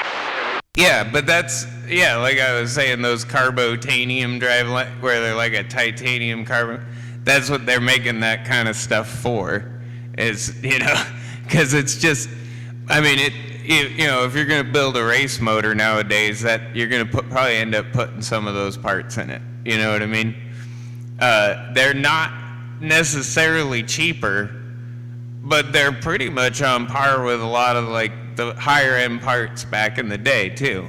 Oh, back in the day, you had to know somebody in the machine shop, man. There was no mail order like you can do now, and Chinese knockoff heads and whatever, man. We can just open up Speedway or Jags or Summit or hell, you don't even have to go that far. You just get online through Amazon and order up a set of knockoffs, you know? Well, you gotta realize, like, the back in the day, I'm comparing it to when I was building my rally car, and like the kind of materials available to me back then, building that race car are not like they are today, but that was also like early 2000s. Yeah, Chin. So like not, back in the day for everybody. Right?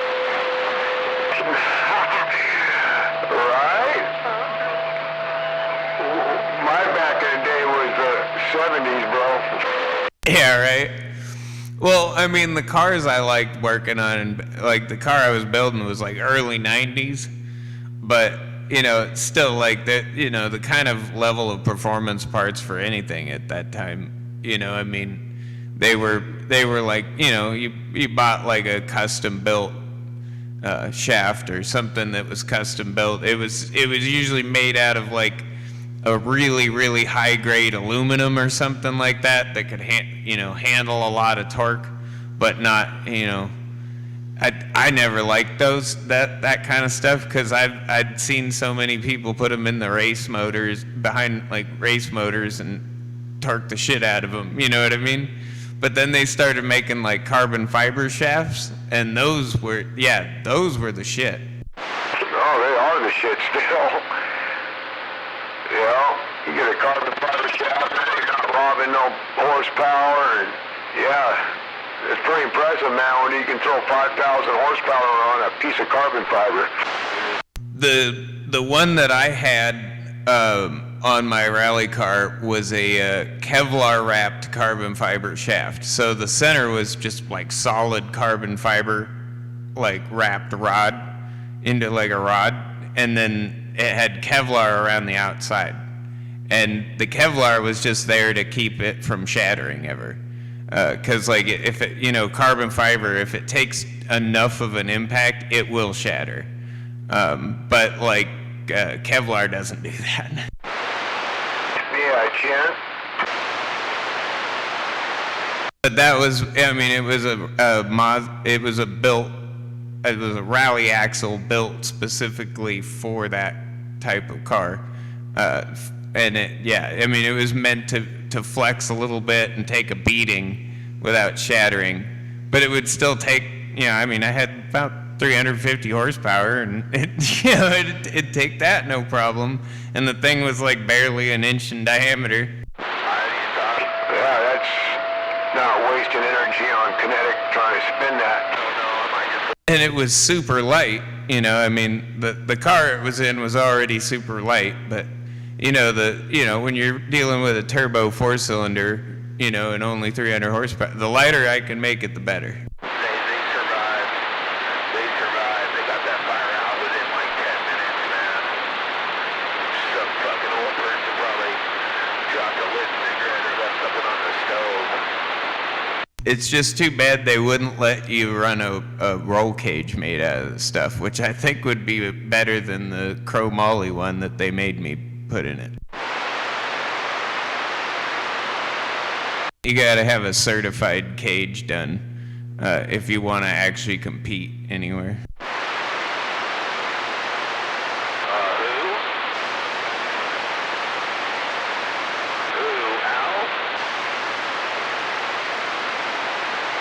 Who, what?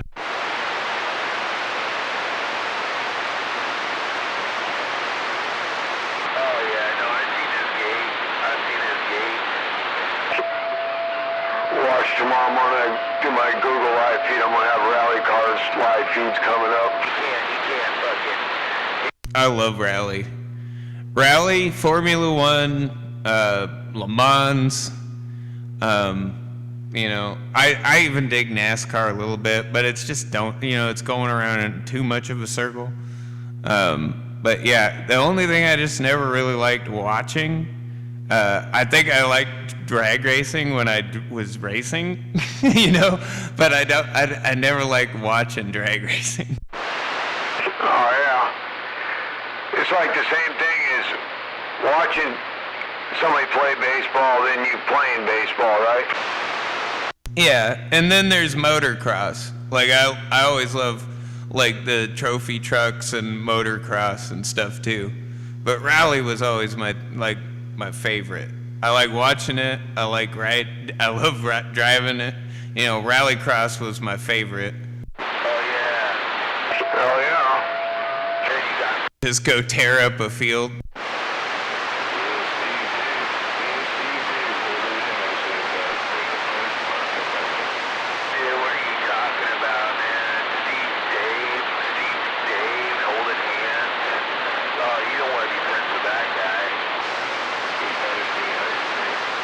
But I like there to be some left and some right hand corners and some driving involved in my racing. I like watching that.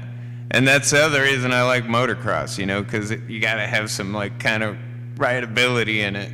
Super bikes are fun, but I prefer motocross. Yeah, right? Oh yeah. Ain't nothing like going out to the county on the country road and start ripping up around the dog legs and shit out in the middle of nowhere.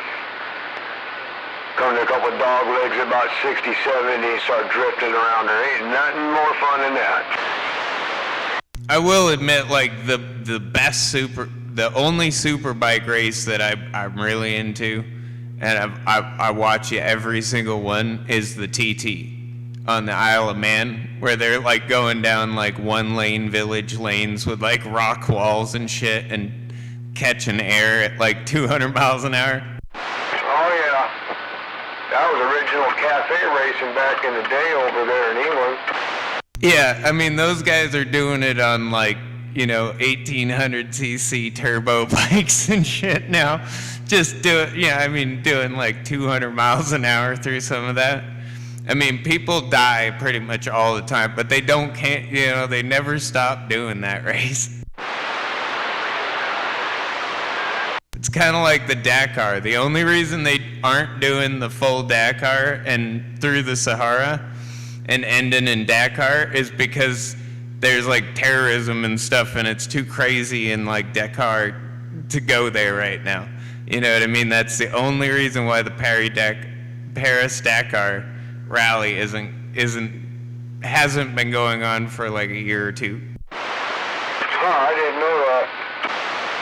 Yeah, there's like a bunch of protests and civil unrest, and they had some sort of weird like dictator takeover, and then they ousted him, and then there's a whole bunch of crazy stuff going on there, so that like politically it's such a crazy thing going on there, like shooting and whatnot. It's kind of like if they ended it in Israel or Gaza right now. It wouldn't be a great place to end a rally race. Motherfucker, you better know how to ride. Yeah, right? You're dodging landmines and bombs and shit.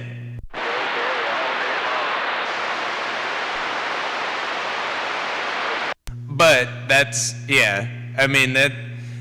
probably the Paris-Dakar rally is probably one of the greatest races of all time. I mean, people die on it, get lost, they never find them, because, it's through the middle of the Sahara, and until recently, they didn't really have, like, drones and stuff that could follow you, you know what I mean? Like, they used to do it with no GPS.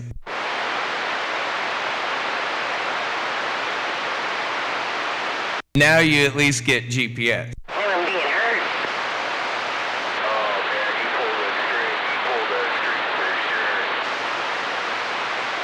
That smells something bad and there's a bitter, there's a funky.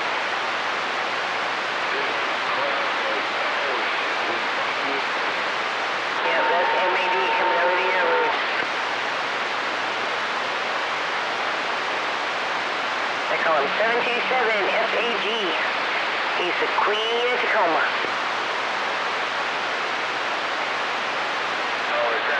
Yeah, I've done a little motocrossing.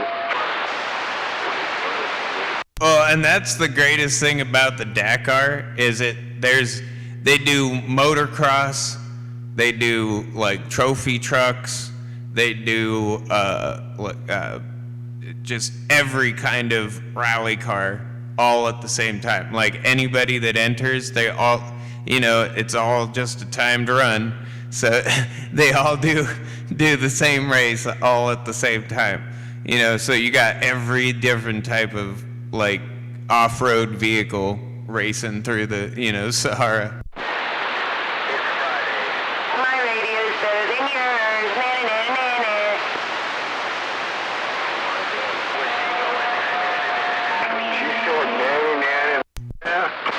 I'd love to do it, but it'd probably kill me. You better put on your shades, because I'm shining bright. They call me Superstar, and I'm getting on down. Cup of coffee.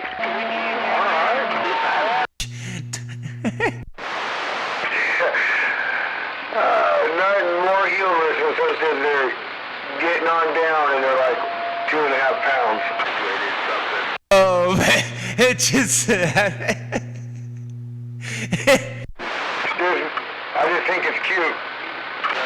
Yeah, every once in a while, there's a good one that comes out of that. I'm trying to roll a joint laughing. I am pretty stoned, but that was. The Superstar getting down. 104th First Street no more. No, don't even get it. I just got down. About that. I'll get 10-4 on the head to get the shot, and I'm back out. My daughter. I just sat down. Does that count? About that. That poor camera keeps freezing up, so I'm gonna turn it up. And you got sat down? Yeah, I got my coffee. I got the first cup out of the pot, but I also just got the last cup out of the pot. I can't wait to move into my new place a block away from their house. So you got that room rented out too, right? I can't wait till April. Oh, what happened in April? It'd be like full day. It'll be like full day, and they'll finally get out. We got an April Fool's Day, and they're going to be able to key down for a change. Oh. Yeah, April 1st. That's when my pup was born. She'll be 6 years old this year. And my big giant orange polydactyl cat, he was born on April 1st, and he'll be 6 years old this year also. Those are my April Fool's pets. Oh, I know.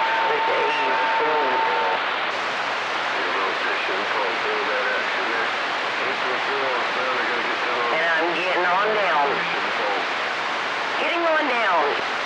Hey, you just keep talking dirty to me like that, girl. I've been telling you all.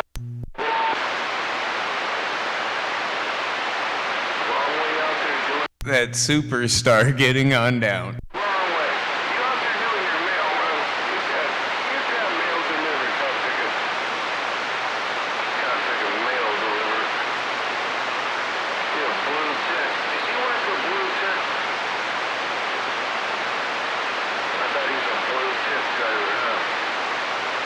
Dumbass. I don't know if he's that or not, man. You better find out, though. He's a mail deliverer. He's out there doing his mail haul. And out the female haul. His mail haul up there. 10-4 on the Grumman postal truck. Yeah, not a female haul. It's a male haul. Long way getting down.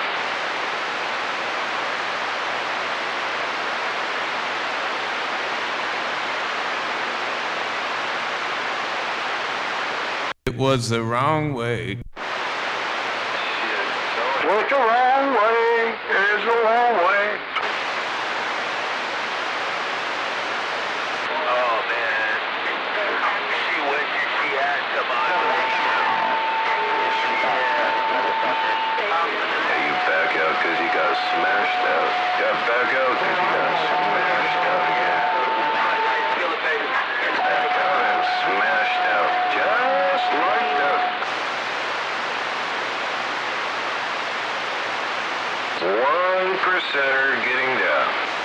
like Smash Bros.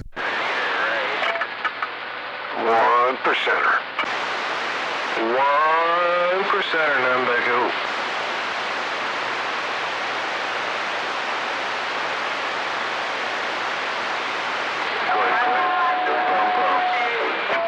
Ball.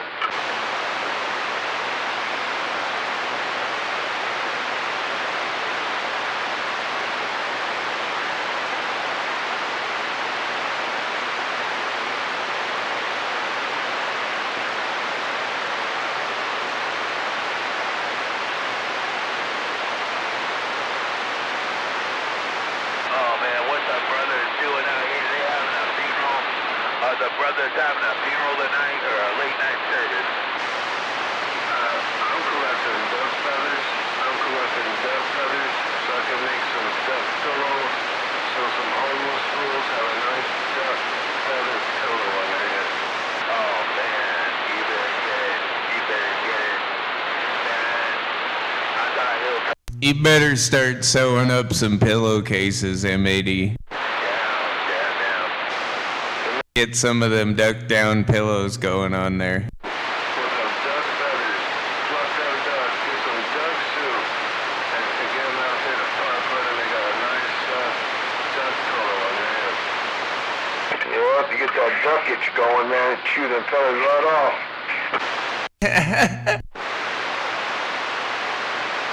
Yeah, meth will do that to those ducks. Sit there and and they won't have a bald spot, so I made up some duck wigs for them as some feathers. That way they can cover the bald spot up when they go down to the clinic to get a shot. Oh, shit. Duck wigs? Hey, Bud. Hey, shoot, you're making duck wigs too, huh? You contributed. Well, then they could double as a duck wig for what, the chemo patient ducks. Right? Exactly, man.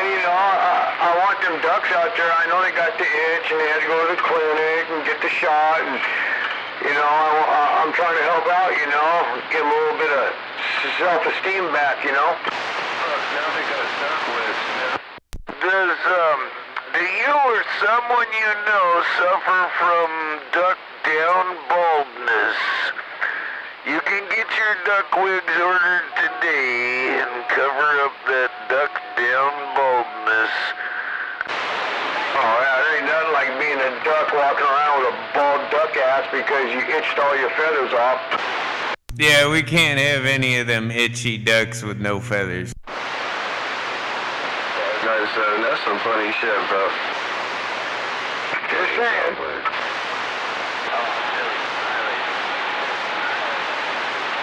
Couldn't think you got duck itch. They've been scratching so long, they need a duck wig to cover their duck itch scratches done back out. It's just like a mangy mutt when it sits there and chews itself all up, ain't got no fur and shit, and walking around with a bald ass back and ass and shit, it's the same thing, right? Yeah, you put the megaphone over them so they can't, itch it anymore. And then you put that wig on them so that, covers up their bald ass. I didn't even think about the cone. I need to get some duck cones going. Yeah, Tin. The cone of shame. Hey, make sure you get the color right, Yeah, I put them in a dunce chair over in the corner with a duck cone on and a wig. It does amplify the quack a little bit, but, oh well. And spat-away duck wigs. They kind of make them sound more honky when they bark. Well, it's got the megaphone effect, so it's it's directional, so as long as they're not looking at you. That makes sure they're pointing towards the corner then. Yeah, those would make them ducks kind of quack funny. They'd be kind of honky ducks. Yeah, those would be the honky ducks. Right? Kind of got a honk to their bark. Sounds like it's coming out of an old phonograph from 1902. Yeah, when those Victrola wind-ups. Funniest shit I've ever... Yeah, that ran on a wax drum, straight off of it. Oh, you mean when the old Edison machines? Yeah, 10.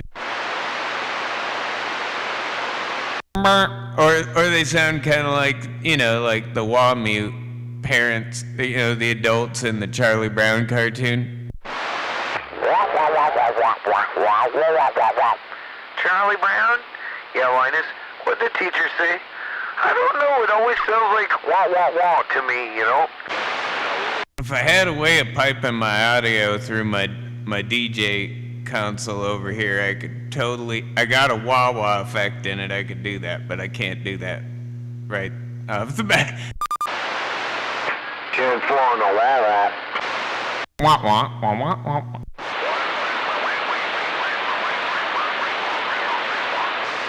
Ironically, that is kind of how a duck sounds, especially if you put a megaphone around its head. Right?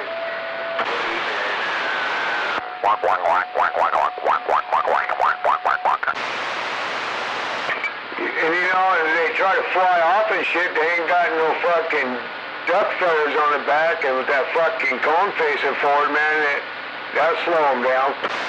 They gotta fly backwards when they got the cone on. It's more aerodynamic. You got backwards flying cone-faced bald-ass ducks. So you just basically sit them back on top of the cone like a rocket ship and let them flap?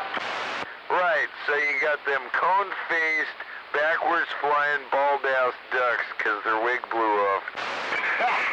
I just picture that fucker on the back cone, a bald-ass fucking flapping its ass off trying to take off backwards. Quack, quack, quack. My face hurts, I'm laughing so hard.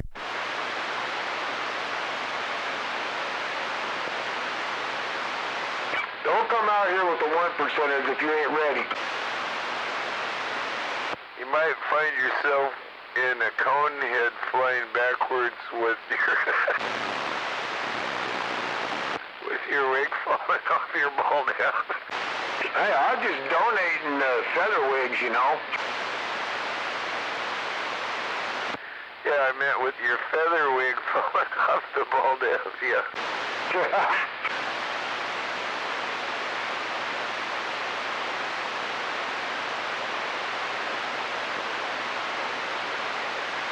The only problem is when them ducks, they got them cones on their head and they're flying backwards with their bald asses.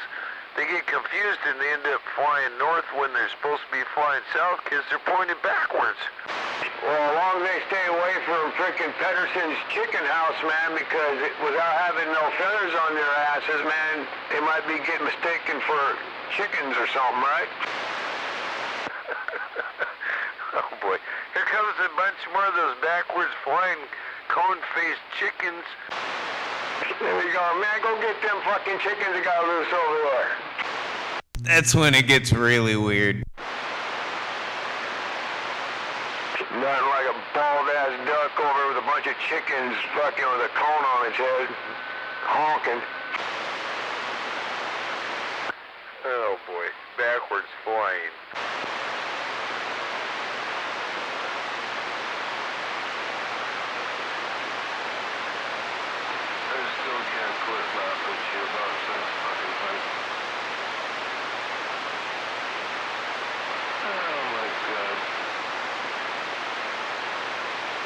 Sure got quiet over there, though, didn't it?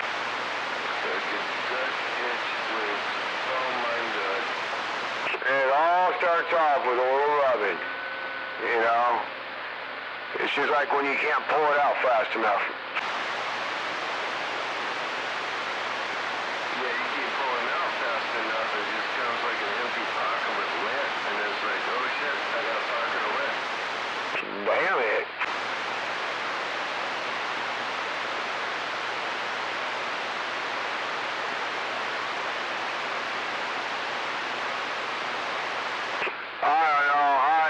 I'm a Toshiba guy, man. I haven't been converted yet. I mean, I got converted to trying to convert to something more cost-effective than the Toshibas, but I also don't have any of the spares.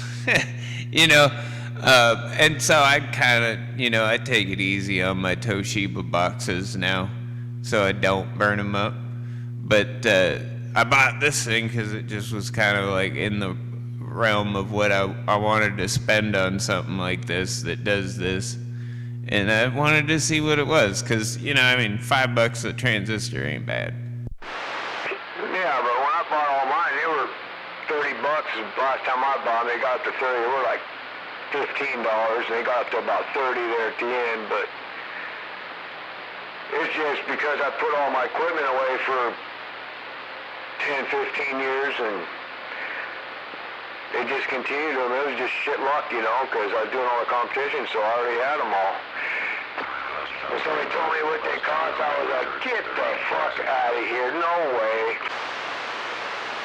Well, I'm just trying to find something that does mildly similar power to the old school pills that, maybe it doesn't have to take the voltage or something like that, but it's at least as, long lasting, or if it isn't as long lasting as like a Toshiba, it's at least cheaper to fix.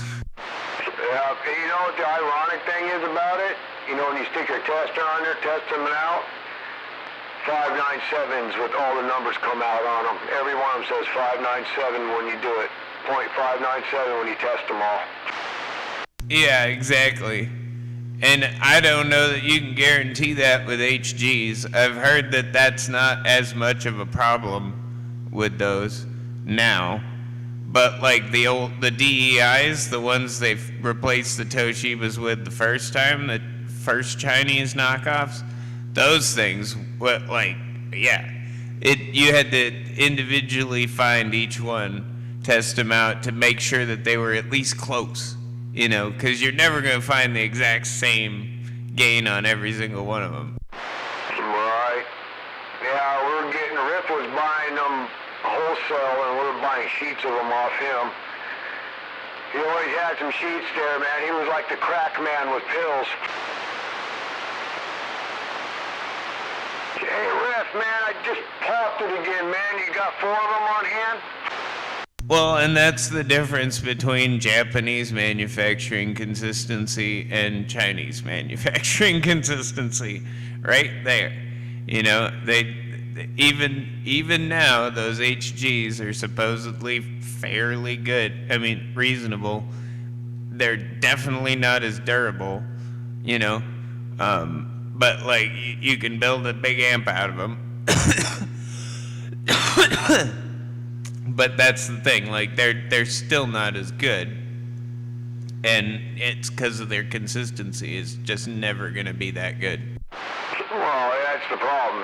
You can put a couple of them together, 2, 4, but when you start stacking up in an 8, 16, 32 or something, and them pills are heating up and cooling off and their tolerances aren't staying the same, one starts working harder than the other.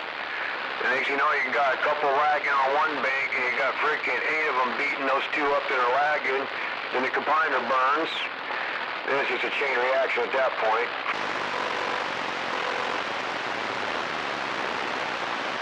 Well, and I'm surprised there aren't manufacturers in just other countries that haven't picked up on some of that or tried to buy the patent.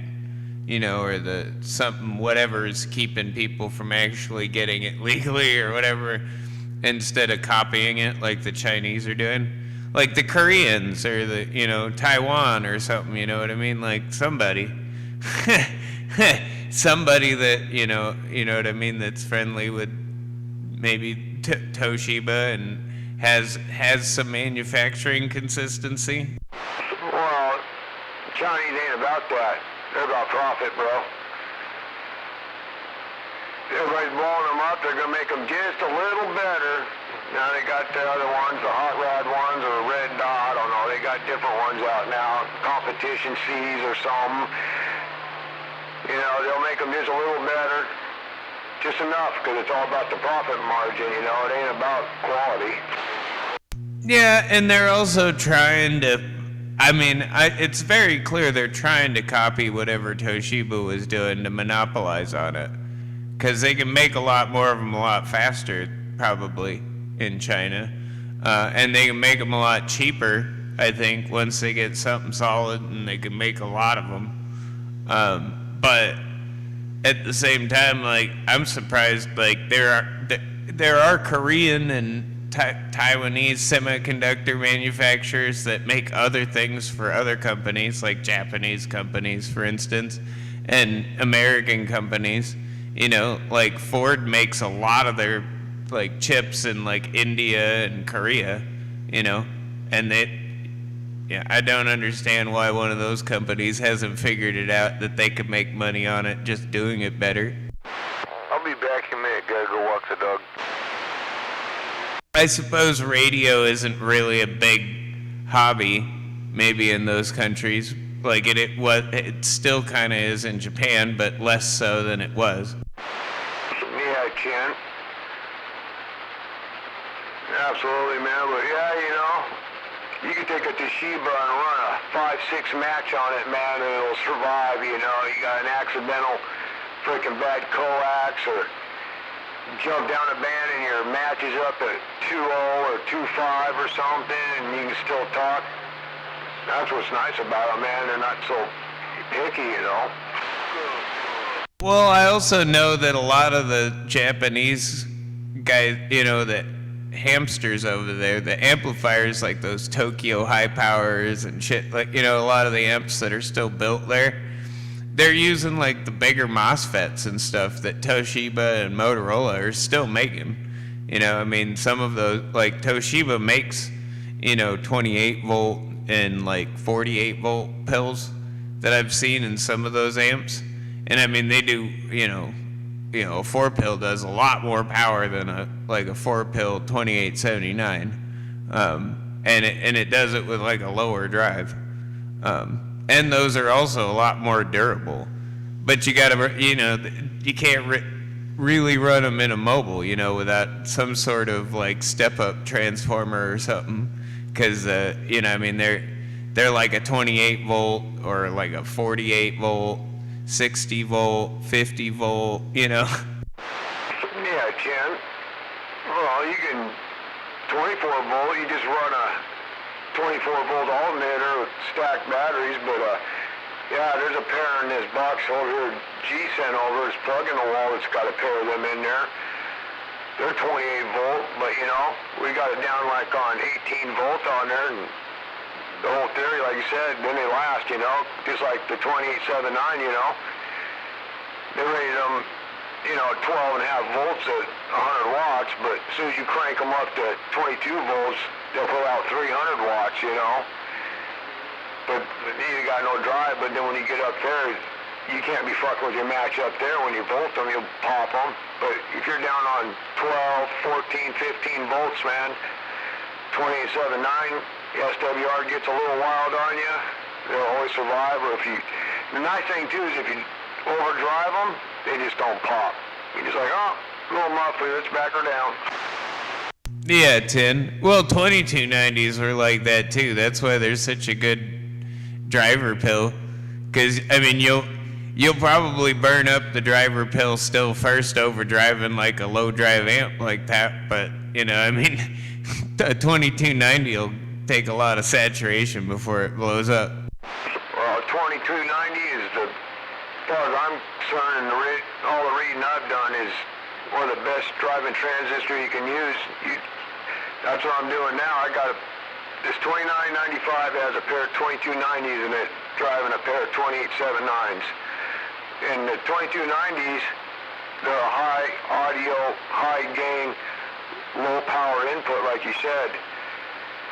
So when you run a 2879, they got the audio and the mod to hit the 2879, and the 2879's got enough carrier to make it happen.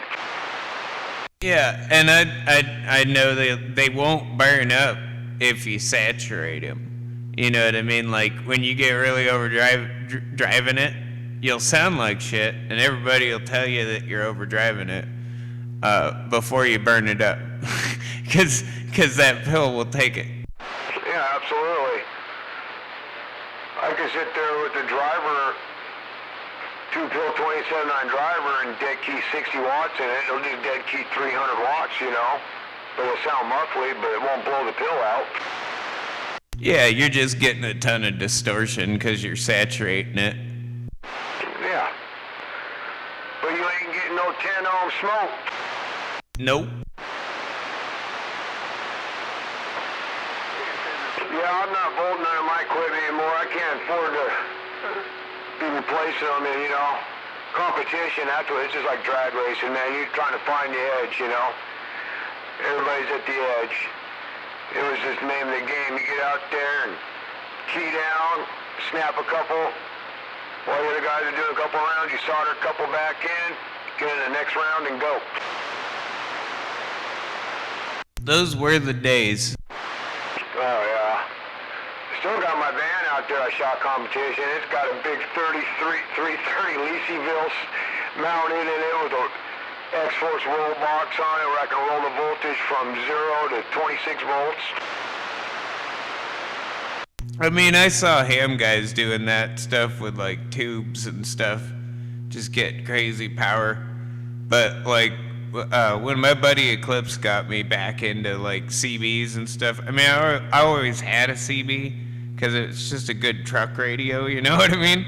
It's a good thing to have in the woods because the dump trucks and all the log trucks that might be coming down the road at you have them, But that's the only reason I had the CB before that, and then I got kind of into it. But that's one of the things I did like about this is like going to a couple of those modulator breaks really got me into this because hamsters do the same thing, but these guys the guys at the modulator breaks at the real shootouts, and you know what I'm talking about. You were one of those guys. But like High Roller and Prime and Brain Damaged and those guys, like seeing what they were doing, that was kind of cool because it's just over the top, for like a mobile or for anything. Oh, absolutely. The next year showing up, nobody talking, man. I remember, man, being there, Will Kill, me, Chicken Hawk, Prime, everything, man, like, we gotta get Boomhauer, man. We gotta take him down. We're all fucking coming up, all these ideas, theories, tests, and it's like racing super stock car and drag racing where there's a limitation. I mean, you only get about 300 out of that 28.79 before you smoke it, and whatnot. But the antenna design, all the different theories tried out, I mean, damn. Pulling up and guys got 6 fucking antennas like a freaking dinosaur sticking out there. I'm sitting there with 255s, original 55s made on a lathe, sitting on my van, kicking the shit out of 5 fucking antennas, man. I was just like, no way. I couldn't believe it was happening.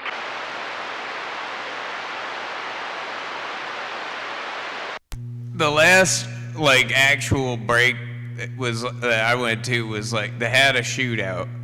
Was a BBI Bakerman break down at Rooster Rock, and like I went down there with my friend Eclipse because he was still living in Portland, and he moved down to Phoenix, but we went to that, and like I was watching the shootout. Like he went into the shootout with like his Texas Star 667 and his like Mr. Coily on the fender of his Jeep, just because he thought it would be funny to enter it into that. But I'll give High Roller credit. He was the only guy that showed up there, and he like popped out and he's like unfolding everything to like put out the boom for his fucking like fighting sticks and stuff, and he's like, oh, nobody else is doing this, and he's like, oh, I'll just run the reflector. Oh yeah, that's what Boomhauer's doing, man. He got the pipes out, had a cable, brackets coming to support the pipes like a sail ship. There was so much side betting going on. They were like, oh, and I'm pulling my van with a pair of 55s, one for a reflector and one in the front for my driver. And They're like, oh no, he's getting his ass handed to him. They figured I was just gonna get my. You weren't even gonna know I keyed up, you know. Next thing you know, I was going round after round. You know, it was just like, it was a team thing, man. It was chicken hawk involved, Will Kill, everybody. I mean, we were shit over there on the weekend, man, fabbing shit up, figuring out, testing. I mean, there was so much into it. That's when I got into it. The whole technical, man. To build a box and create and make that happen and actually get to test it against somebody else's idea. That's where the competition was at.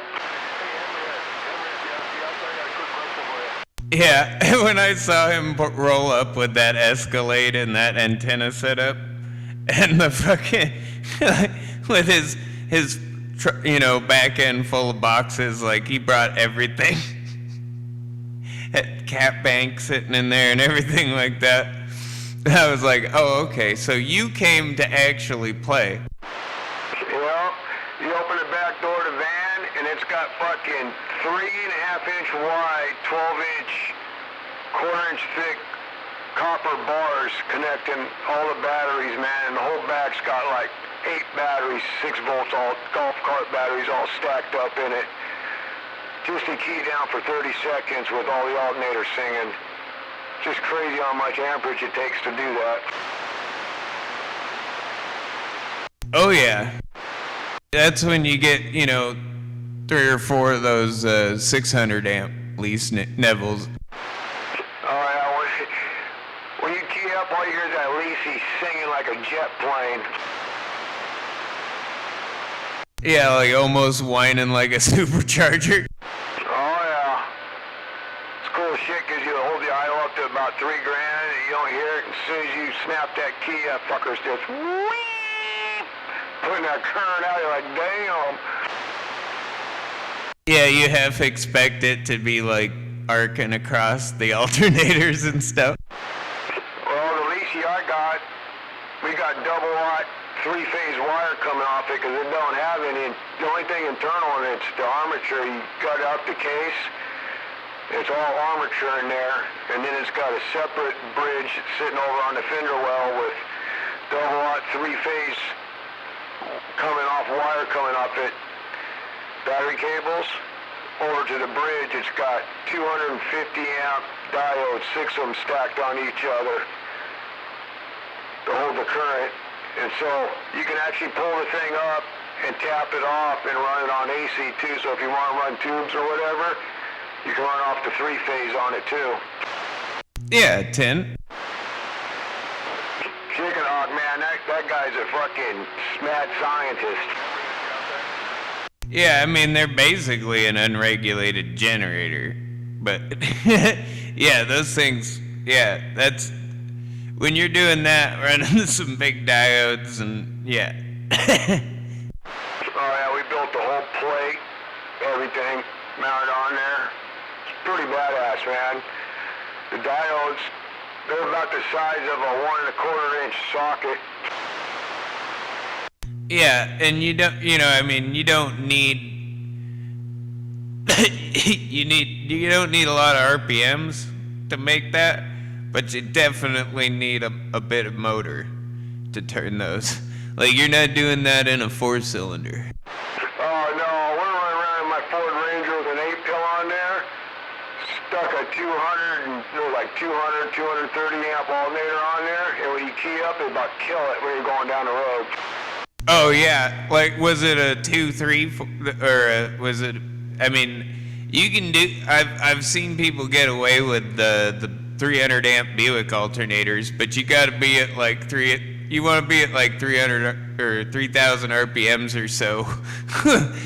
Maybe when you're keying down at max load. Oh yeah, so Ghost Rider. I go pick him up and shit, take him places to his appointments and shit, and Ghost Rider, he loves shooting skips. Like, yeah, all right, shoot, I'm getting on ball, I'm shooting skip. So I'd have to downshift into 3rd or 2nd gear and keep the RPM up, because if I didn't, well, as soon as he started keying up and doing his Super Bowl thing, the truck would start bucking. Yeah, you need the torque. I mean, you need at least like a small block V8, or I mean, you could probably turn at least a couple of those with like a 300 inline six. But, I mean, even that would probably, you'd need to have your foot on the throttle a bit. But like a V8 will handle a bit of a load on, 300 amp alternators or so. No problem. Yeah, my van has a 300 in it, fuel injected 306. And it was a 5-speed manual, so it worked out sweet. Well, and the lease alternators, the advantage to those is they're meant for diesels, like big equipment, like bulldozers and diesel rigs and shit like that. So like they just need a lot of torque and like couple thousand RPMs, really to get max load out of them. Oh yeah, 2,500 RPMs. I just hold my throttle right there at 2,500 RPMs, and you can hear the motor load down. It drop a couple RPMs, but you hear the motor load down there, but then you just hear the alternator start singing.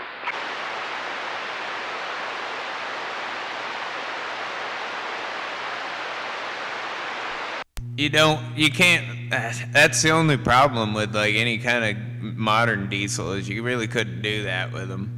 Because all the computers, again, you're just going to bleed all over them like you're having trouble with the work truck. No chance. I had guys back then, whenever they're still on the radios, for like VCT and stuff, trying to put boxes in their truck and they're all fiberglass, no grounding, freaking SWR problems, getting shocked.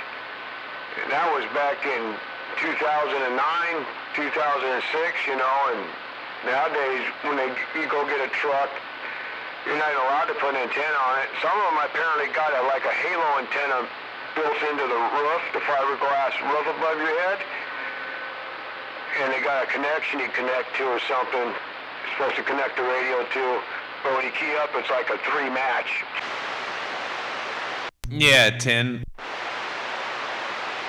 Yeah, and they won't let you roll down the road in like an old 60s or 70s auto car or something, like that anymore, like a real truck. Right. Yeah, I remember when Don, we were trying to put an 8-pill in he ran a chip truck, man, and fuck, every time we get it dialed in, it'd be one more issue, man, because truck just, we got grounds going down to the frame, out to the mirrors, because nothing's grounded, man. You get the fucking mirrors mounted up, and it's all mounted on fiberglass. Now you're running ground wires everywhere, which you're not getting a real ground field because you got all these ground wires the ground has to go through instead of just being a complete plate, Yeah, it's just a nightmare.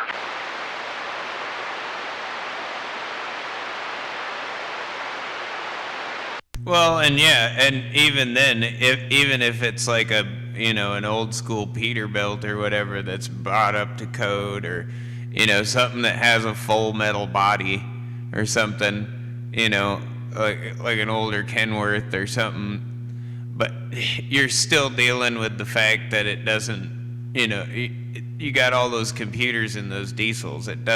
You'll fuck with everything, especially like if it, like a deaf computer, I'm sure, dude, just a cold start, from what I understand, will put it in a regen, and then you got to do a whole regen where you're sitting on the side of the fucking road for like hours. Oh no, the fucking shop mechanic, man, fucking was flipping out because that's exactly what was going on. It was fucking with everything. Truck would stop running. It was fucking, he got it fucking, they're like, you need to get that shit out of there now. We're done, It was quite a deal, man. But hey, if you want to get an old school Peterbilt or something run on the road now, you know how you do it? You go buy one of those Tesla fucking EV semis and pull the body off and stick the Peterbilt on the frame brake. No, fuck that. I'm buying an Edison. If we're going anything electric, I'm going with the Edison hybrid trucks, man. They got a diesel. It's like a fucking regular like 4-cylinder diesel or something like that generator that they stuck in the front of like their own custom built like truck frame. It looks like a goddamn old, like, 50s or 60s auto car truck. You know what I mean? Like, just beefy as hell. But they built one, and it works. And they're trying to mass produce them. But yeah, it's diesel electric hybrid. And, like, this thing has, like, locomotive fucking level torque out of the electric motors. Like, it's far superior to like, just diesel direct drive in a lot of ways. But, you know, it still has the diesel engine to keep it going. And, like, they were doing tests on it, and they were getting, like, ridiculous range out of, like, a normal diesel truck tank. You know what I mean? Like, 3-4 times the range of, like, a diesel truck. Yeah, you know, and, oh, fuck, what are you gonna say? Now I'm stoned. Yep, no, you know what I was gonna fucking say. Okay. But yeah, they're building it like the baddest diesel truck that you can buy, but it's a hybrid. But yeah, they, like, the frame on them, like, they basically custom built, like, just this insane. It's insanely heavy. I'm not gonna lie. Like, this thing is pretty heavy, but, you know, that's not a bad thing, really, when you're towing a lot of weight. I was gonna say, electric motor always beat a gas-powered motor. That's why trains are electric. They always have more torque than an electric motor. It's just to be able to feed it. Well, and that's the thing. Trains have been diesel electric powered for like 80 years, and it works really good. Just like air brakes. Air brakes work really good on trucks, and they work really good on trains. And they've been around. They were invented for trains about 100 years ago. You know what I mean? And they've only made them better. But yeah, that's why, like, I don't know why somebody hasn't made a diesel electric hybrid truck before now, but the Canadians up there in Kazakhstan are making the Edison diesel electric truck. And if you Google that thing, they have a t-shirt you can get off their website to help support their, like, research and stuff and their development that says Edison trucks, a history of stealing other people's ideas, kind of making fun of Edison, who they stole their name from. Oh, that's a low blow. After stealing fucking all those patents back in the day, the Gilded years, yeah, shame on it. Well, and it kind of they're kind of like fucking with Tesla over the Tesla semi, and the fact that, like, you know, they're kind of stealing Elon's idea as well, you know, from Tesla.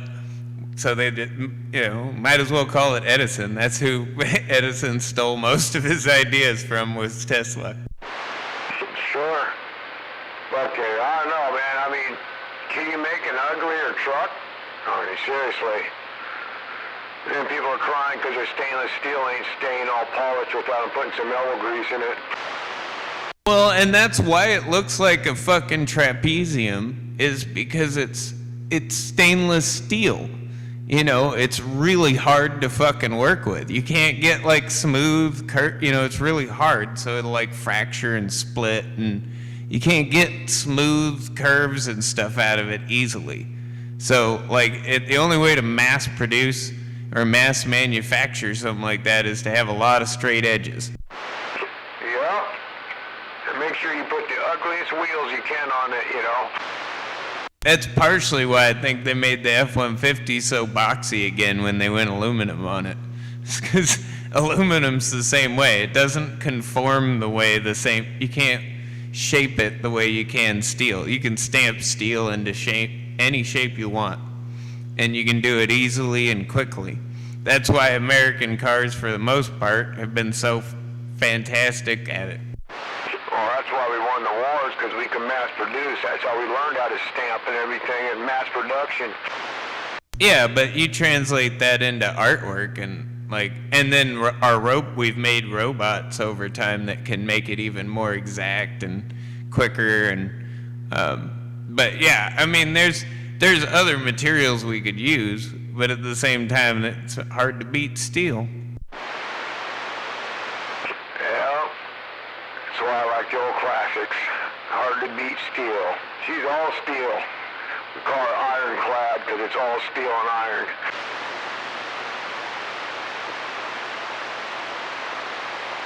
The more steel, the better. That's the only thing I never did like about, like, Chryslers after, like, the 70s, you know, and Dodge and, you know, anything really Mopar after, like, the late 70s. They didn't put enough steel in there, and that's why they ended up, like, just rusting around the, you know, engine. You know what I mean? Yeah. So I was checking out this article and shit. So, like, you know, all the new cars coming out, the Dodges with the superchargers and all that. And you got freaking the Coyotes, you know, the supercharger, 1100 horse Mustangs and all this horse shit going on, right? Well, all those cars, when you buy them, you sign some paperwork where they collect all your data on your driving. When you're speeding, if you're not wearing your seatbelt, if you're taking off quick, over accelerating. It keeps all the data in the thing and it translates it to the insurance company so the insurance company knows how you've been driving it. Shame on the mess. Yeah, that's bullshit. Sooner or later, they're just gonna make it where they'll just shut it off, you know, if they don't want you to drive it. Yeah, they're like, oh, you know, you go out there and you take off from dead stop to about 70 real quick. Yep, it'll collect that data, and I guess insurance companies can collect it. And there were some people trying to sue the dealership over it because they said it's invading their privacy and stuff. Because you know they bought a car, but technically they don't own the car. The bank owns the car, so the bank's keeping track of how the car's being taken care of. I did hear that, like, Michigan and a whole bunch of state Supreme Courts have heard cases on this a lot. I was watching there's this lawyer guy on YouTube that has done a couple of videos about that very thing. But yeah, I guess the courts are not on the same, you know, they definitely seem to be on our page of things, you know, where that's not, you know, maybe that's stuff that you should at least be it should be known to the consumer that their data is being collected like that. But yeah, I mean, it's the same thing with your phones. You know, I mean, it's collecting all that data and sending it to Google. Well, you know, your Chevrolet now collects all that computer in it is going to collect all that data and send it to Chevrolet. And then, you know, Chevrolet might sell some of it to data brokers. Exactly. Well, you know, and apparently, it's, you know, they're signing all the paperwork. Nobody's reading all that tiny shit. They're just signing, you know. And if those data brokers will literally sell it to just about anybody. I mean, like, they'll sell it to the government. And the crazy thing about data brokers that we should have before the Supreme Court, because I don't think this is constitutional, but there is no law on it because it's a new thing with the whole internet, you know, is these data brokers can sell your data to the government without a warrant.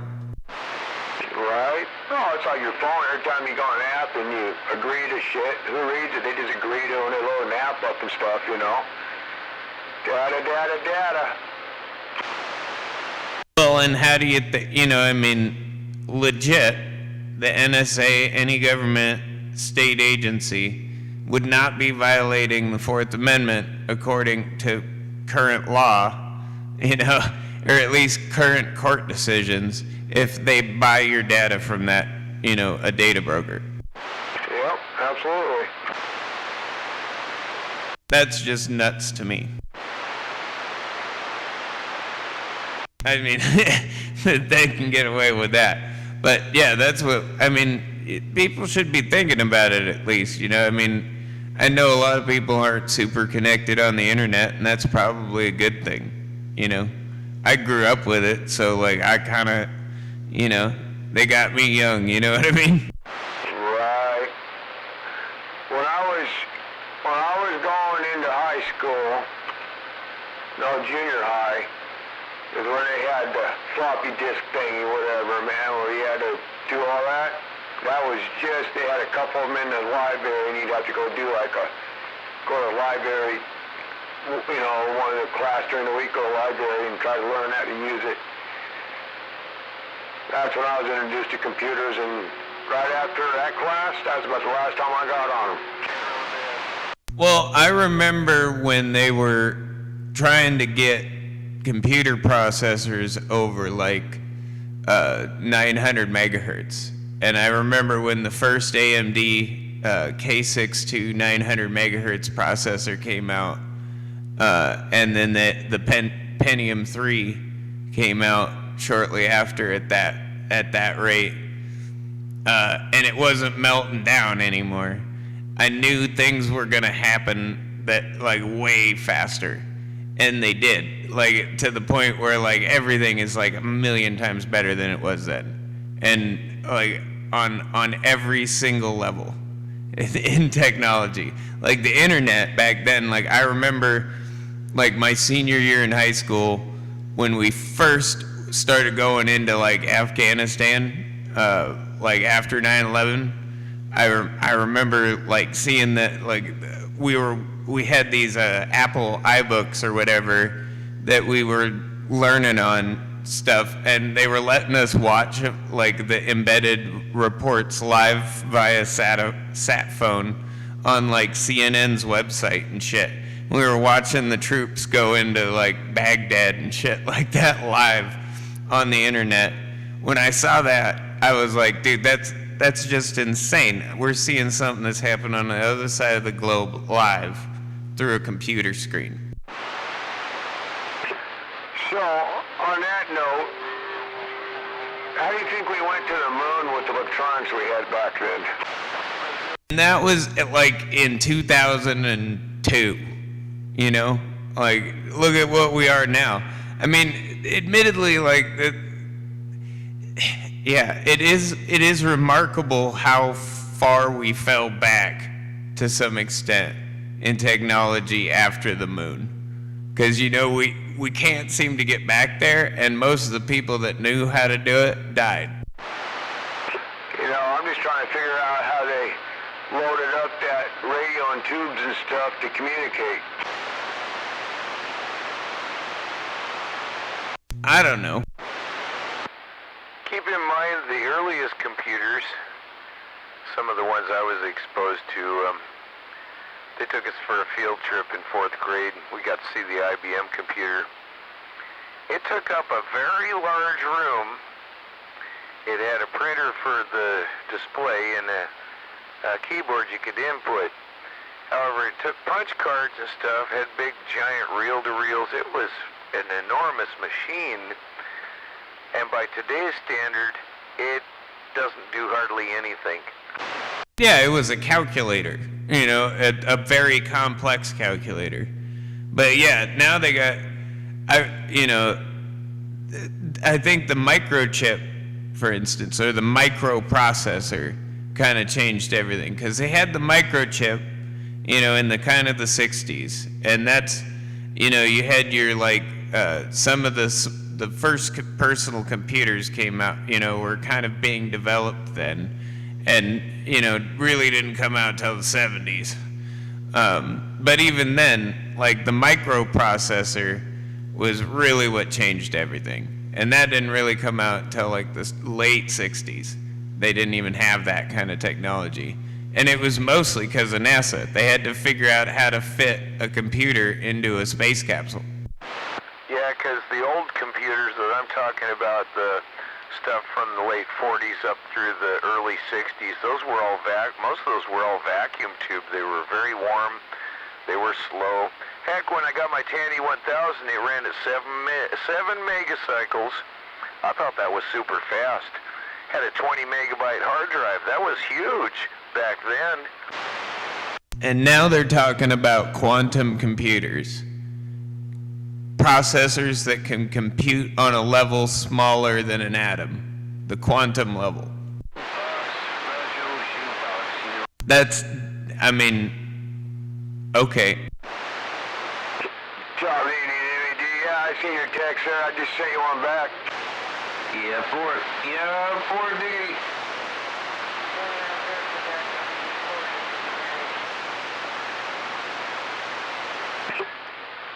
Well, good old Toshiba soldiers getting driven by a pair of 2290s, man.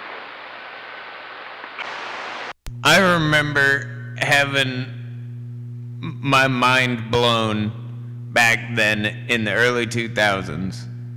And it blows my mind that we're already on quantum computers. You know what I mean? Like, that'll happen within the next 10 years. We'll have quantum computing. Like, I mean, the kind of like, that, I mean, it's an insane level. Like 0 to 1,000, you know? And this happens over like a decade. Like, a lot of us, you guys included, even the older gentlemen, will probably live to see some of it. Hey, Al, you had a breaker waving at you out there. Who's that? I'm not sure. I heard somebody waving at WD-40.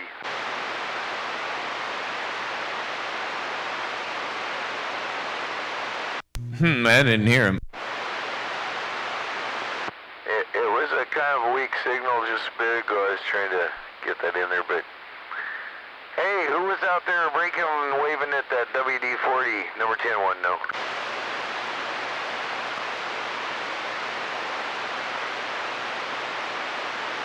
Number 10's the hall monitor.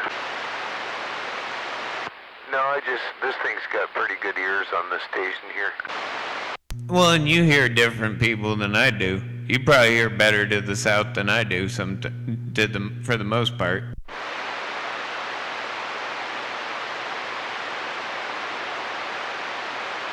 Well, I don't hear anybody breaking. Yeah, I remember when computers were very large and slow by today's standards.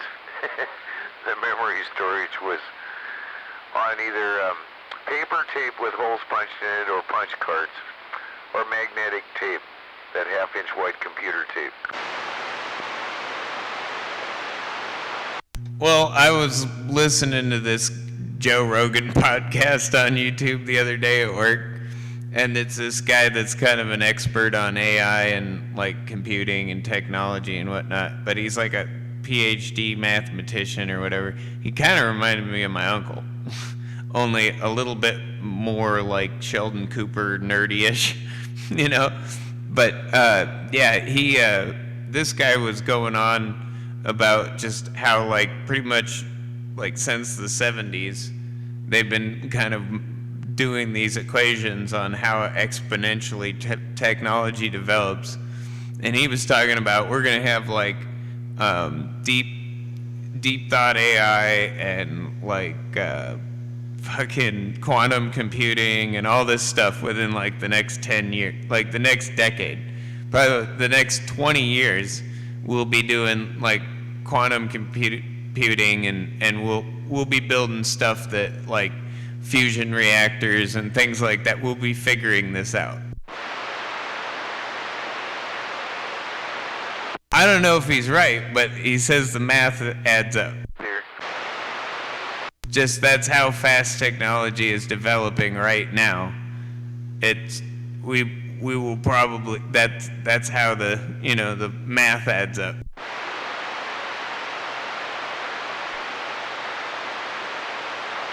I'm locking these insulator sockets down on the saddle clamps at the end of the boom there to get the elements stuffed in there.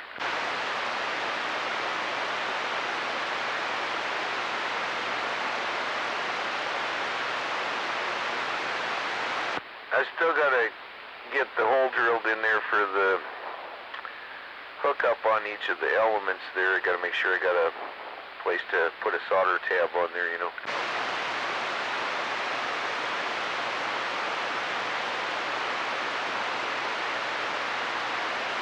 I might use crimp-on connectors, but I'll solder the crap out of them.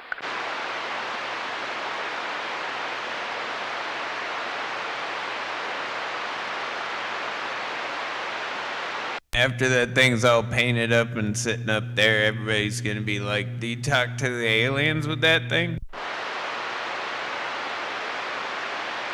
I'll have to respond with, "No, but I sure keep my ear open on them, what they're talking about, Tim." No, I definitely got those kind of comments every time I had like a Mr. Coily or something like that on the car. Hey, can you talk to Mars on that thing? Yeah, they look a little space agey, the big coily antennas or whatever. Or I even get that with like the 102. Like, I've never seen an antenna that big. I'm like, come the fuck on. People put them on their Jeeps still. Used to be able to get those 108 Francis, and people used to pair them together, you know, so it'd be like a center-fed half wavelength antenna at that point. Well, it's kind of like a Fire Stick. A 102 is like, if a redneck can identify that as a CB antenna, you know. You put one of them big coilies on there, not every redneck's gonna identify. They're gonna be like, "What's that?" Yeah, if you got your pickup truck and your gun rack in the back window and a 102-inch whip on a big chrome-plated coil spring there on the bottom of it, you know, and heck, they'll know you're a normal redneck with a CB radio. Yeah, but then you got your truck drivers and they see that stuff and then they're like, "Oh, that's cool, we gotta get that." And then you see, you know, Mr. Coiley's on every single truck mirror.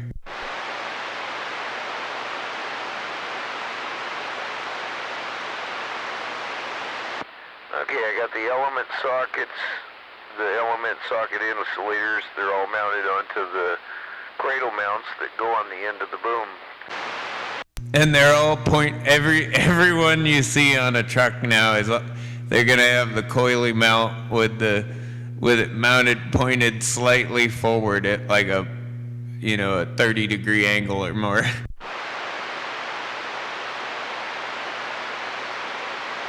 Right, gotta have the right amount of lean in it, you know. Well, it can't be over height, you know. It can't be over 14 feet on the mirrors, you know. But they never are. They're just doing it because they think it looks cool, like you got some kind of weird horns.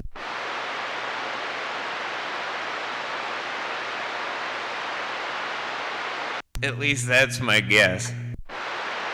I mean, maybe if I had 102s mounted on the mirrors, I'd do that a little bit. Keep them under height, and plus when you're going 70 miles an hour down the road, you know, they're not, you know, when they're tilted forward a little bit, they'll be sort of straight up and down, you know.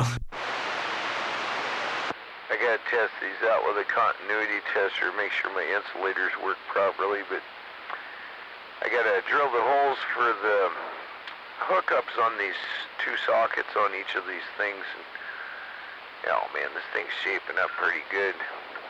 Working it as I go.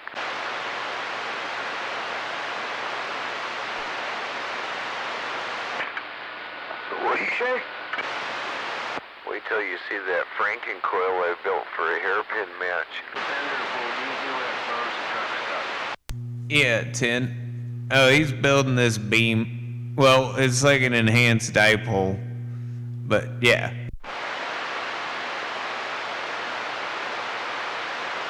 Kind of a pointable dipole. Yeah, electrically steerable because of the phasing harness. But I'm going to put a rotor under it so I can spin it around. It's vertically oriented, you know.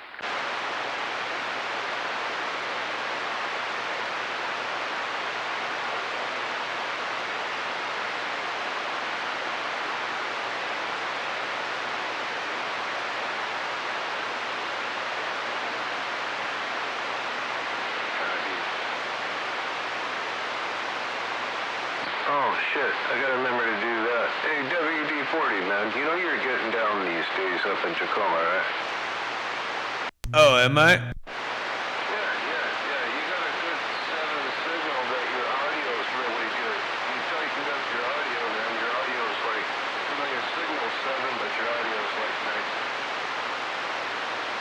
Oh, well, thank you. Yeah, I mean, this is probably the kind of setup I'm going to be running when I move over to the Midwest. But, yeah, it's more the skip shooting setup. Yeah, it's working for you, though. I just thought I'd let you know, though. Yeah, good audio, man. Nice and clean, clear, and, yeah, getting done. Cool beans. Well, I mean, I'm not trying too hard, but I've been pretty happy, especially with this amplifier. It's pretty clean amp. But yeah, and this radio's never been too terrible. Yeah, I'm a big 955 fan. I let my good version 1 go to RC, and I can't get it back out of his hands. This is like a board version 2. It's not like the version 1.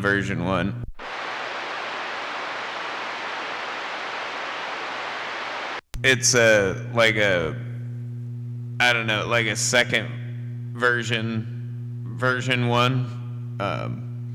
But it's got a lot more surface mount parts than my other 655 does. But yeah, I have 2 of these 655s, and they have very different parts in them. The version 1 I got when these first came out. That one has like old school parts mixed in with some surface mount parts. Like it's it's way different. Oh, okay. I thought it was a 955, but yeah, I get you. The 655. But yeah, man, I traded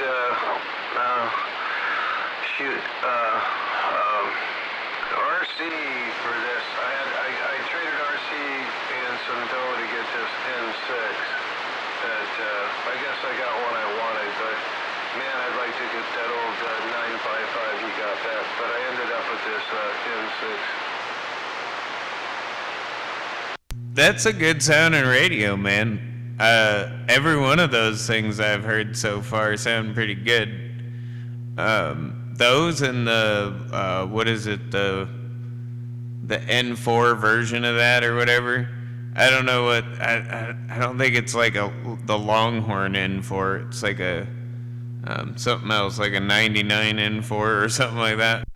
That's a Longhorn N6, and that Bullet Bob did the mod kit and the swing kit, put some mod into it, and then I've got an N4, which is stock, but I think the N4 has cleaner, better audio. It sounds cleaner, where this sounds more like a CB radio there.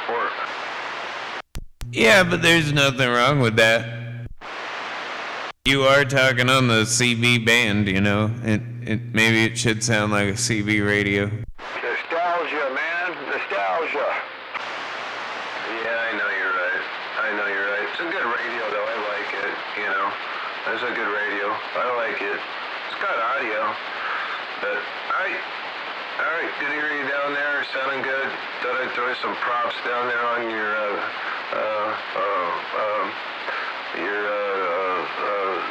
webcast there, so getting done. You know what? The kind of audio I compare that thing to kind of sounds like the old school, like Galaxy audio, or like oh man, it's on the tip of my tongue. Son of a bitch.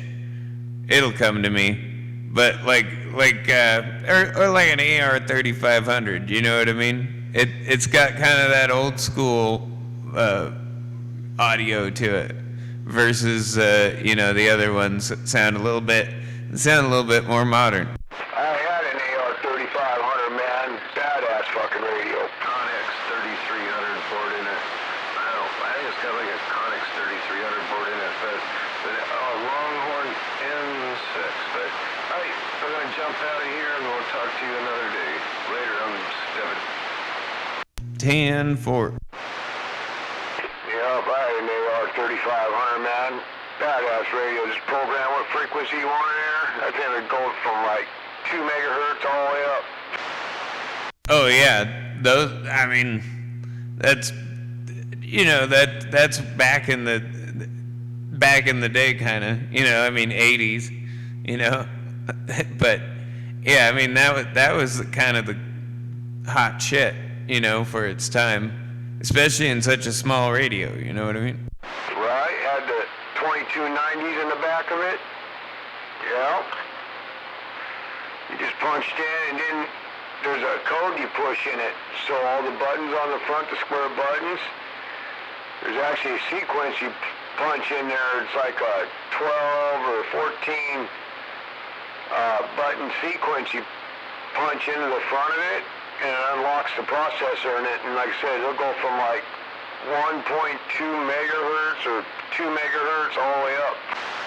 Well, and they had those SP1 like speech processors you could put in them too, that were like made for that radio. Yeah, I'll catch you tomorrow. I gotta call it a night too. Good. I remember those. But yeah, you could put those speech processors were pretty much made for that radio. But yeah, those things the mod from God. It was in a pretty small package with 2290s in it. Like it's kind of like an HR 2510 a little bit. But I think that I believe those AR 3500s had way better audio.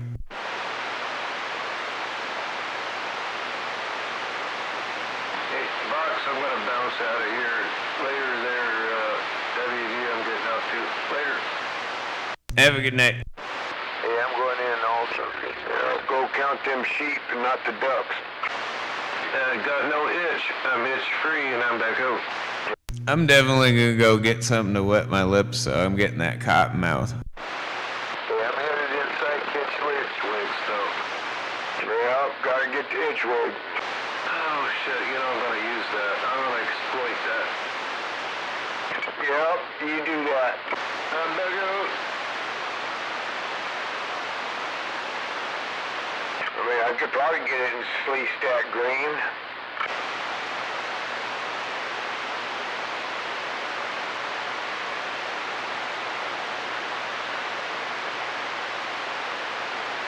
That's what it was. Slee Stack.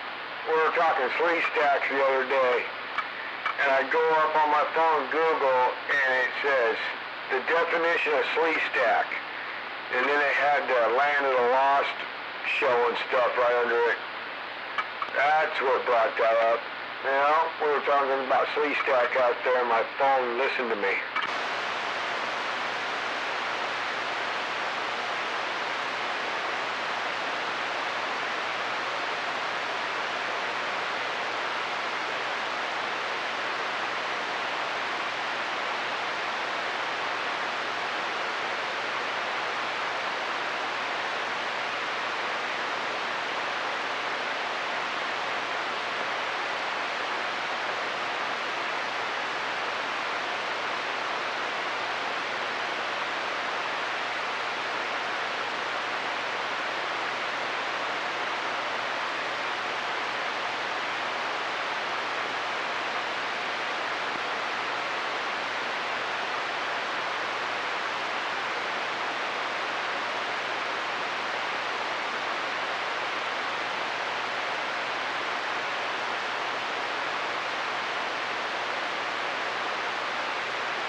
Got something to quench the thirst and some munchies.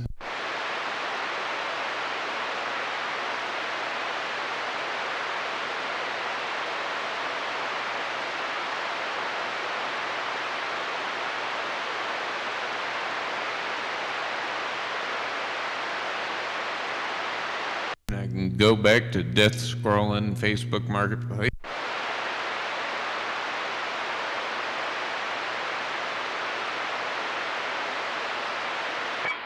Bomb, bomb.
Navli, Nai, Audio, Grinta.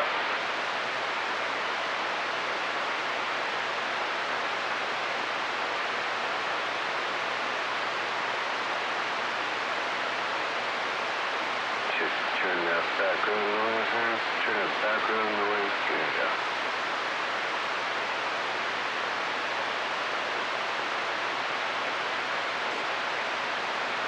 Good time to take a break from cleaning.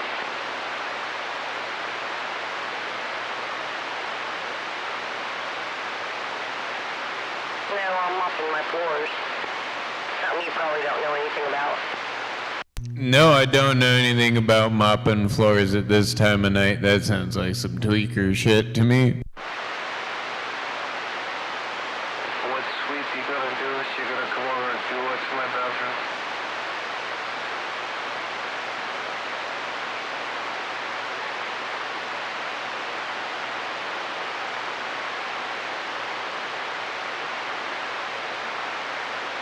This is definitely the time of night. If I'm not at work, I'm sitting in a chair getting stoned. You're probably not out lumping trucks or anything like that either, huh? Yeah, I'm definitely not working the truck stops this time of night either. 7-4 on not being a vendor of the wieners.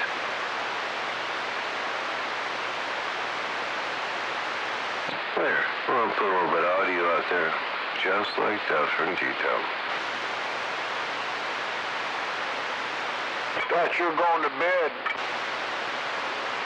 He does that.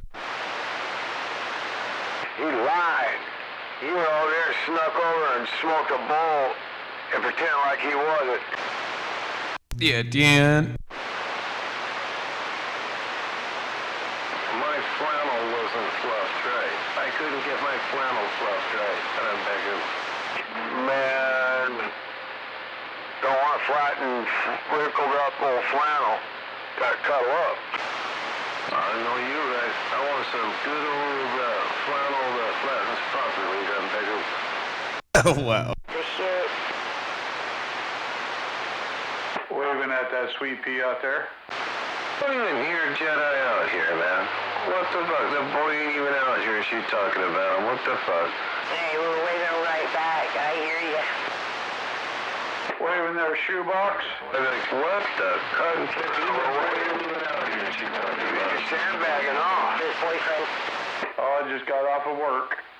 Oh, Chen. Ah, shit. EWD been cutting it up since about 8 o'clock.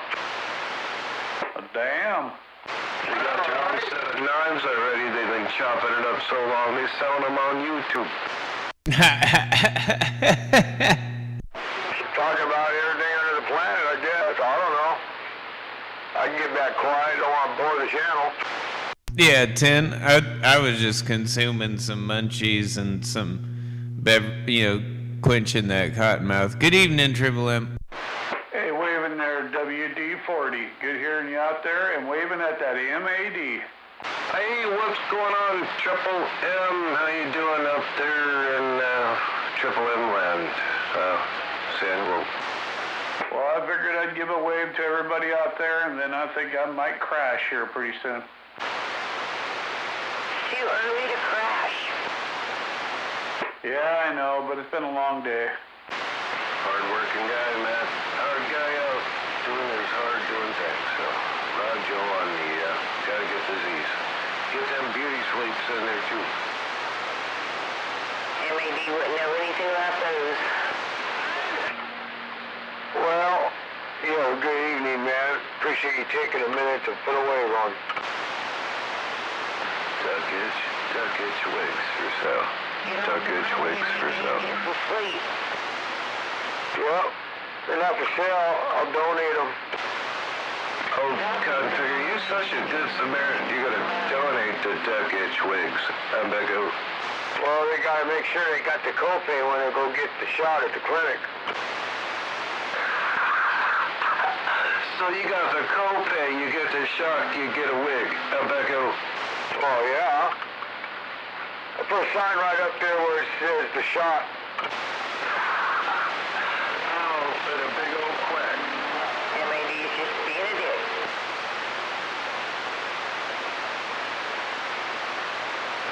some funny shit, Shoebox.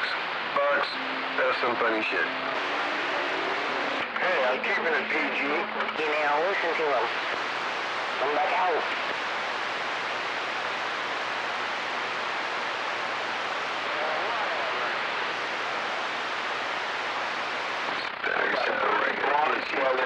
Buckwig torque.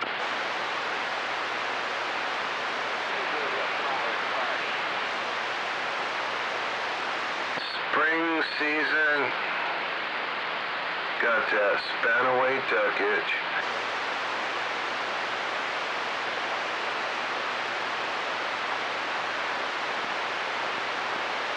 N6 audio getting down. I want to know. Yeah, but I'm just working at $29.95. Come back out.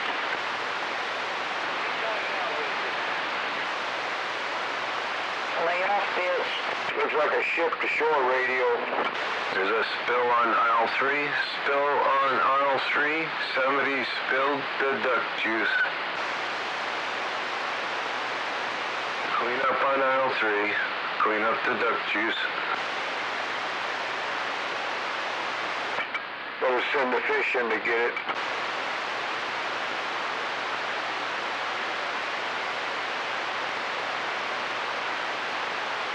Oh, Sour Snatch is out there. Oh, Sour Snatch is out there getting down.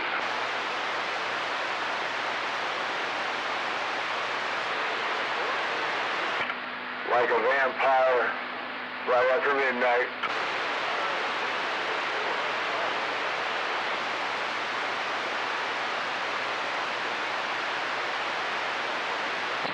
Cue the Jaws music at this point. Cue the Jaws music. Dun-dun, dun-dun, dun-dun.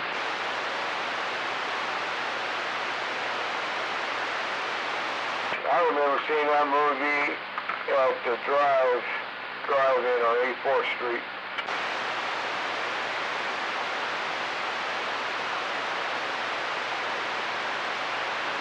Is that I'm gonna assume that's a 8 on the bird meter.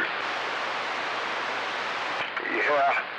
Huh? It's a meter I've always been using. If you open it up, the back of the meter's got the same serial number and date stamped on it. That cow figure looking like it been through it. Works like a champ. Yep, she's been drug all over the state like a hoe, right?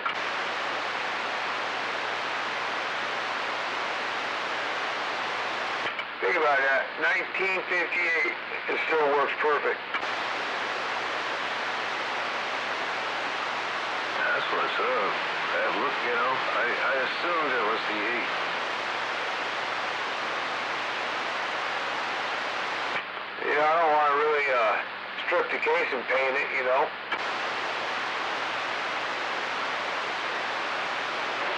Hey guys, range runner, wave a hand. Whoa! Range runner. How about it, take family wave like that? Oh, there's 2 other guys over in the DX.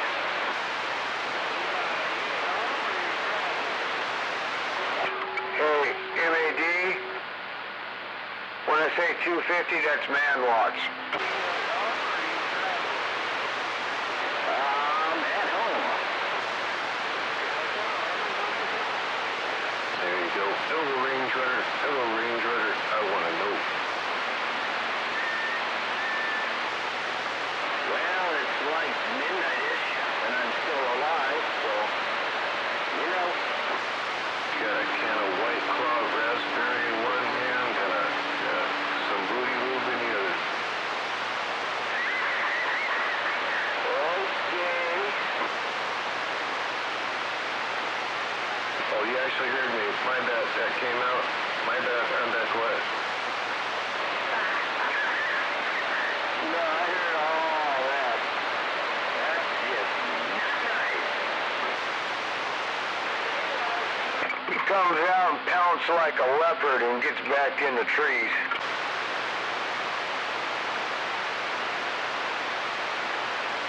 Yeah, I think so.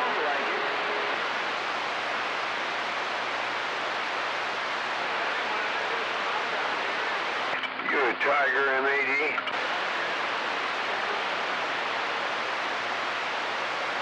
McDowell Mueller, range runner at 727.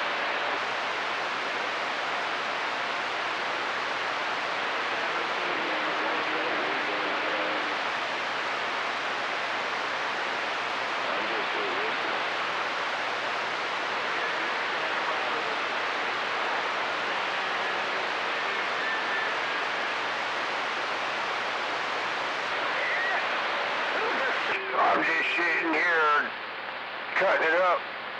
How about you?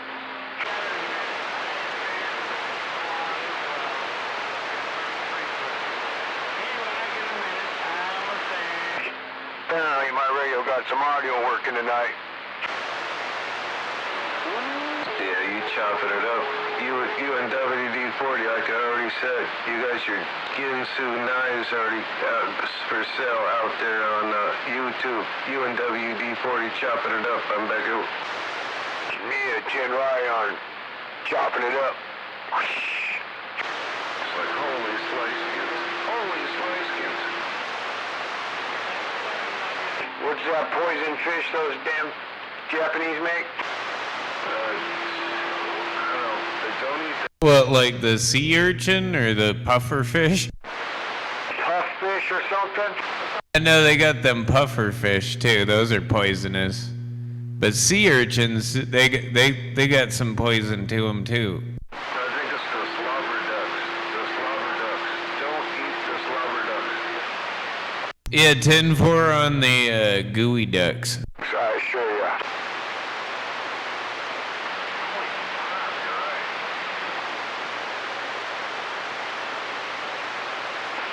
You ever see a puff duck, MAD? Oh shit, I try to stay out of Parkland, but once in a while I'll see one there at the local barista stand there quacking, right? Well, you'll know when you see a puff duck, because the puff duck will be doing the waddle down the sidewalk and done itched its butt off, so it's got a bare ass as its waddle, and it'll try to puff up its chest like it's a puff duck break.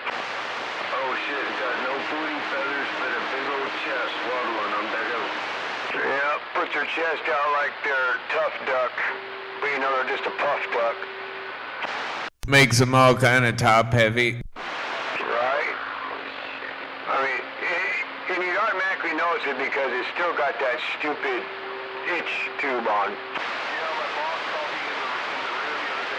Get that forward lean going. Right? Well, you know, if you don't got their chest puffed up and they waddle forward, man, it hurts when you hit that cone in the ground. You gotta bend over, get some duck feet, you fall over and get your feet. Get all caught in the side of the sidewalk crack and shit, man. Ugh. Yeah, you know, that's pretty rough on the neck. You walk up to another duck with a cracked up beak, and they're like, yeah, you got puffed up, yep. Yeah, then they'll turn around and do the duck itch again because it can't itch, so they'll use each other's butts to itch.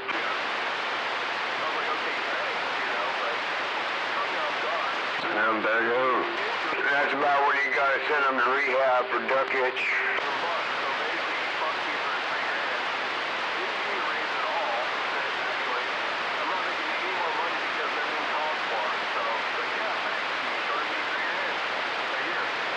You know, there's a big old rash of, you know, there are a bunch of ducks up there at the Rite Aid in Spanaway getting that duck itch cream right now in the drive-thru, or the waddle through. I'm back out. Oh yeah, I seen that little, I don't know, it's been probably about a month ago, driving down the avenue there where Wigwam used to be, man. With a little homeless camp thing going on, where they knocked the fence down and just started pitching up. Oh, did you say where Wigwam used to be? Yeah, that's right, but you know where Wigwam used to be. Oh yeah, I do. Oh shit, yeah. I knew that'd bring some, you know, the Royal Fork was right across the street. Oh shit. Oh, the old Wigwam. Gee, you know I'm a Tacoma boy.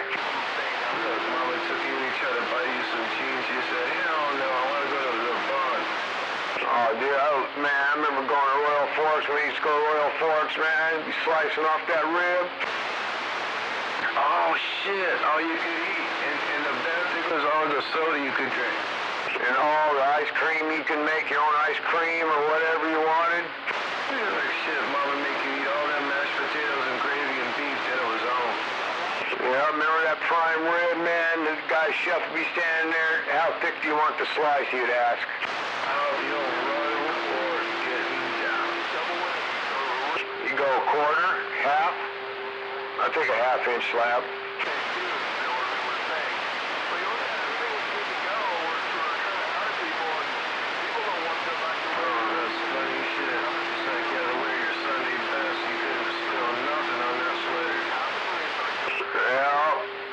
Killer food going. Oh, down there, man, everything. Mashed potato, country fried chicken, it didn't matter what it was.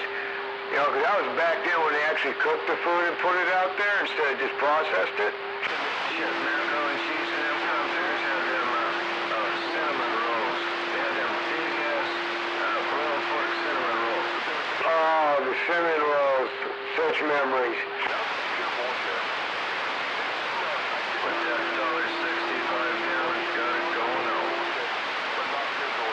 Yeah, you know, you get a gold meal for like $2, $3, all you can eat.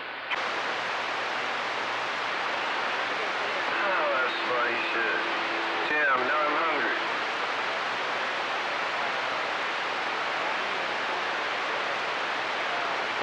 Well, you know, I grew up in Tacoma.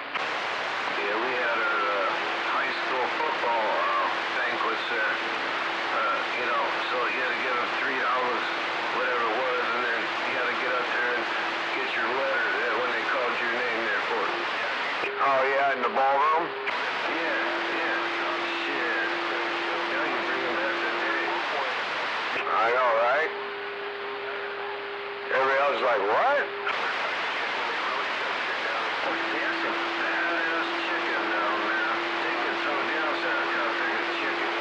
Oh, and the country fried chicken? Oh.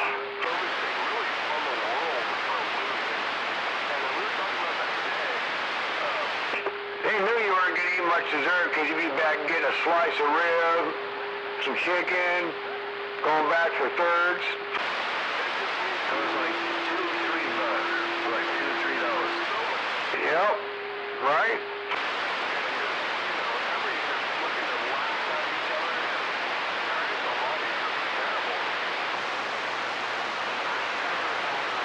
And then a decade went by, and then we had the hot rod scene going on. Everybody racing up down Pacific Avenue because they just repaved it from 2-lane to 4-lane. Cops didn't care. Never bothered us. And then Doug's Racing Stables popped up downtown Tacoma off 24th. And then Super Shops popped up on 72nd and South Tacoma Way.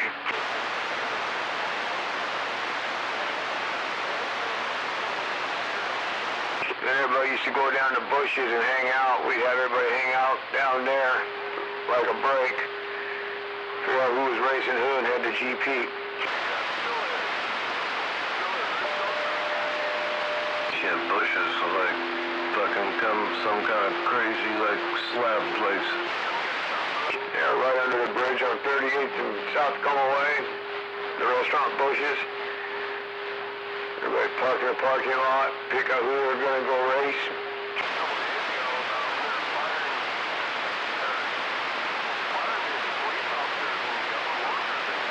Back in the early 80s.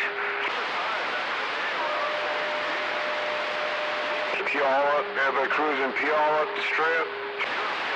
Yeah, where's Skip alright? Where's Skip?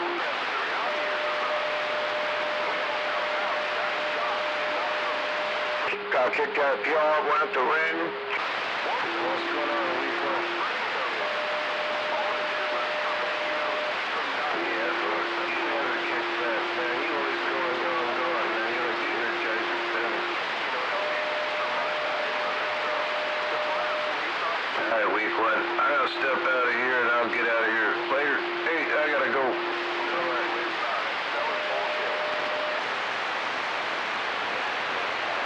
Like I said, I could talk to Shoebox all day long, man, but I Yeah, I'm going, and Mama made a meatloaf earlier today in a double Dutch oven. I'm gonna make me a sandwich.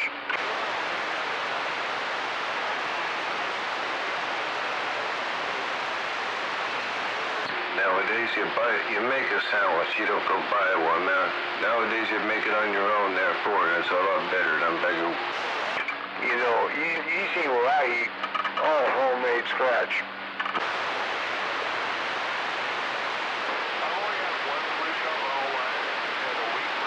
Are you hearing voices? You can hear voices. You just can't lose the argument with them. All right, let me check out the other radio there, frequent.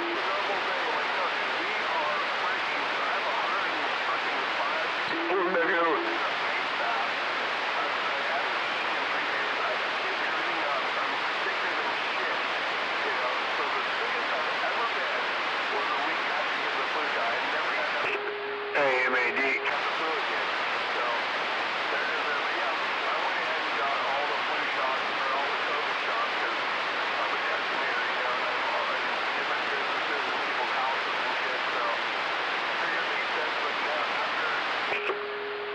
So I figured out something. I know what you're saying about it. I figured out something on my 98 BHP. If you key it up and you use the clarifier, you know, your clarifier on it, while it's keyed up, like if you turn it up to 6.7, 6.9, wherever you put it, and unkey, that's where it'll transmit, and you can take the receive and put it wherever you want to, so you can dual band it. You can receive on a different frequency and transmit on a different frequency. Pretty slick.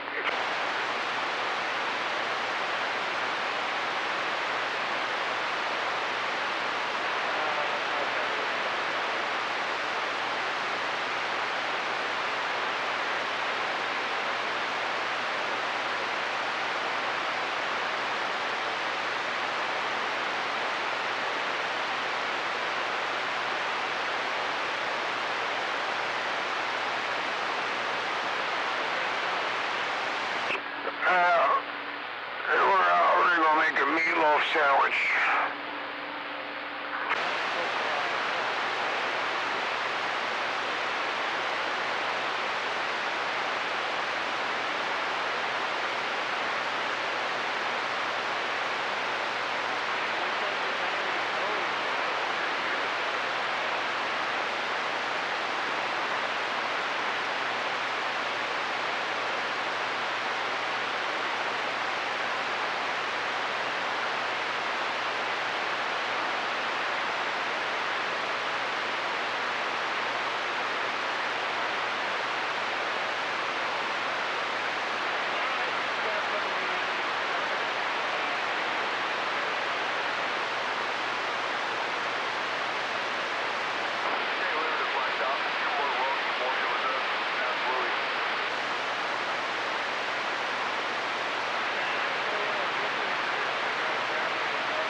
behind there, so you wouldn't notice this car or truck or SUV or RV here. Thank you, really, guys. I mean, I started off violin when I was in the fourth grade, played that for 10 years. And got like a passion super. You saw that you got an RV, right? You saw that cool RV you got? 5 years, but my parents were all really proud of it that I was able to do that. So I ripped all that, and then I went into drum and played the shit out of drum. Okay, just didn't know. My bad. Didn't mean to, you know. Pretty cool looking RV though. Big old, giant, huge thing. And a big old... My main focus was that's where I wrote not all music. I wrote a bunch of violin shit too, but the majority of the music I ever wrote and toured with was guitar. And so, yeah, my main focus was guitar. And I played a bunch of drum going home. In fact, I still have a electric drum set that I play at home just to work out and get a good sweat on with headphones. But yeah, mostly guitar is where I toured with in all the bands I was in, was guitar.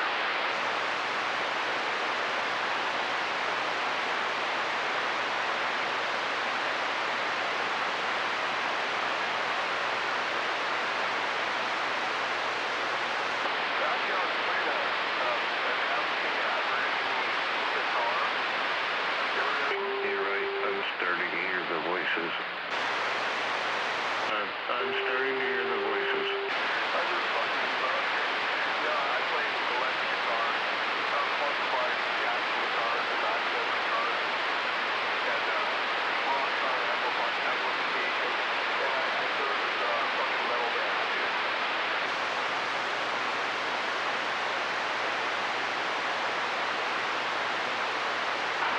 Fucking metal bands too.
Northbound traffic, you have an accident at mile marker 112. Traffic is stalled. Oh, yeah, love the blues. It's all from the blues, actually.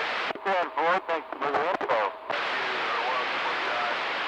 He was living up in Redding, California, and he started this blues foundation and freaking all these instruments for everybody to play. And it was the main dude up there for the blues for a long time. When he died, there was genuine old in the church, and a whole shitload of people outside, and the whole big old check and believe on really, he was honest, and how many friends. He had like 10 times the friends I had, and everybody loved him.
Gotta keep that mobile mobile in Maine.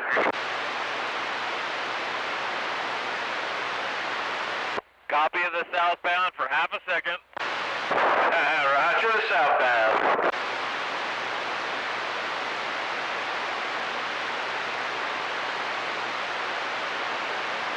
Southbound going westbound, got down. That's real. Yeah, after this COVID thing went down, we went ahead and bought us a freezer to put in the garage. And it's half full of food and half full of jugs of water. Uh-oh. I got car racers. Stand by. See my wife. But I want to keep it full so it doesn't have to work so hard. So I put a bunch of jugs of water in there. And it's, double filtered. Got a filter in my house and a filter in my refrigerator. So it's double filtered and water, good drinking water. And so it's half full of that drinking water and then half full of meat, So that's how we're rolling. And we just grab it all out of what we do, put it in a good cooler and roll like that. But people are thinking they're going to hunker down their house and just not the plan, You can try to do that for a little bit, but you're going to have to move out. You have to be mobile. It's just all there is to it. And not necessarily in a vehicle. You can't be in a vehicle necessarily. You got to have a good backpack and be able to walk. You can do a little bit of vehicle for a minute, but that's just obvious moving target type scenario. Even if you're freaking incognito, freaking camouflage, freaking Jeep, it's like you look super red hot on the infrared. You got to be able to walk and be mobile with a backpack. So yeah, we thought about it quite a bit, and we don't stockpile too much. We got a shitload of meat and some good drink water in the freezer, and then we're backpackers, outdoor people, and we got some guns and shit. So that's gonna be our move. We're gonna jump in the 4-wheel drive with that shit and freaking go for it, and with our fishing poles, our snares and shit, just rock and roll and fucking be Americans and get through this shit. Is what we're doing. But also just talking about it with people and being real about it. It's like, hey, dude, these fuckers are getting real sassy and it's just getting real. We're dealing with people that are fucking ignorant, and they don't think like we do. They don't think long term. They're fucking, and they're not living in the same situation we're in. Their lives are way more intense, way more desperate, and just miserable and shit. So they don't have a whole lot to lose. It's like almost like dealing with some fucking drug addict, fucking homeless person. They have nothing to go fuck your ass up in the section because they don't care. Nothing to lose. So it's a whole different mentality. So yeah, it's all about talking about it, getting ready for it, and Americans have a lot of guns, but you gotta be ready to use them and fucking not lose them and just fucking have a plan, get some ass, dude. That's all there's to it, Yeah, Christ almighty, I hope it doesn't come down to anything like that, like where Russia's feeding with us and China and this and that, or even worse, goddamn Revolutionary War. That would be just miserable, That'd be a hard one. I mean, half my family's rednecks and the other half are freaking not, And so that would be just, I've already seen it kind of, you go back and forth on Facebook, So I shut my Facebook down. You guys are fucking out of your goddamn mind, I'm not kidding. I'm not taking a side on this one. You're all my family and y'all need to chill out, but yeah, so yeah. It's a shitty world right now. It's been really fucked up for like 5-10 years. This whole COVID thing, the whole Rocky King thing, and all that shit, it's made people fucking on edge and miserable and just ready to just lash out and just, it's almost like it's just weird. It's almost like it's all kind of set up like, I've seen a lot of other shit too, brother. Just just sort of like, they have fields of fucking body bags just waiting for the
have to look this thing up.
individuals that fomented this bullshit. You get a lot of office and put somebody in there that can actually do something.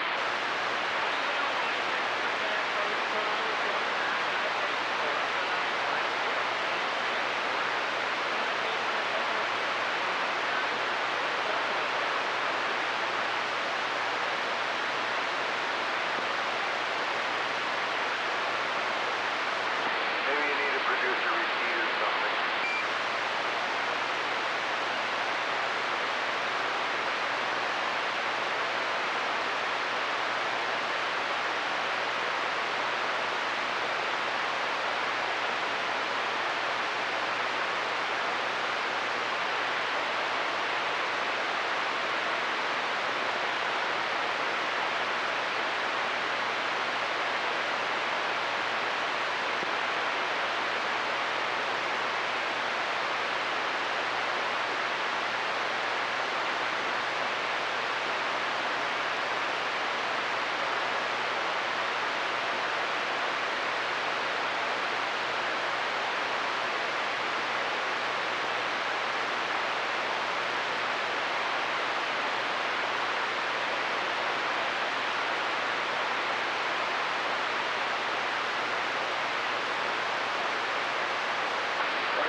sell tequila, helping ugly people get laid for, what, 500 years?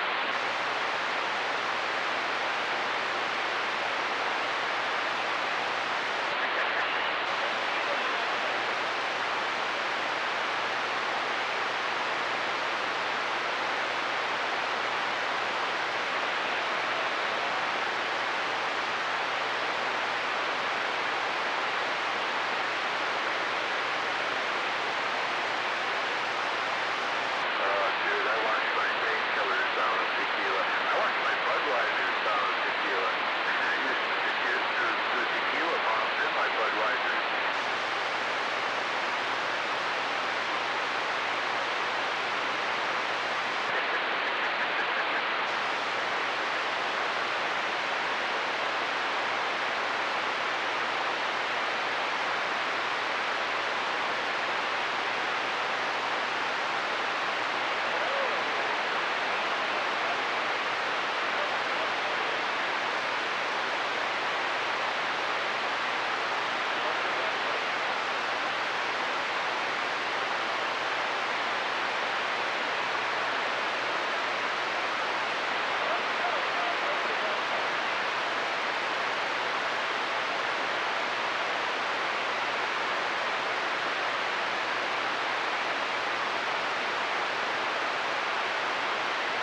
morning here, Gunner.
Obedience 4.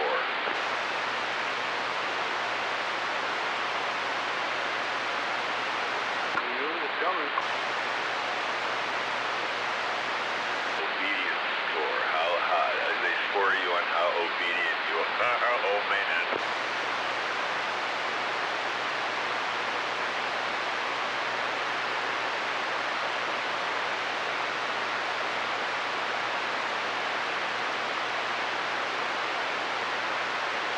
Toll now at 93.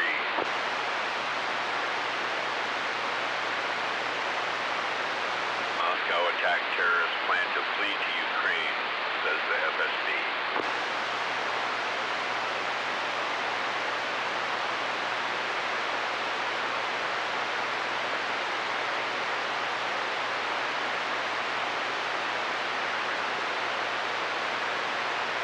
While this attack was going on, Ukrainian drones hit Belgorod region again.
Shot 3 times while mom covered her body, shielded her child with her body, and took the shots for her child.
Did you get around to the road last night, or did they shut the government down? Hang on, I've got that for you. I think they did. I heard that they did. They passed their bullshit, yeah.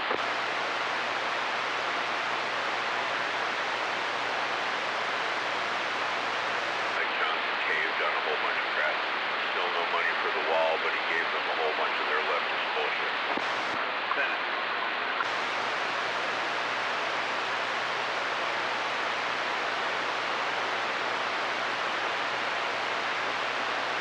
Still has to go through the House of Representatives. No, they've already done that. I thought it did that first.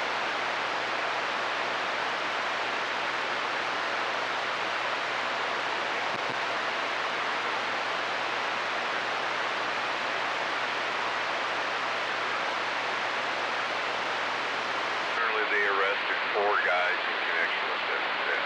They got them alive.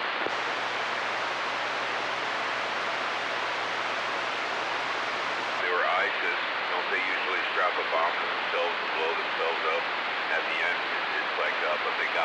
guys alive. Yeah, I thought they always do so I could do that.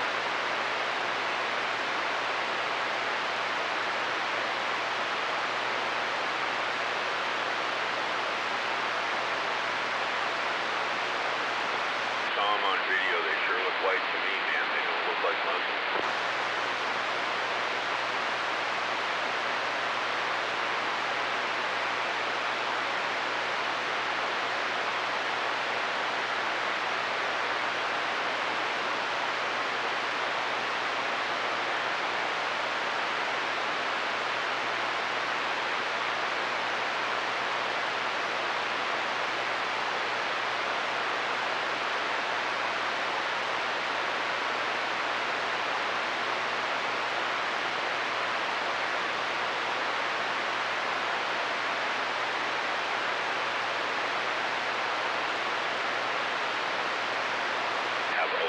Suspects detained, including the 4 terrorists who were directly involved in the attack. That's what that comes from Alexander Bortnikov, the head of the FSB.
Government enters partial shutdown for how long?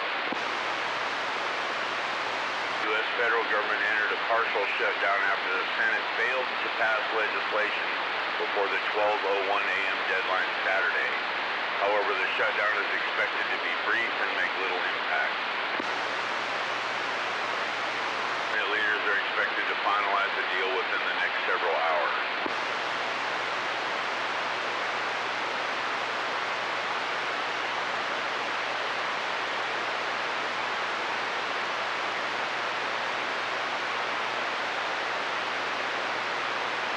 House of Representatives voted on Friday to pass a $1.2 trillion spending package. Yeah, for 1 year, $1.2 trillion.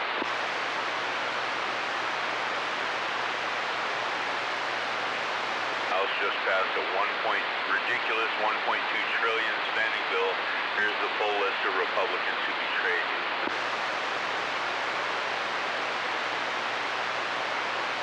Usual suspects.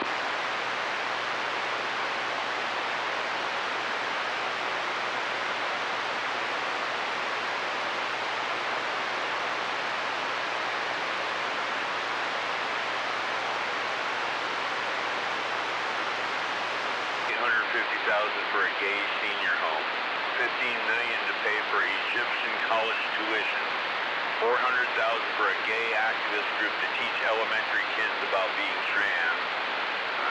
500,000 for a DEI zoo.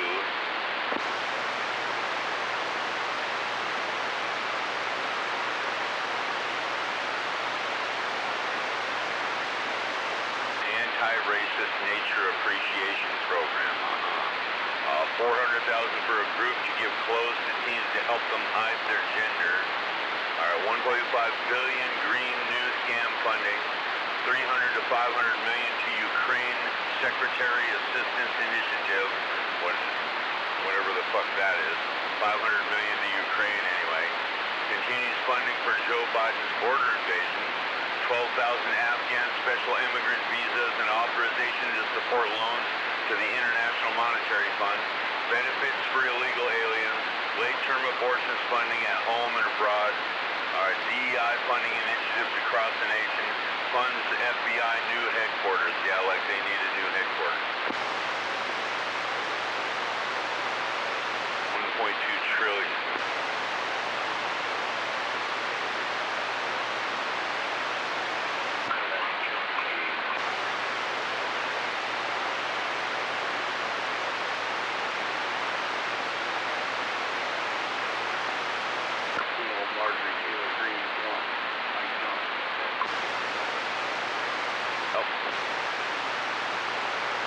Blame them. Are they going to run them out?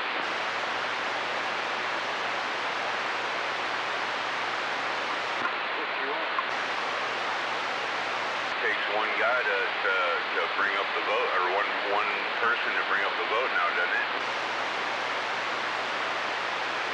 That's still out there or not?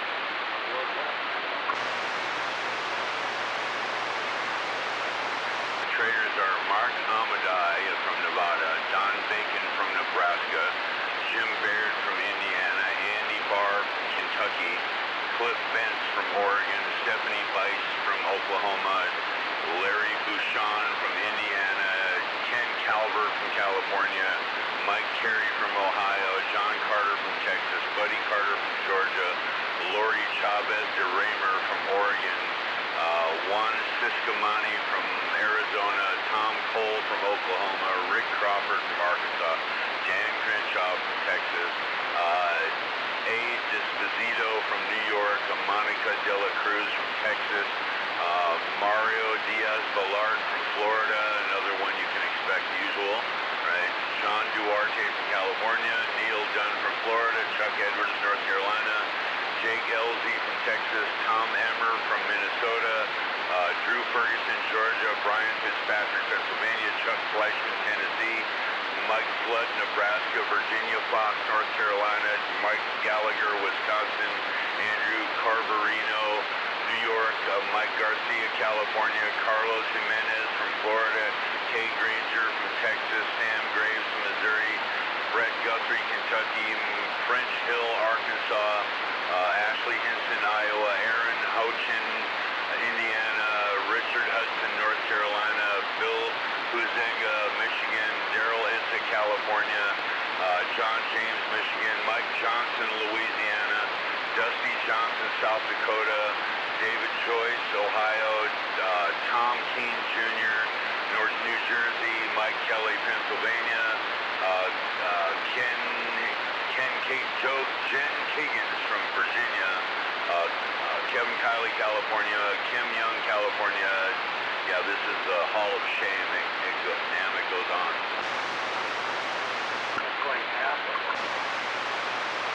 Goes on a long way. All the way to Ryan Zinke from Montana.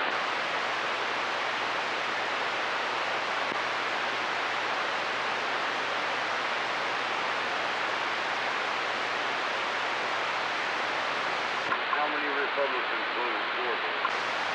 Yeah, that's them. I got that part, but how many? Count them here. Hold on.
now roughly 101.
They failed to pass in the Senate, but they say they're going to get something going before Monday.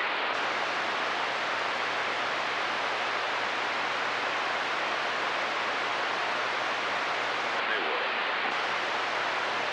Washington Post says after House of Gridlock, Senate approved a $1.2 billion spending package. So I guess they agreed to take the money, right?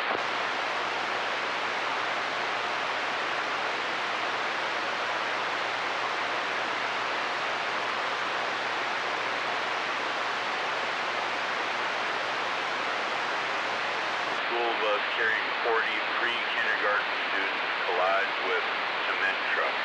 2 reported dead.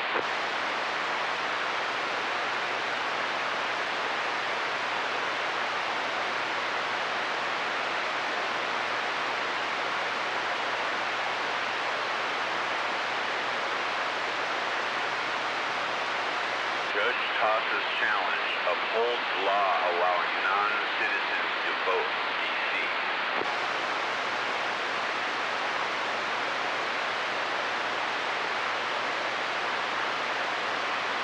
Citizen. You being a citizen doesn't mean shit. Sure does. It means you don't qualify for anything. Right. They get all the benefits and you don't get shit.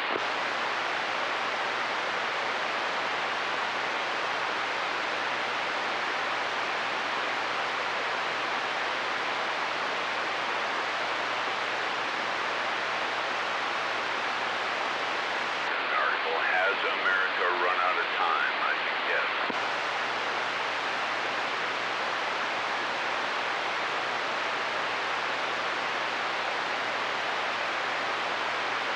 I always say the only thing that can fix this country now is bullets.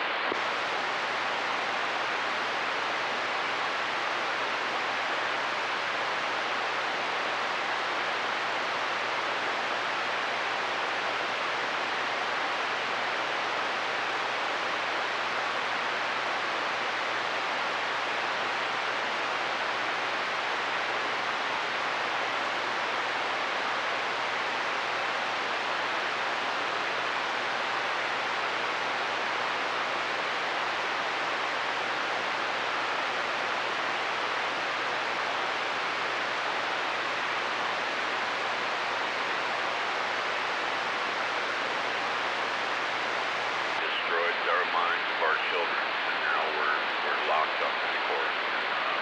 Older people like us who remember what once was are dying out. Pretty soon there ain't gonna be anybody who remembers what it used to be like.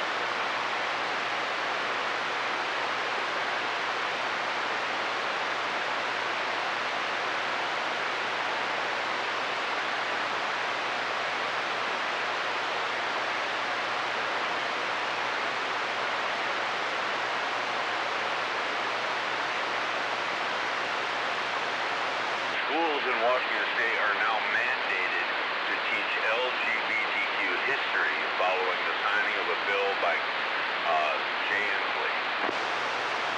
Now they're just going to make up history as they go, right?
About her essay and verbal presentation about electric cars, didn't I?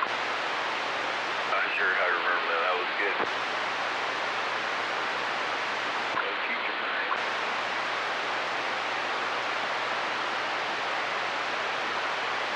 Truth's a powerful weapon. That's why they might want to make you illegal to say it.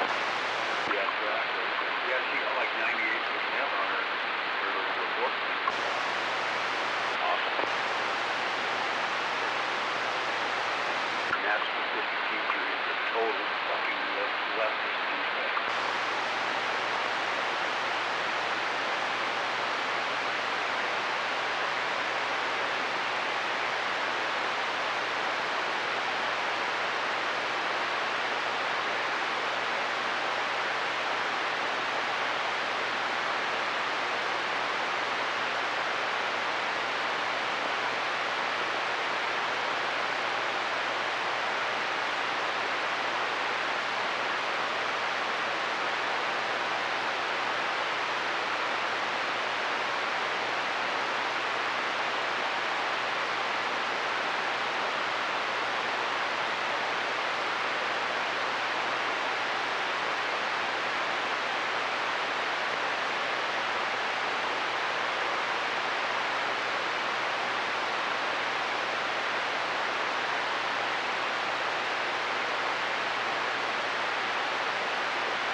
Double net worth with Truth Social going public.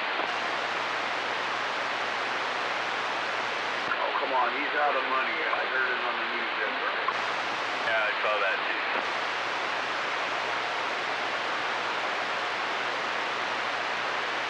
Well, that's what all this is about, you know, to drain him of all his assets. Well, they don't want to drain all his assets necessarily. They just want to take away his money that he can use to campaign with. Right. Trump says he has $500 million in cash.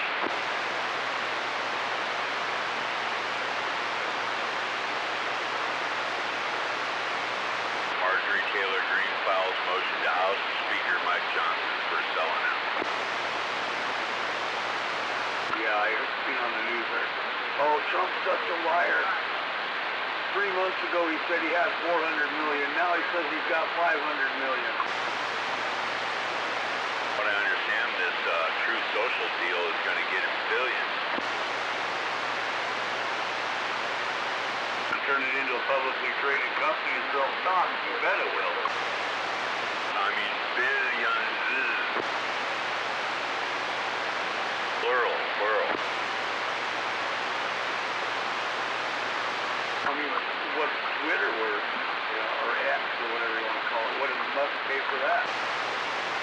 was it 44 billion? Something like that, yeah. Smokes, man.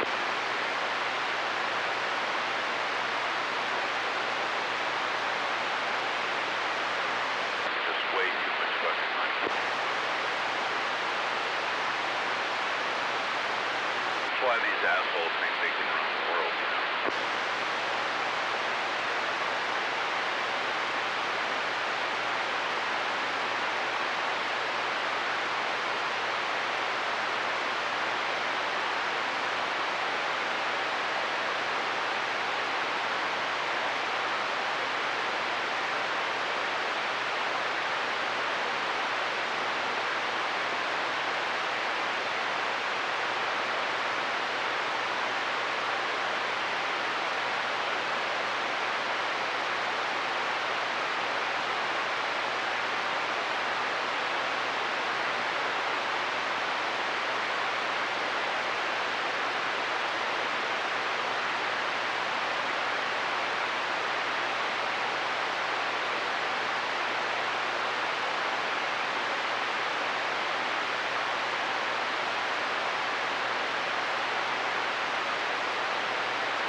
Gallagher, Republican of Wisconsin, the chair of the China Select Committee, announced he will resign from Congress on April 19th.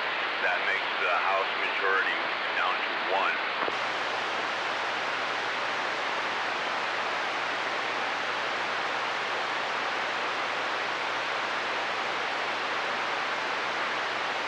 Gallagher's exit will leave Republicans with the ultra-thin one-vote majority in the House of Representatives. This is calculated. Gallagher could leave now and allow his safe Republican seat to be quickly filled.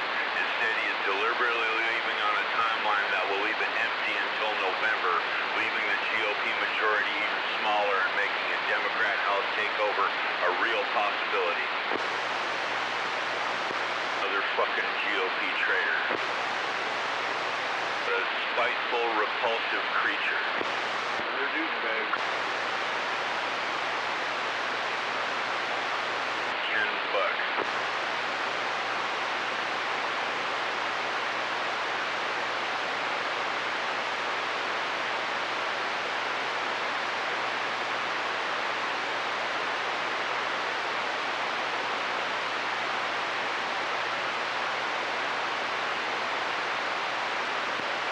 Gallagher is an R+15 district, so there's no danger of losing it to a Democrat. So by doing this, he isn't protecting his seat from a Democrat winning a special election. He's purposely leaving it vacant through November to sabotage the Republican majority.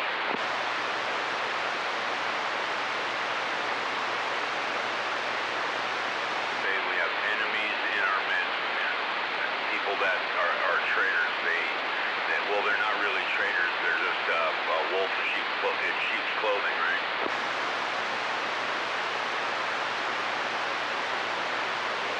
You got Trump talking about Tulsi Gabbard again.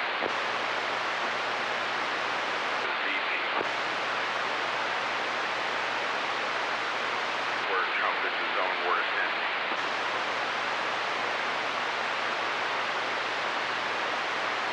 Yeah, I'm not a big Tulsi Gabbard. Me neither. She's a freaking Democrat. She always will be. She makes noises like she's not, but she is.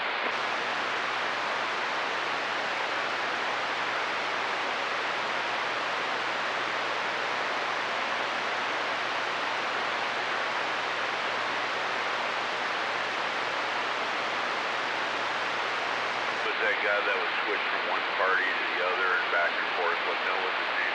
He was on the JFK Warren Commission. Switched parties like 4 times. What was his name?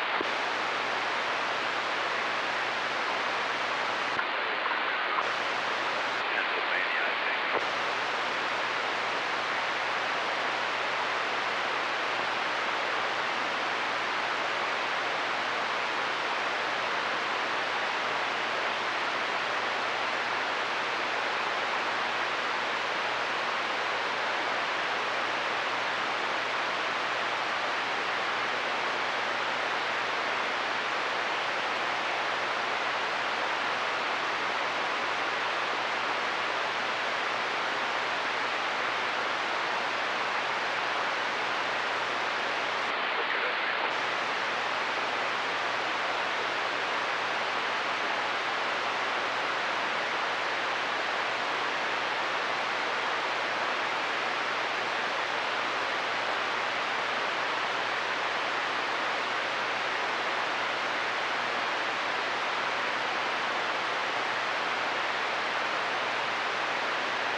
fuck out of there. That's the deal.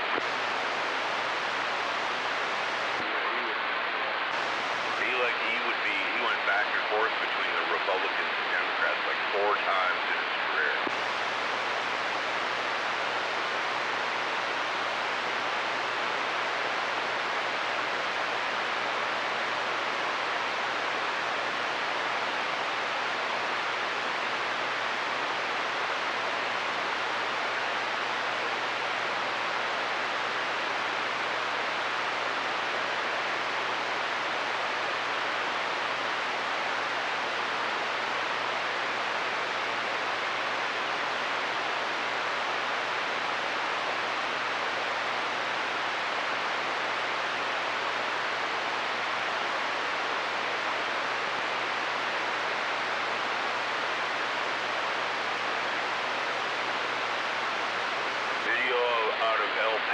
Texas shared Thursday shows hordes of illegal aliens tearing down a border fence and overrunning the National Guard.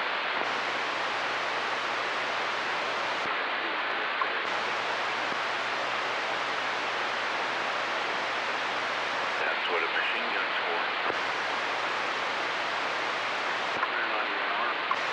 Yeah, I know, but they should be. That's what landmines are for. You can't overrun a minefield. Landmines work really good on that Korean border, don't they? You don't see the North Koreans come rolling over that border because they got the most thickest fields of landmines in the world there.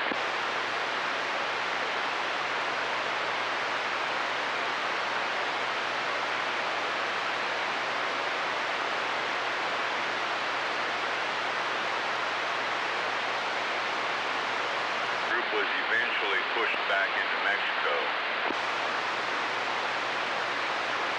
How many got through, right? If you watch the video, they just got through the preliminary thing. They didn't get through it all.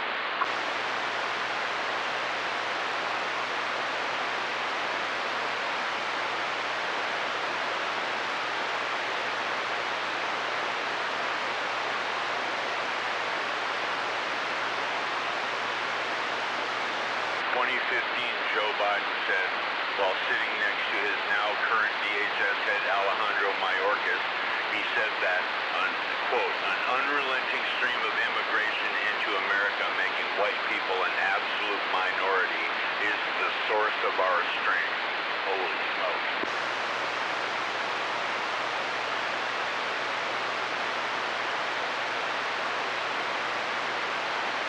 America will cease to exist.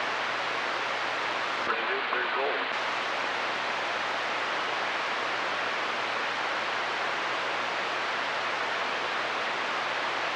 To see what America will look like after this is done, look at what Central America looks like. Look at places like Venezuela.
aircraft down there in West Lynn, and one salt for 1,600 is still there. I know.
trolling motor for 300 and use harbor.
immigration court cases dismissed because the DHS failed to file paperwork. Imagine that. Yeah, I heard they lost.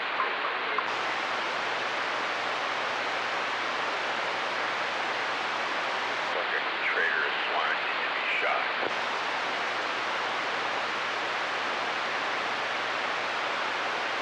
Hear me out there, YouTube. Traitorous swine and the DHS need to be shot on sight.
Portland, the homeless are starting to build little wooden tiny houses that look like a little regular house, right?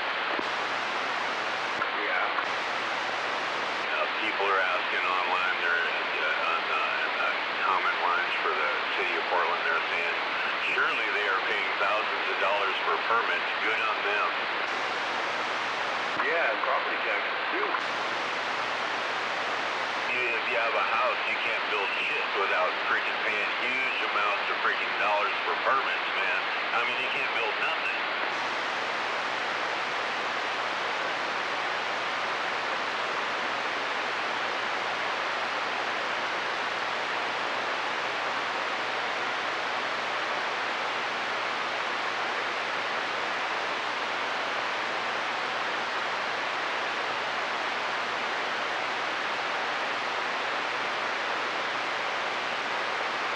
Person said, where are they getting all the wood? You know what wood costs these days? They're stealing it, obviously.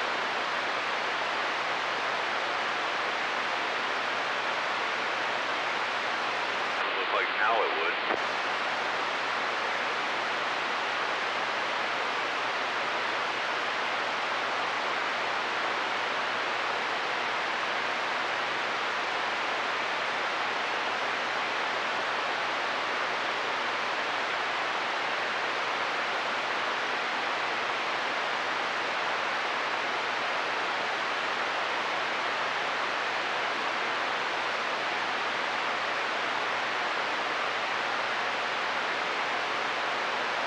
I need permission from an inspector to build a shed in my yard. No, you just have to build it on skids when that's considered temporary.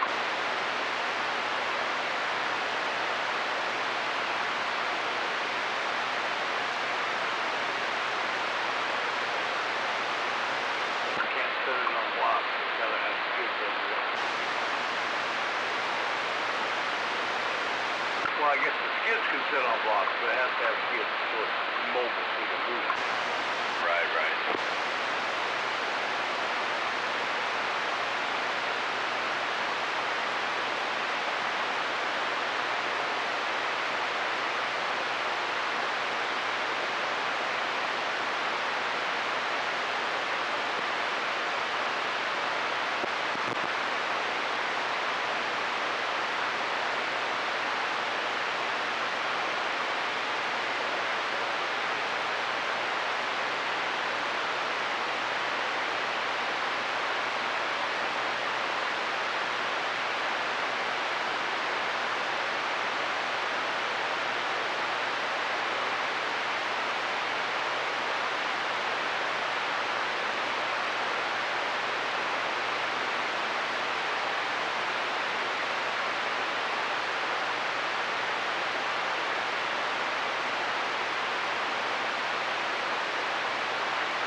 Today.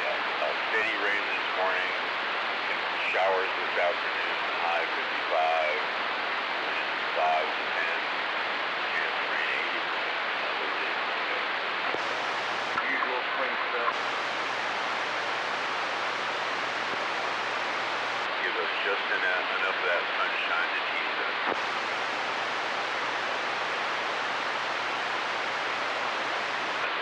At this point, I don't think we're going to see any more frost.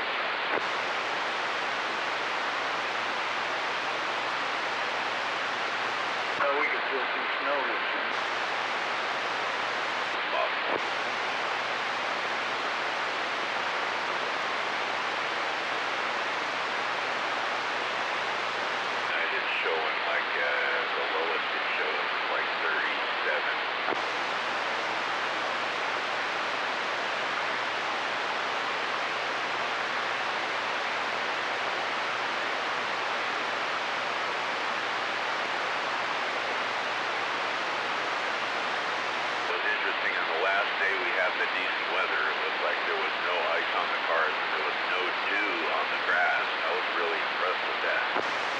Yeah, windows weren't even foggy in my car. I was kind of wild.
Both of those lakes there on either side of the Winslow Slough Road, are both of those open for fishing? I don't really know. Me neither. I was looking and I don't see anybody, any access points or anything on that one on the other side of the road. And it doesn't say, it doesn't give it a name or anything.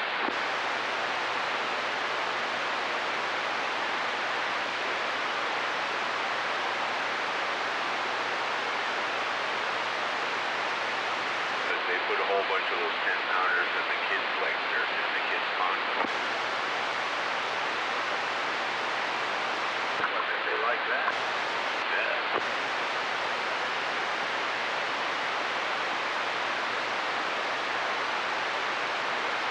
Be a good place to take the kids to the pontoons, man. You can't fish, but they can.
Take that back. Lincoln, he's in the fishing, but he's only 4, so yeah.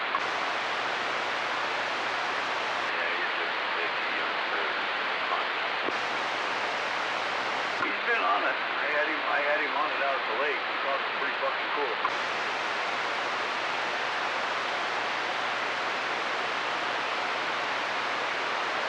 Gonna have the street view of the boat launch and all that.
Apollo did a long time ago, back when they were building the reactor down there in Saskatoon. I believe that is correct. North bottom. Might be a good thing.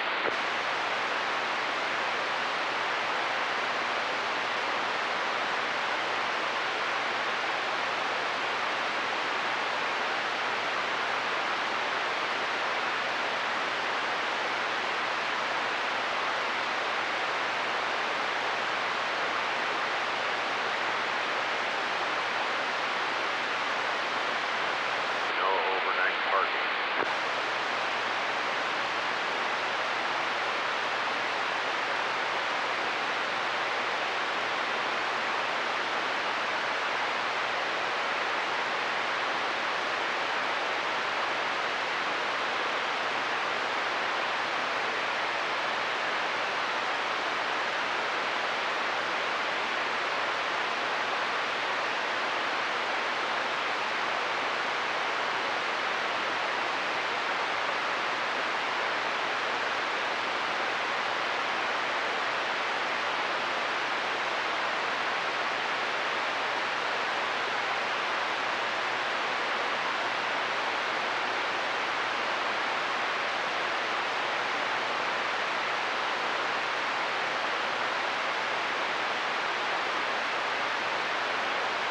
Picture of a kayak.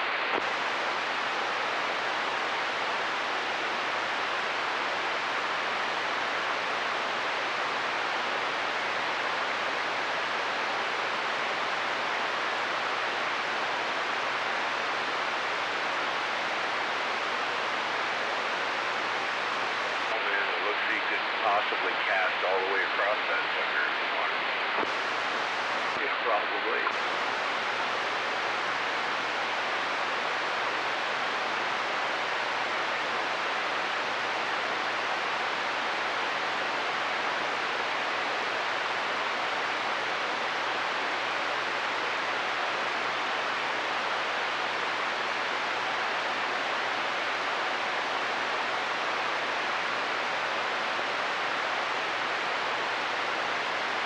Picture of a kayak and it says, when in doubt, stay out.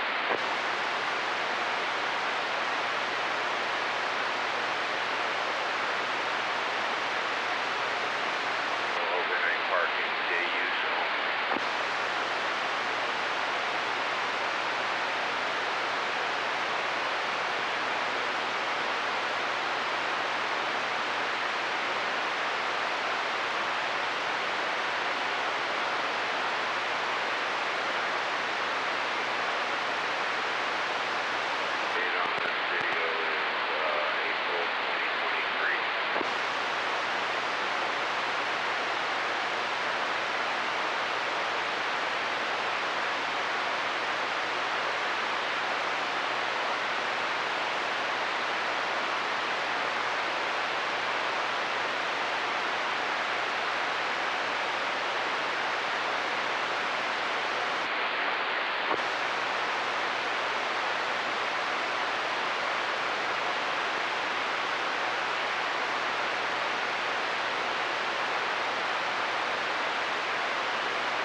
trip is on Cold Collins Road down to Helena.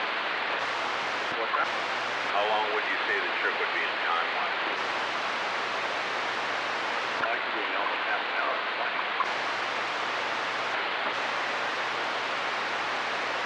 But I can just run through the neighborhood and take the call, and that's not that.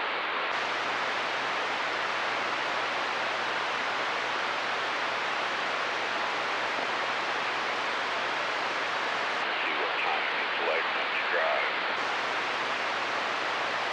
Just driving in the dark. Dark vision not as good as it used to be. Right. Yeah.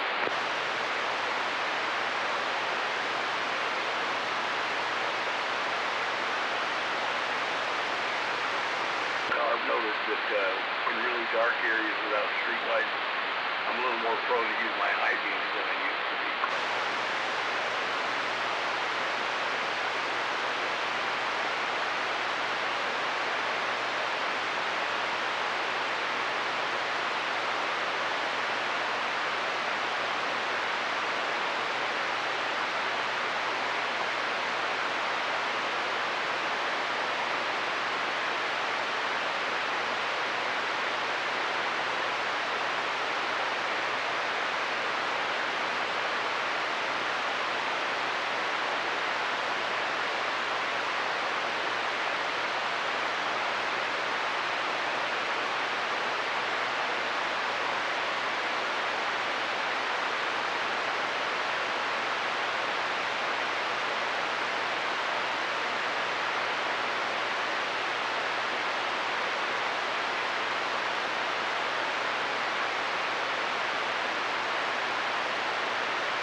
time, air gunner, Big Bird.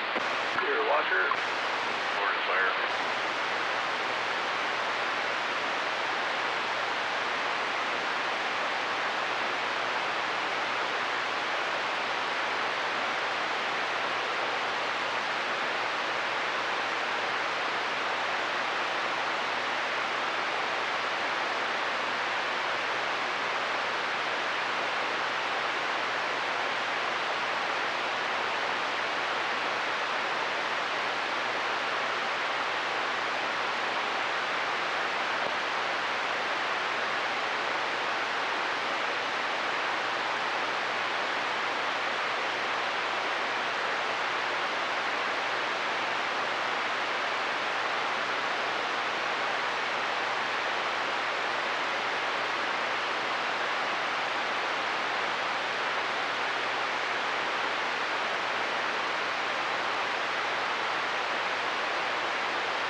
Awful quiet out here this morning.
Those big birds.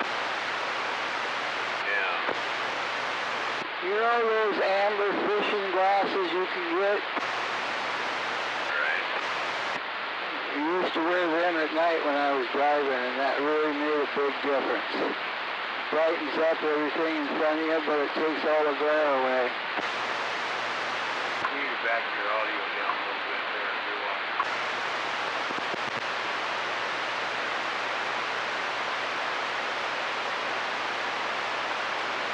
Next, I need prescription or I can't see shit. How about now?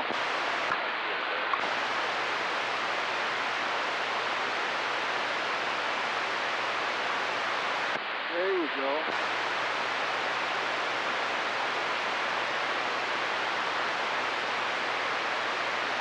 I have really good prescription sunglasses, but yeah, they don't work when it's not a lot of light out. Right, right. Yeah, there's handicap.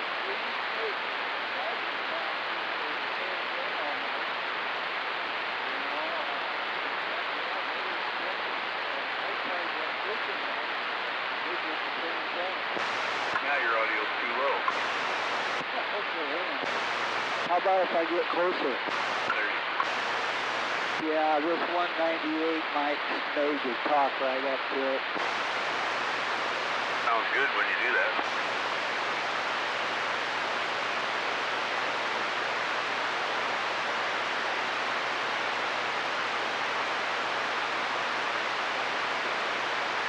I like that microphone. You can use it for a club if you want to. I think it's got an all metal case.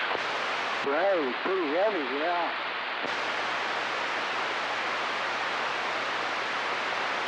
Probably raise a nice lump with the doggone hanging on the end of the cord. Yeah.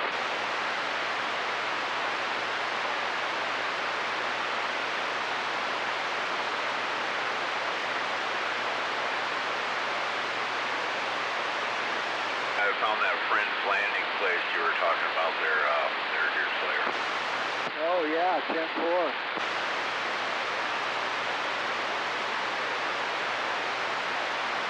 Quig Lake looks like it would be a decent place.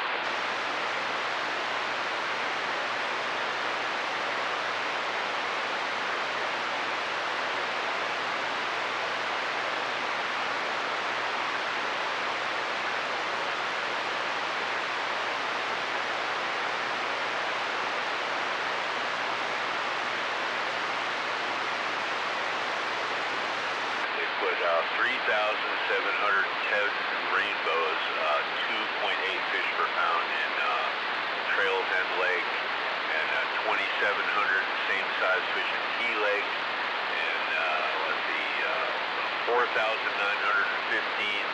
2.8 fish per pound in Lost Lake, Mason County.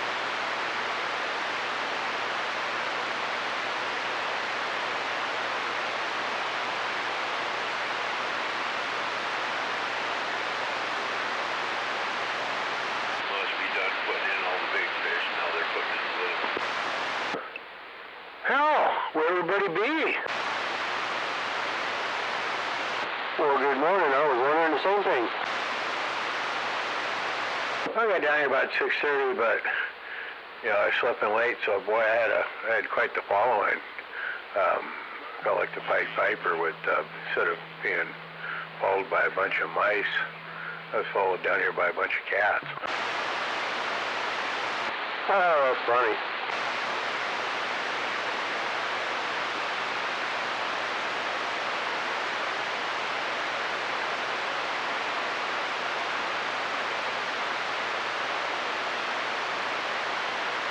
And no, Mr. Ed, I didn't lose power yesterday. Yeah, I was just wondering, we seen that on the Facebook page and then seen somebody else post about the accident that took out the pole, and it's right over there by 507 Motors. I was wondering if you were part of the outage. Nope. We were, must have been one of the lucky ones. I didn't even hear any sirens. I was home fairly early because I got the Anderson Island ferry. I hit it just right. I caught the 11:10 on the way out. And shit, I got my first trip to Ketron Kind of weird going backwards on the ferry, so we loaded up, and then it's like backing out of a driveway. The ferry boat starts backing up and it starts spinning really tight, like a 360. It's like, what the hell is this guy doing? Is he drunk? And then we ended up going backwards all the way to Ketron, so we can back into that one. You know, I mean, it goes both ways, but we were facing backwards, and then picked up a couple cars on Ketron, and then went over to Stellicum. 1 10-pounders on February. Right, yeah, I seen him do that when I was over at McNeil. Back then, they used to only go over there a couple times a day. I don't know how it works now. Second. I don't even think they do that. Maybe probably twice, you know, or maybe 3 times. It's hard to say. Probably do one in the morning, you know, people going to work. But the Ketron's only got a couple houses on it.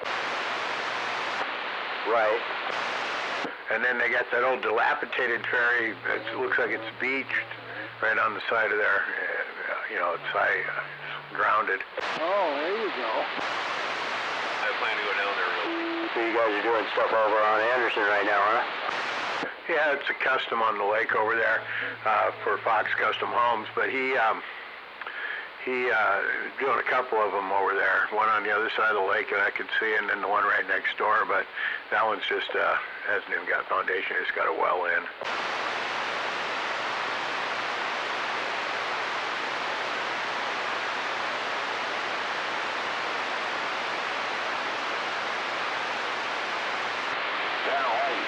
To that smuggler.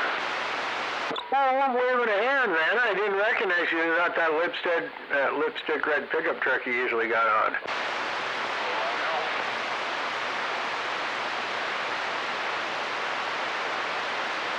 Totaled them up between February and March. They put 469 10-pound fish.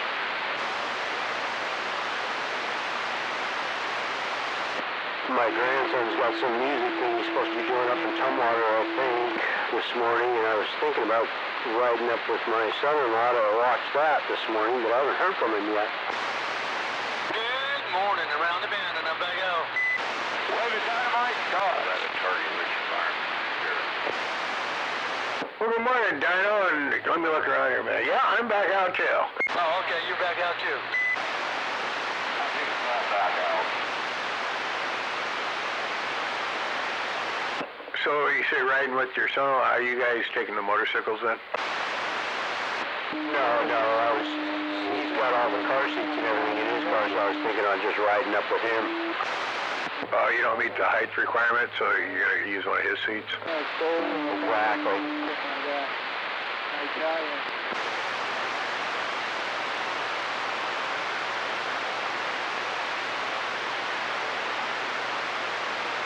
Once in a while I used to smoke silver salmon and I'd marinated with that. And I got a big old chunk of coho out of the freezer. We're gonna have it like in the next few days or so.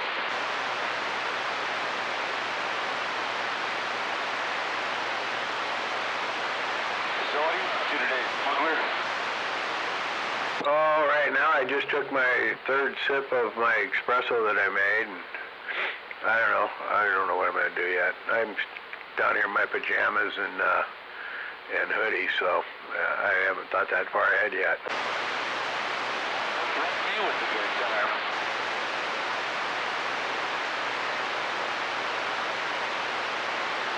Well, I probably got to go up to, I got some prescriptions. I got to get some, my Jardians up at Walmart. And then when I'm there, I'm probably pick up some lunch stuff, you know, soda, Powerade, a little Ritz cheese and cracker snacks, and some lunch meat, shit like that. Maybe I'll get some more of that pumpernickel rye. That was pretty good on the, with the smoked turkey breast sandwiches this week. Sounds like a good plan. Run a couple errands right now and then get on with the day after that.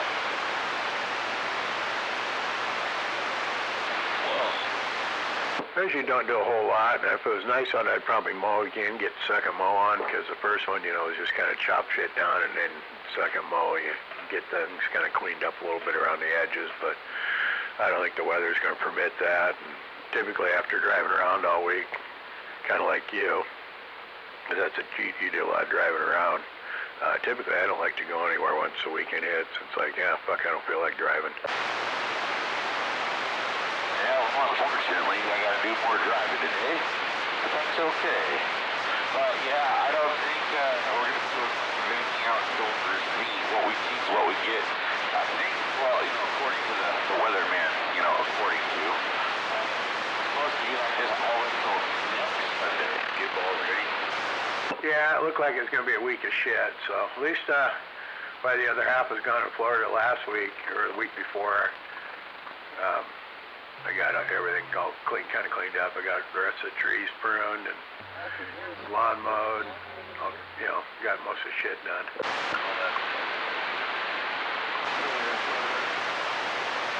We're waving. What's the weather like up there? Same thing? Shit?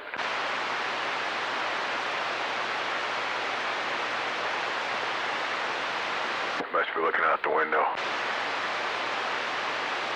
Yeah, the windows are two steps from his shack from the second to return. Once he's old.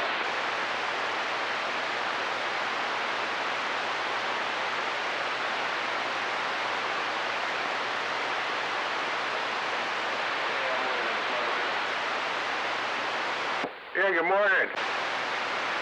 Wave to that proud, handsome feller.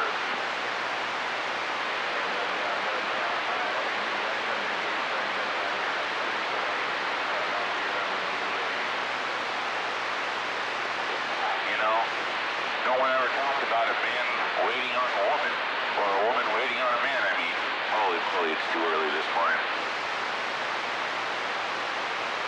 Why are you gonna make life so complicated, Dodge? Because my mind's going like a million miles a minute for no damn reason.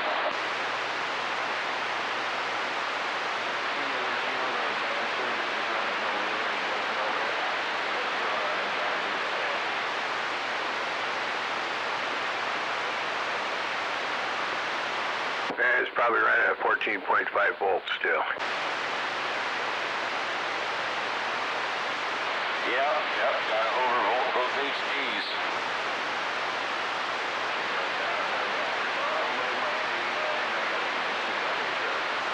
Later, Gator.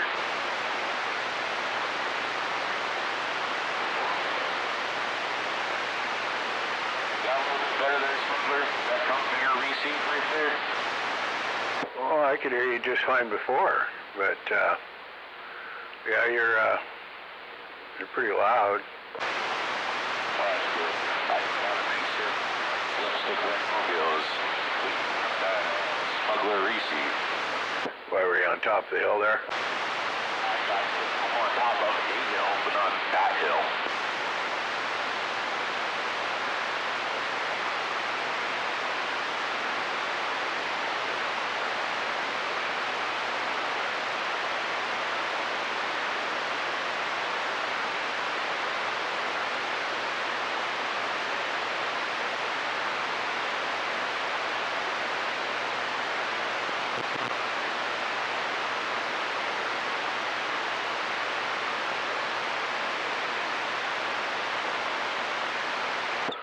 So how long you been sitting by the radio there, Mr. Ed?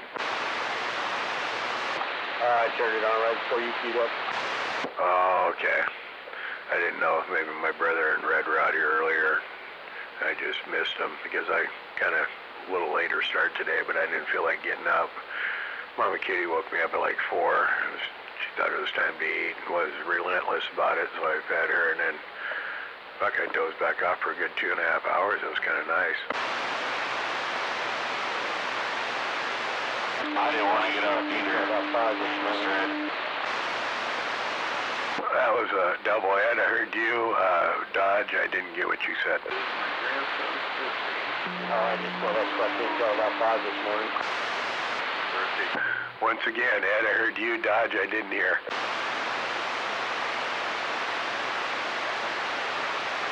I was supposed to until about 5 this morning. I heard you, Ed. You keep covering Dodge up. What are you saying, Dodge? Go ahead. Do you remember what we were doing when you were 14? Yes, I figured This exact day, yes. Okay, but that isn't what you said, though. But that's all right. Okay. I know you got up early because you're already on the road. I was in juvie for a second-degree assault charge. And that third one was pretty funny, Mr. Ed. It was.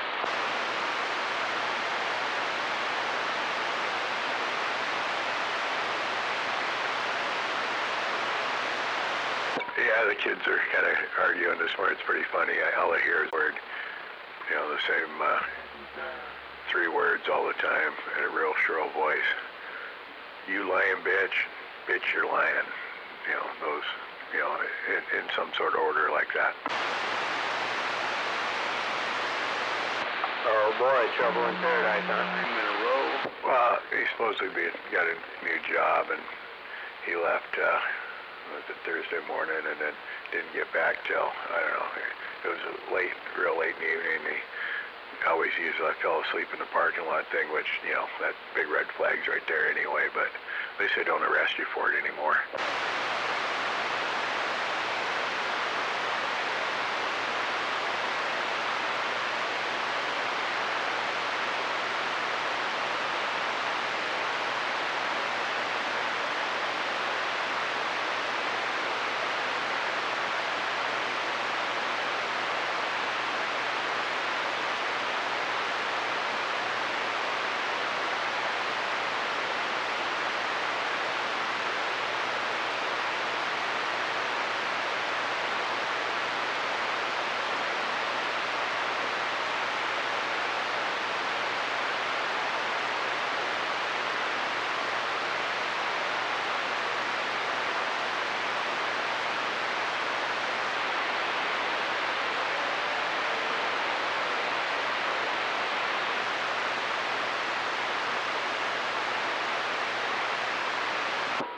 Well, good morning.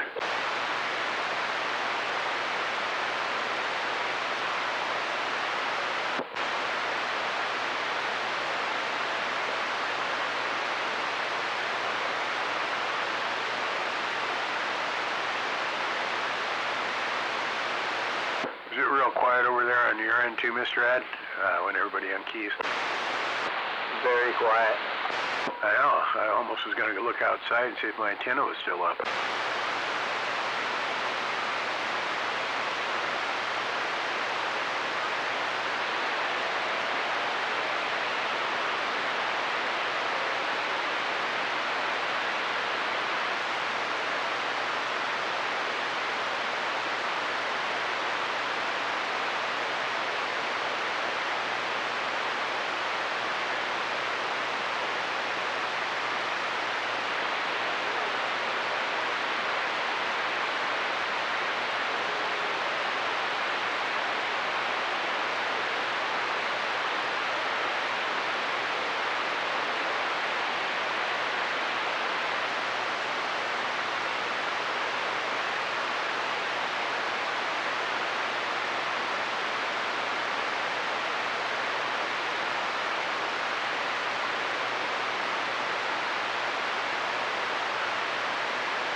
Yeah, some of it was pretty good, though, and I wanted to almost record it where she's giving him a lecture. It's almost like a thought intervention, like,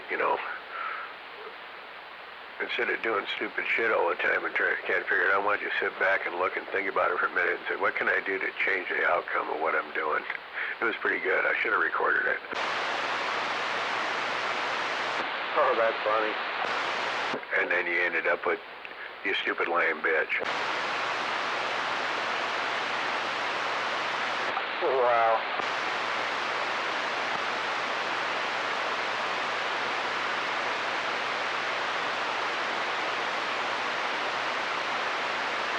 Almost makes me wish I would have went ahead and ordered that Eddie Money album when I ordered these other 3, but it was coming from a different supplier there, so they wanted to hit me with shipping instead of including it with the free shipping from the 3 I bought, and it was pretty good. So the Eddie Money one, if it was here, I would put on and crank it up while she's bitching. 2 tickets to paradise.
It must be. They're still going at it because Cat's looked over and Sylvester, you know, when it hangs out in Adam's house, he's come pushed his way in the shop. Now I got to get him out of here. And he doesn't let me pick him up. He only lets Adam pick him up.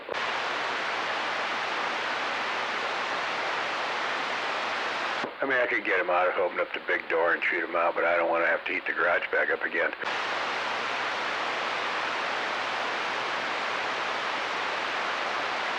Prime Rib Friday.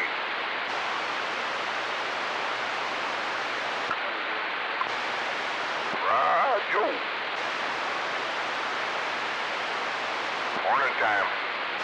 Morning, Dirk.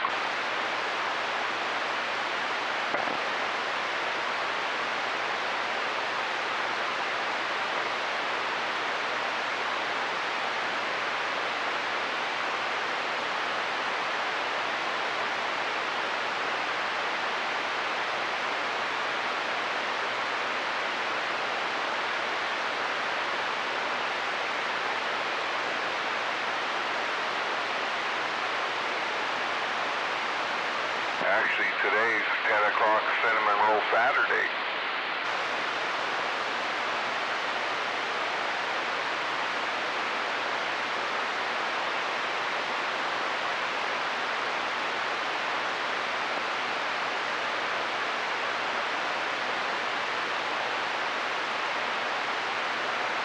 Or you could call it Sourdough Saturday, either way.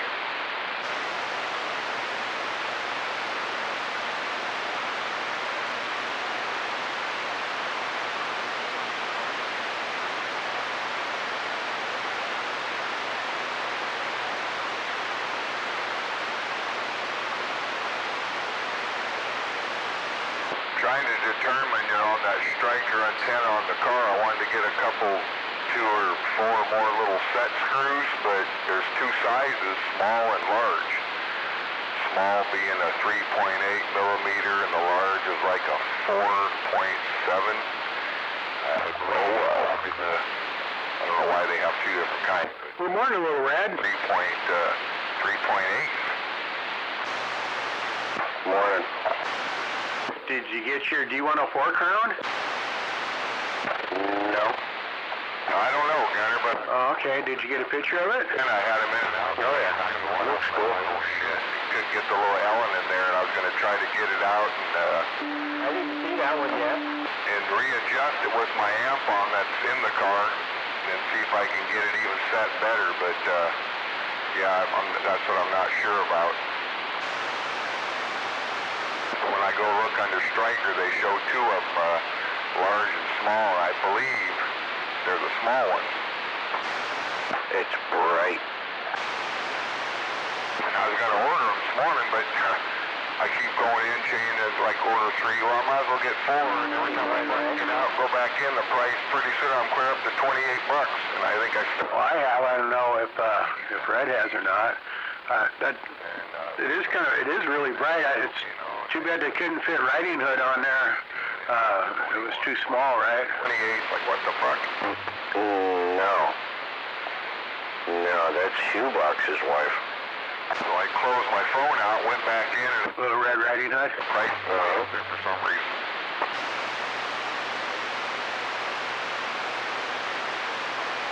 Holy cow, that is bright.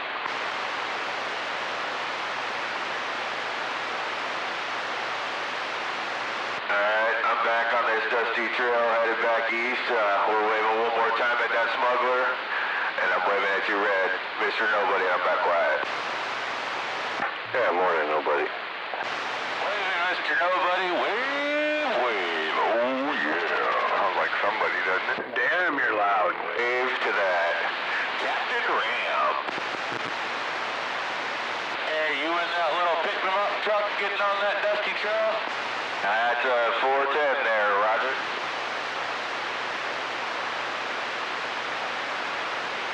How can it be dusty out? It's raining. Make sure you're not wearing boots and stay... Dodge is confused. I'm always confused, smuggler.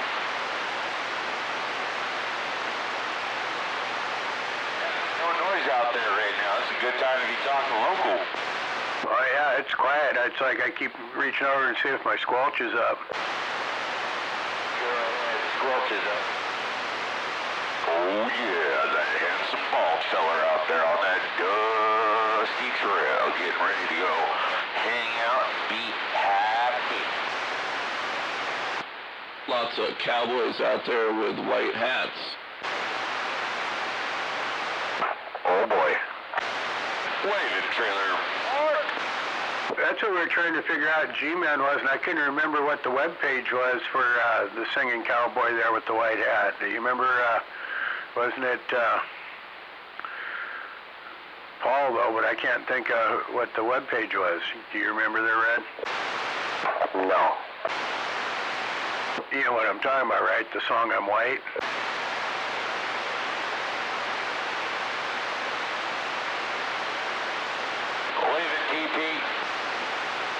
I remember it, but I can't remember where it was. Waving Dodge. Waving Trailer Park, you know, the one where "I'm white, can't you see?" That one, yeah, that's pretty good. I'm waving out there. What was his name? Now I gotta think about it. Who was singing that? Yeah, he had his own webpage with following too. He's a real musician. He would put new lyrics down to rap beats and shit. But yeah, we were trying to remember who it was. We were trying to look it up the other day and couldn't remember. Hey, PP, Mr. Nobody's waving at you. I'll go ahead and keep that 5 alive. Well, I heard him just a little bit ago. I'm waving Mr. Nobody.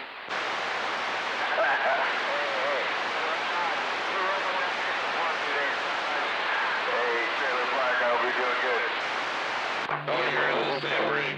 Okay. I can't remember that CB guy's name. I got a smuggler over here in my ears. You know, it's rough and tough out there. Rough and tough.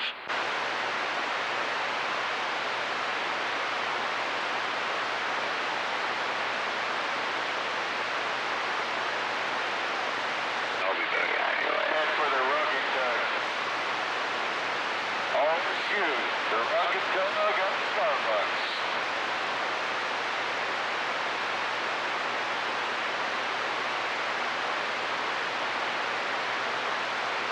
Paul.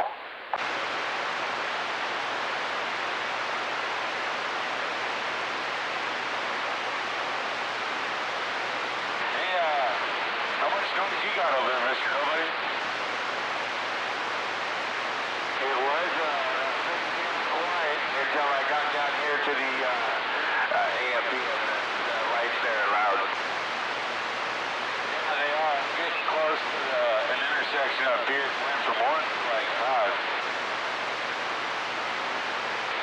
Yeah, interesting.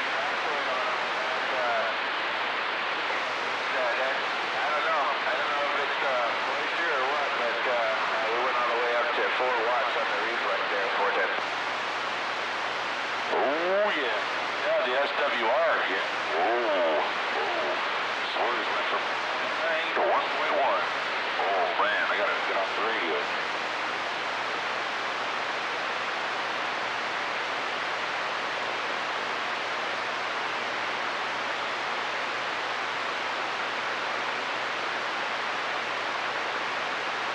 Got too many swerves, 410.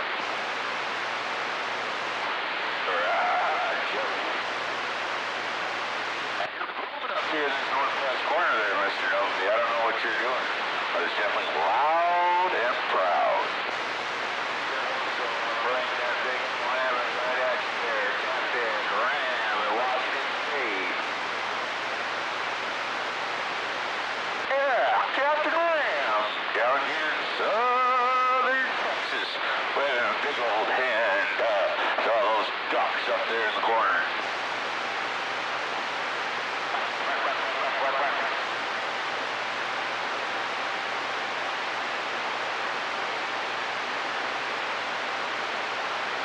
What are you up to there this morning, TP?